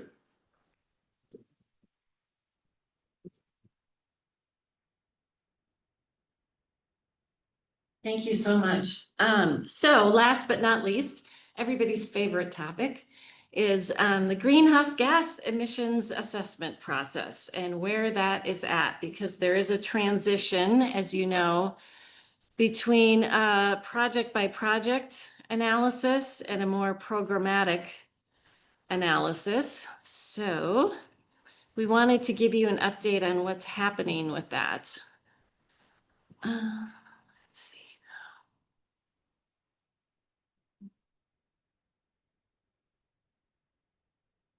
Is it that one? No, that's the state aid one. That's it. Let's see, is it? Maybe there it is. This one. Yes, it's this one. Okay.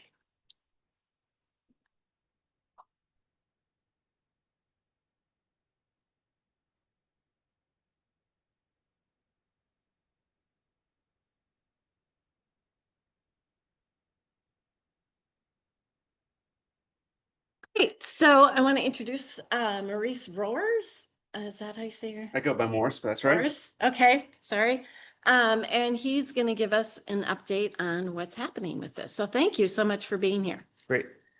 Thank you, Margaret. So yeah, Margaret when she was forming up this agenda, she wanted to end with a very impactful presentation. So she and I agreed that I would be the anchor leg of this day. So I'm going to give an update on MnDOT's work in setting up some processes and some additional work we have coming up relative to our greenhouse gas legislation. Once again, my name is Morris Roars. I work in MnDOT in their Office of Sustainability and Public Health, and one of my big pieces of work is helping to set up this process. Let's give it a second here. It's going to go boop. So just, I'm going to kind of talk about a couple things. There might be some in the room that it's been a while since they've had contact with this. So I'm just going to refresh everybody's memory in terms of what the legislature kind of put as a requirement for us. I'll talk about some work that we've done to set up some project level assessment procedures and how those operate. talk about how we identify some offsets relative to those. And then I'll talk about some upcoming work that we have, because this is a journey that we're on and we still have some additional work to do. So just a quick refresher on the legislation, and this initiative to reduce greenhouse gases coming from our transportation sector is not new. The conversation started, over 15 years ago, back when the state set up the Next Generation Energy Act, trying to reduce our emissions, and a lot of that was focused on reducing emissions coming from our electricity sector. But there was really got ahead of steam in the late teens when there was a Pathways to Decarbonization report that identified a whole bunch of things that the state could do to reduce its carbon emissions. And that kind of culminated in 2023 in passing some legislation that set some firmer targets. And then the legislature clarified that in 2024 by giving us some additional guidance about how we should be applying that to projects into portfolio. So the main pieces of legislation that we're working with are those first three that got adopted in 2023, set out some targets for emission reduction across all sectors of the economy. So, land use, to electricity, to commerce, to transportation. It then directed the commissioner to set some transportation sector specific goals, and those have been issued out to the regional MPOs and ATPs. And then it also tasked, the legislature, or tasked the state, not sure that was running ahead, tasked MnDOT with setting up a process for assessing expansion projects. And so that's the work that I'll talk about in a second, about how we've landed on a process of that. And then last year, they further amended that, requesting that we set up a process to identify how we would assess emissions across our portfolio of work. And where this is all coming from is that within the state of Minnesota,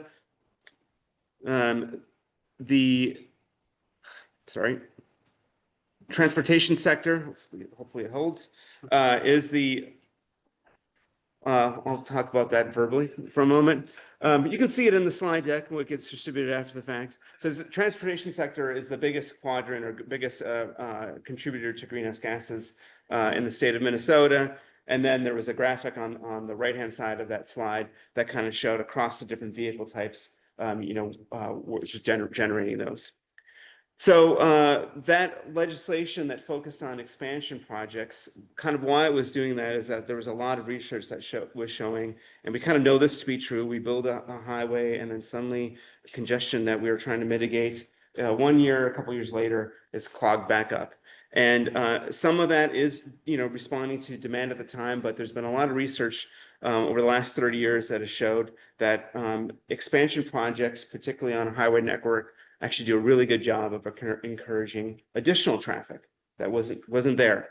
And so this is just a simple graphic of kind of showing, across 20 years of a capital project, particularly expansion project, kind of the profile of emissions that would come from that. You get, some emissions from building the project to start with. You get some reduction in emissions because the speeds pick up and the vehicles are more efficient. You might have some other mitigation measures alongside of that.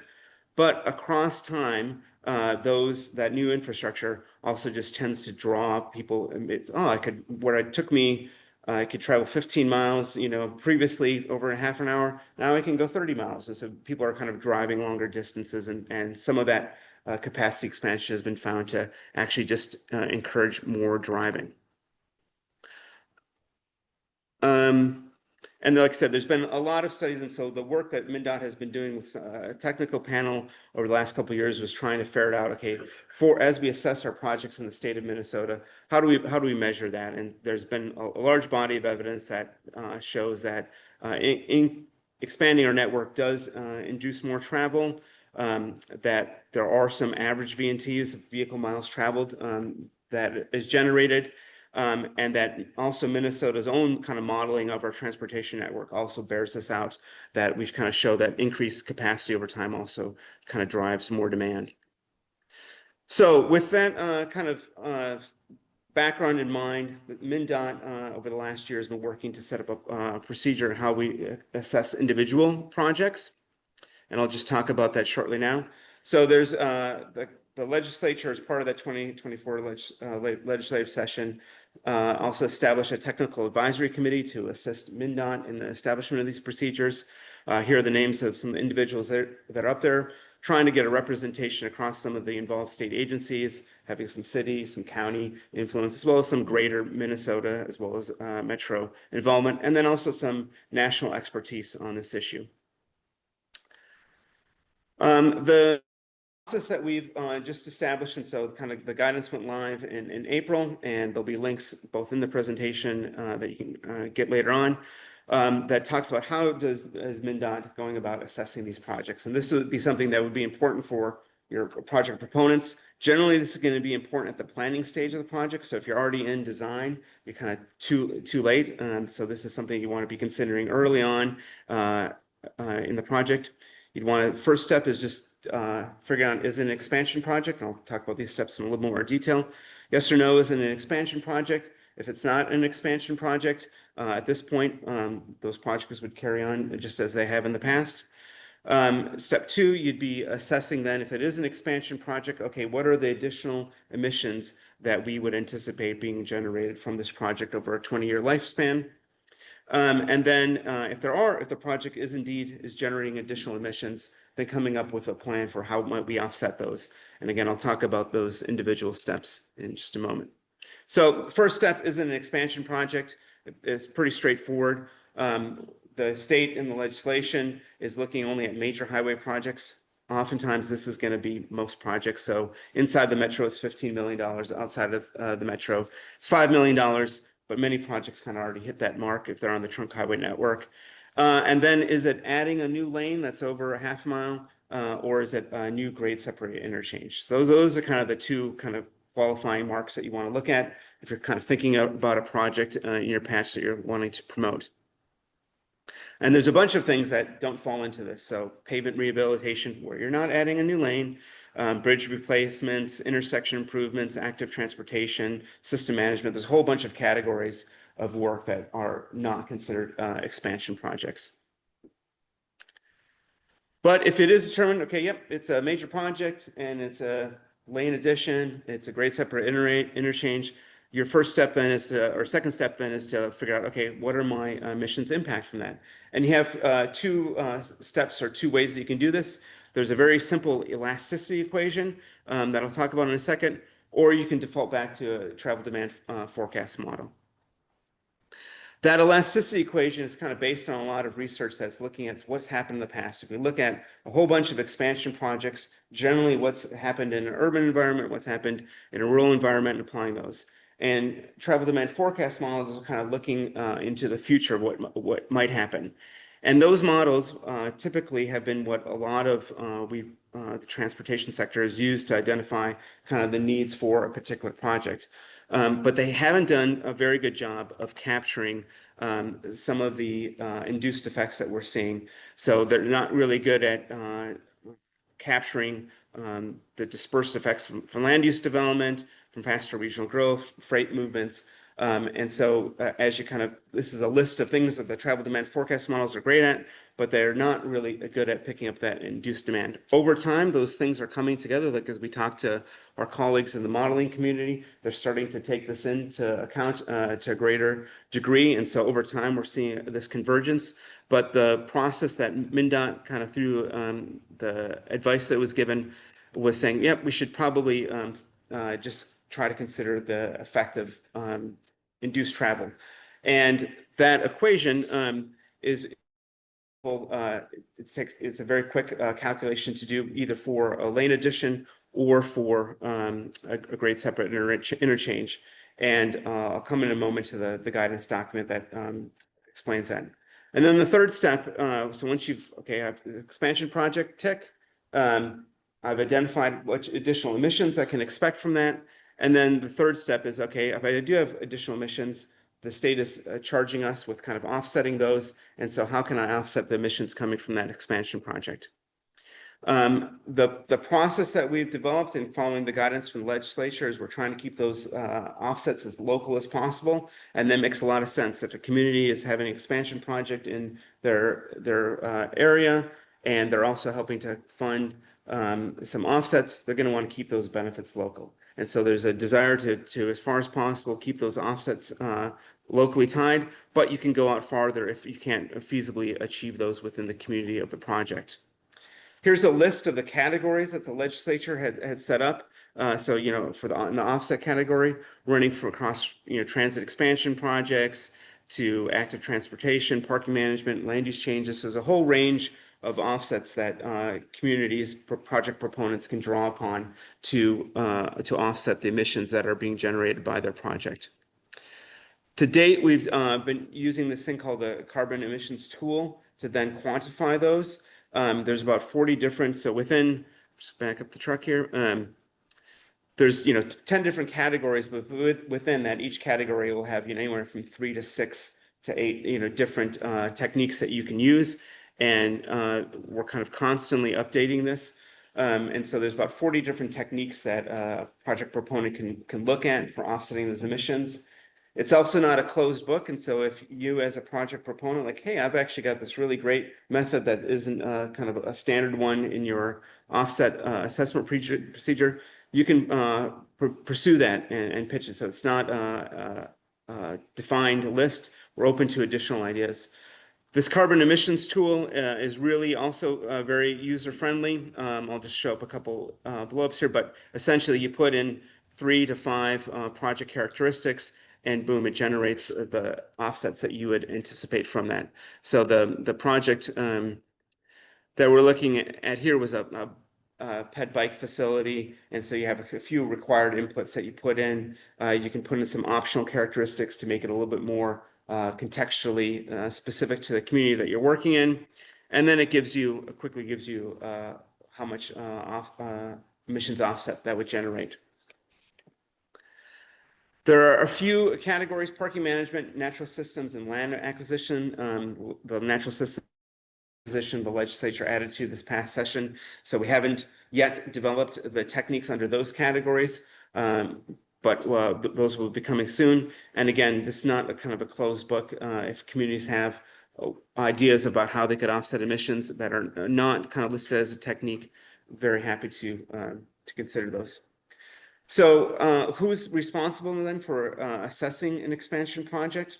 So in the first instance, your MPO, if you're within an MPO area, is going to be the first place that's going to, because they're the people that are handling the tip, they'll be the first place that will assess, yep, it's an expansion project, and you as a project proponent are coming to that MPO with saying, here's the emissions generated by the project, and here are the offsets that we've identified for it.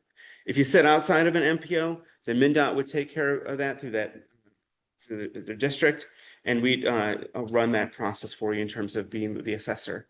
And then all assessments are then kind of validated, or initially the intention is to be validated by the technical advisory committee.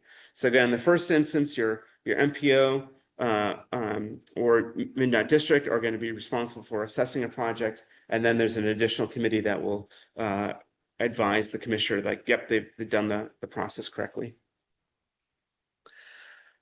This work is still unfolding. So like a lot of my predecessors in presenting here this afternoon, you know, they talked about programs that have been evolving over the last 10, 15, 20 years. This is a new procedure. It's a large shift for MnDOT. And so we still have more work to do. As indicated, the legislature set up a project project target initially.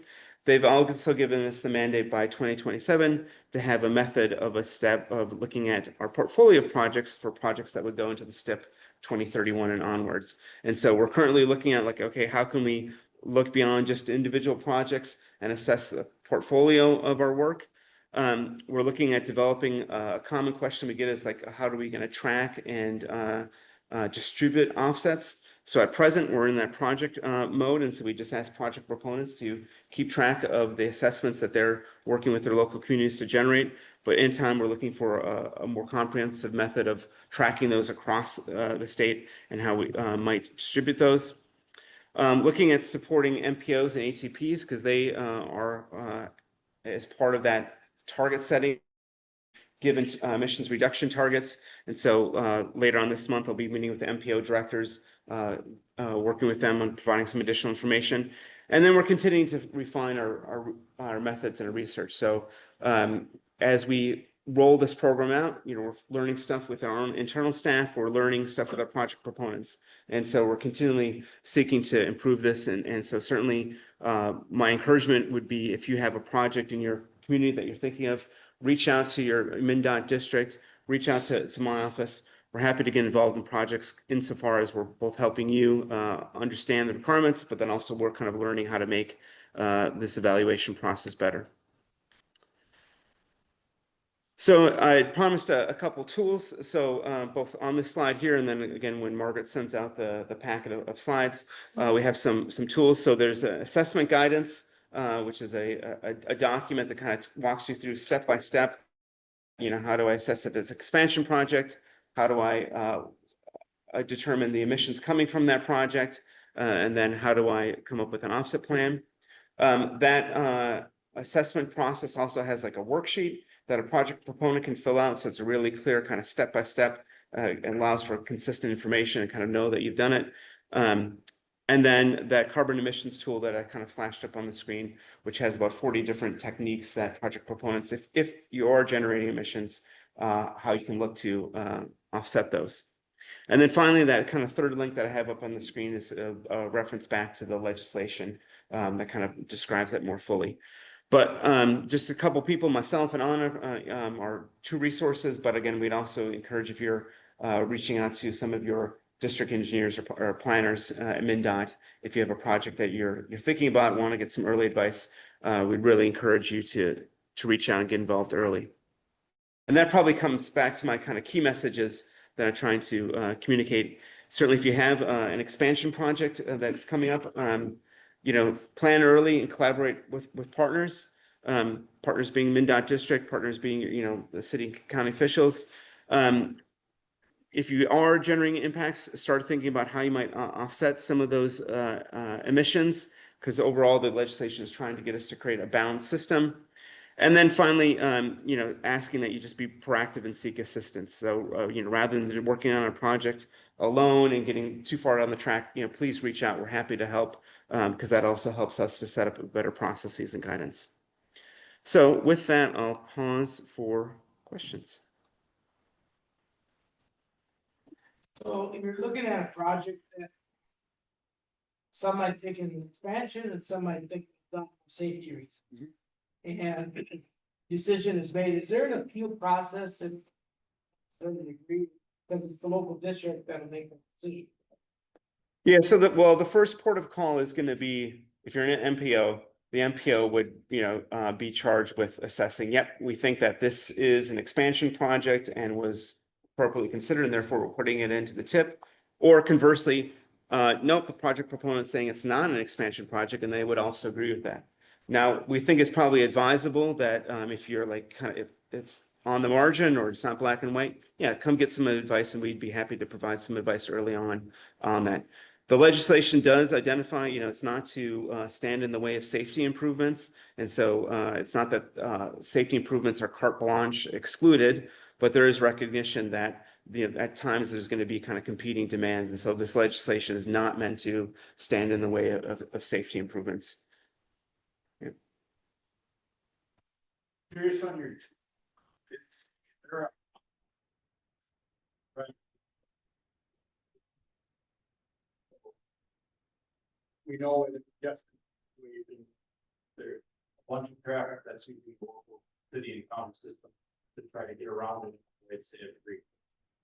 Expand the freeway, more of that traffic is supposed to go on the freeway, or it is. Wondering if in that will go to there. I didn't see it, but there's going to be a lot of cars that are going to the freeway in less congested, better stop and stop, like whatever. Yeah, there's probably a couple responses to that. So certainly, like the research that MnDOT has kind of fallen back on has kind of shown the net effect, and so and it has like we use a factor for kind of an urban area, use a factor for a rural area, and those are different kind of based on what we would expect to see in those places. But that research was kind of showing over time, even when you kind of think about that initial displacement, you may recall that graph that talked about kind of emissions reduction to start with because things get more efficient. But in time, that expansion is shown to have kind of effective increasing traffic. So across time, that elasticity equation kind of captures the net effect, right? Both the immediate change as well as what happens long term.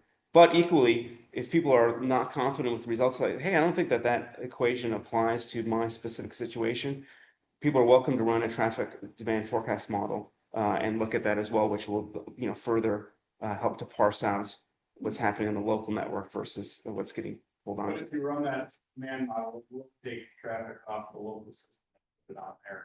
You're saying the calculation just ignore that or won't look at it? No, I'm saying the calculation kind of takes that into effect because it's kind of looking at a whole bunch of past projects and what generally has been the effect of those. And then equally, you'd have the, you know, alternatively, you can use the traffic demand forecast model to also try to understand what those effects are. So expectations supposed to be in the one, or are they also in this long? So over a 20-year period, yep. So they're and the good thing about the offsets is unlike the project assessment, which is focused on trunk highway expansion projects, the offsets let you draw from anywhere. So there can be a whole range of things that are offset projects outside of a trunk highway network. So there's something happening in a local community, a land use change, you can apply those to your offset for the trunk highway expansion project. That make sense? But you're expected to build them in year one. Build it over 20 years. We're expecting that there would be a commitment to do it, you know, so like there would have to be some, like, does it happen in year one and it's fully built? No, because like land use example of that, that's not going to happen year one, but it's kind of looking at what we would anticipate from that offset over 20 years. So the kind of 20 years is the end horizon that we'd be looking at. And if something starts out gradually and picks up, that'd be accounted for in that. Plus the model in fact is able to look at the local. Yeah. How are you going to deal with a lot of those offsets are owned by different county roads doing the project? They do offsets, but the land is city. How is the county supposed to be credit for changes? Yeah, that's a good point. That is a great question that we get. That's my kind of bullet point number 2 there. So that's honestly is something we're still working on. So at present, we're assessing projects. And so we're asking a project proponent, just as there are many projects that require multiple agreements across, you know, a whole bunch of different funding streams. We'd ask that project proponents in the first instance are kind of working with their partners and identifying a suite of offsets that might come from different places, right? In time, we're looking at setting up a method of how, you know, how can we track that more fully, you know, across jurisdictions. And to be fair, that's a question that we're getting, and that's in our next stage of development in terms of setting that portfolio approach. So it's a valid question, one that we don't have fully have an answer for yet.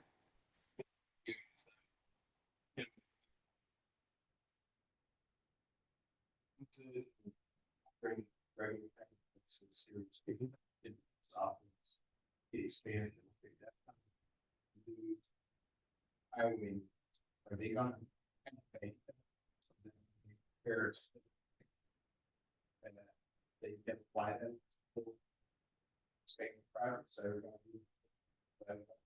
That's certainly been a suggestion. I think it's still in that we're still working on how we're gonna account for these across time. You know, the Met Council, for instance, as a part of their solicitation process this year, they've indicated in there that they will be the arbiter of offsets within as it relates to interchanges that are funded. So they're certainly already revealing some thinking that within the Met Council, they might allocate offsets, you know, regionally, and therefore be able to, you know, apply. But honestly, this is still kind of work in progress. And so that's some initial thinking, more work to be done to firm that up.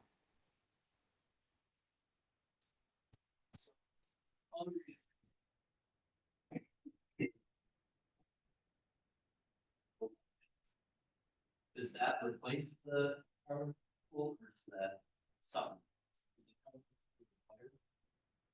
So probably mixing a few things. I'll try and split them out. So the emissions impact, that's step 2. So identify an expansion project. Now we're gonna figure out how the emissions that are come from that.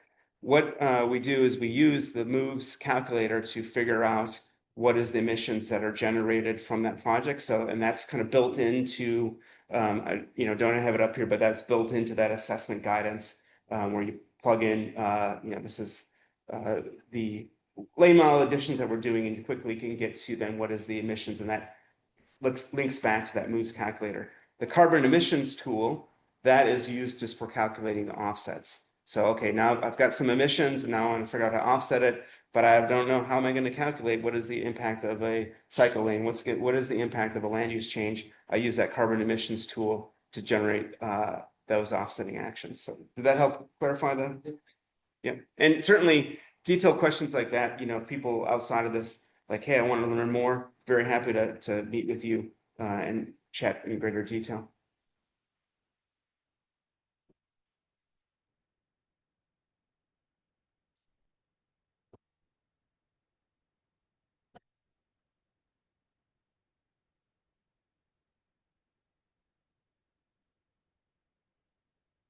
Yes-ish. So the legislature set up an account, an offset account. Is there money in it? No. Is it fully identified how, you know, how they'll be funded? But it is it's very flexible in terms of its setup. So there's an account available. The legislature has yet to put money into it. And I think that part of this portfolio assessment that we're doing is we're also trying to figure out, well, how much is already coming from other parts of our program. We had presenters up here earlier talking about some of the other funding streams that we're using around active travel, if, you know, transit projects. And so we're also interested in seeing what comes from those across our suite of projects. But so the short answer is there's a mechanism. Is it an active mechanism? No. Other questions? Well, before I turn it back to Margaret, I guess just my last encouragement is there are a lot of questions in this space. And some of this is stuff that we're working through and finding out answers to. So certainly if you have projects in your community that you're looking at promoting, or just want to know more, your consultant want to know about how to assess these and you know, be a service to your clients, we're happy to meet with you and discuss things further. So thank you.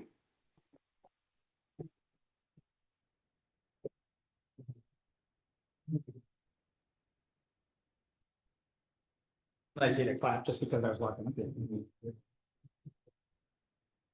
As we wrap up today's meeting, I just wanted to say thanks to everybody that makes this possible. Obviously, members that are here, you know, we appreciate the input from the Alliance staff that always does a great job putting these things together, and also participation from MnDOT and other organizations. So we love it when we get groups involved. That's kind of what we're about, right? Is working together, getting different organizations kind of rowing in the same direction. So I appreciate that.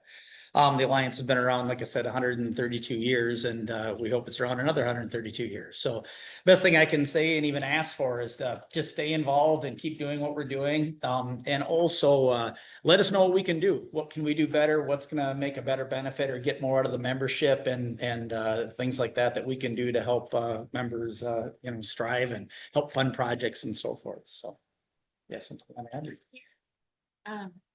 Yeah, thank you so much for being here today. We do have a networking reception coming up, and we're gonna have right next door, if you go out that back door, we're gonna have hors d'oeuvres and a bar, and we have drink tickets for everybody, so make sure you grab one. And it's a great opportunity to get to people and reconnect with some folks you already know. So again, thank you so much. We hope to see you at Transportation Day at the Capitol, which we're working on scheduling hopefully in February when the legislature is back in session. So thank you so much.